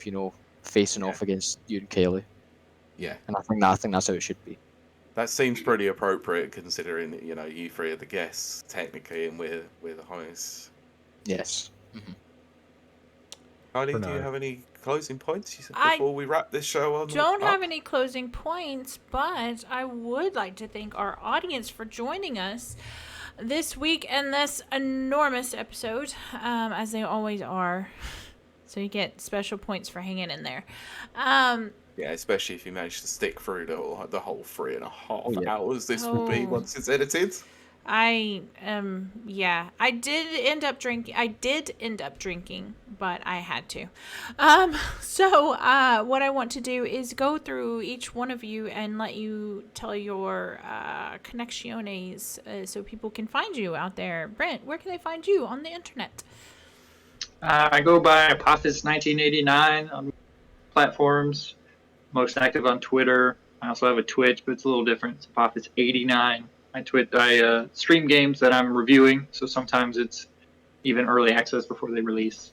And then sometimes I'll stream new updates for things. I've debated doing a Warframe stream. You should do that. I'm so sure. Yeah, I'm gonna just break a little bit and say hi there to Nintendo 5. Haha. Wow. Yeah. Hello, Richard. Yeah, you showed up right at the end. Ooh, but it was a marathon. Which is not a hint to who won. Anyway. No, just go back and watch the VOD. Or if you can wait for an audio version for Yeah, I a mean, couple I was going to say, Pete, you're not going to try and add timestamps to one of the versions, so people can just go to the certain I'm round. I'm gonna try. Yeah. It's a lot of work post edit. I'll see what I can do. Even if can you not do that quite easily on YouTube? If we Can. upload this to. Yeah. You actually have to manually input them though, so I need to find the timestamps. Yeah. So that's what I mean. It will take a bit of work post edit. So I think it'd be quite good to give people option to just go to a certain round if they don't want to see if the one game lose or win. Sure.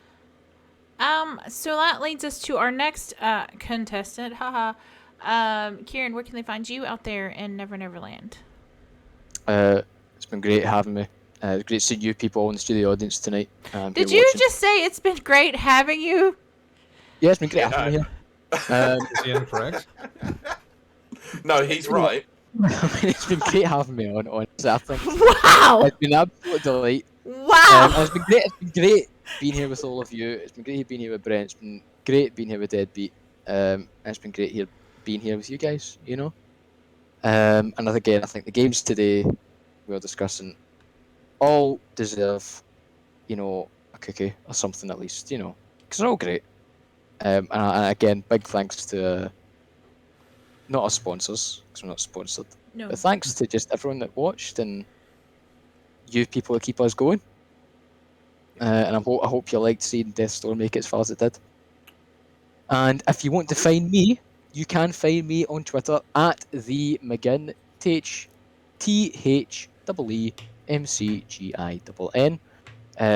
We can find links to Rapid Reviews UK and my own blog. And if you keep an eye on Rapid Reviews UK, you should hopefully see a review of mine coming out soon on a DLC for a certain game that Xbox claims has been my most played game for 3 years running. So yeah, keep peeled for that this week. All right, Deadbeat, how about you? This is your chance to plug all of your things. Well, open up wide, everybody, because I'm going to plug myself for your pleasure. I knew it! Yeah, probably the best place to find me is wtfdyw.co.uk. It brings you to the Buzzsprout page. All the socials, all hosting locations are on there. If you fancy a bit more of this in your ears on a Monday morning.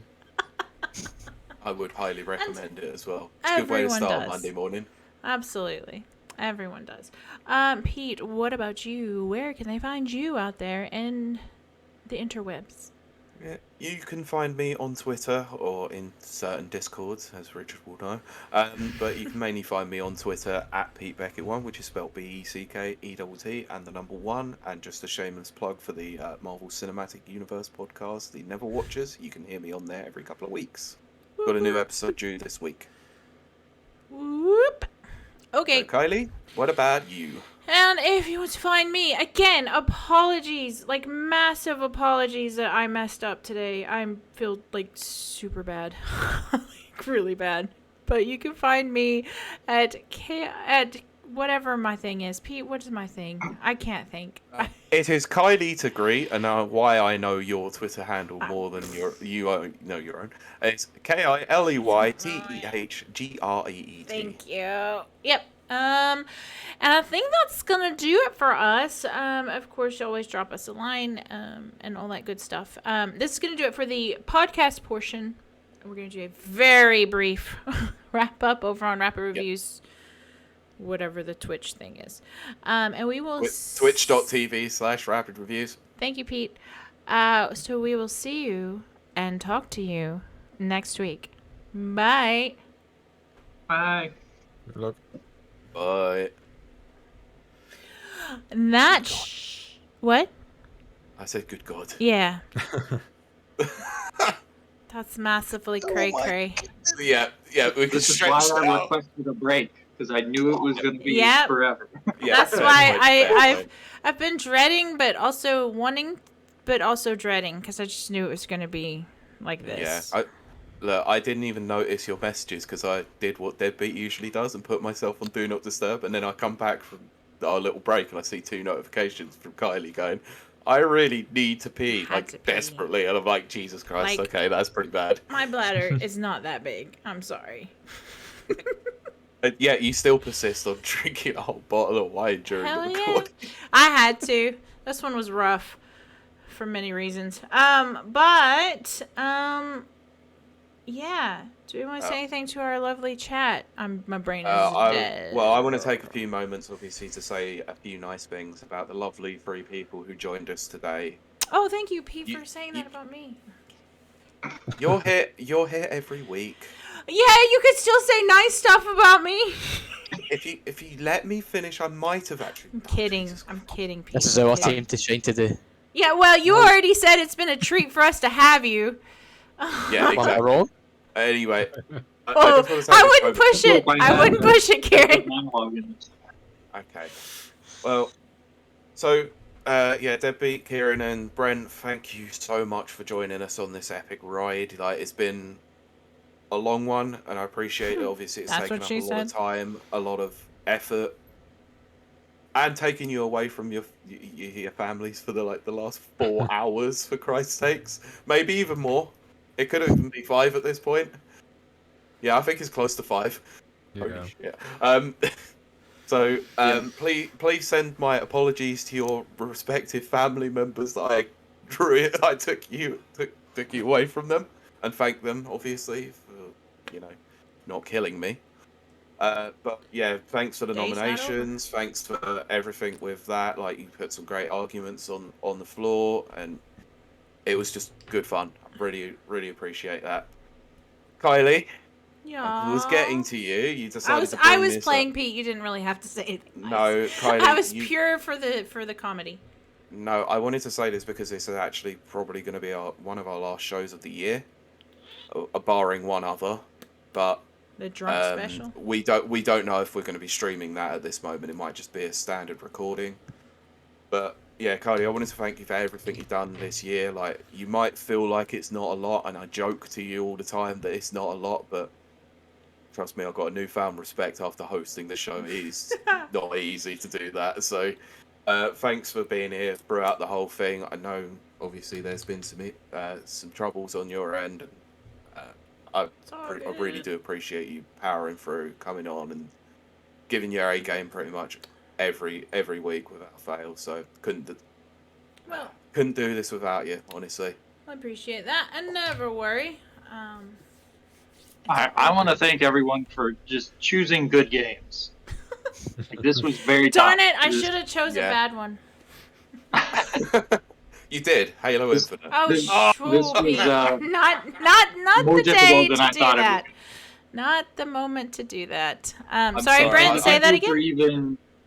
for even having this show, because there's so many other places that our viewers and listeners and readers could go to find a game of the year.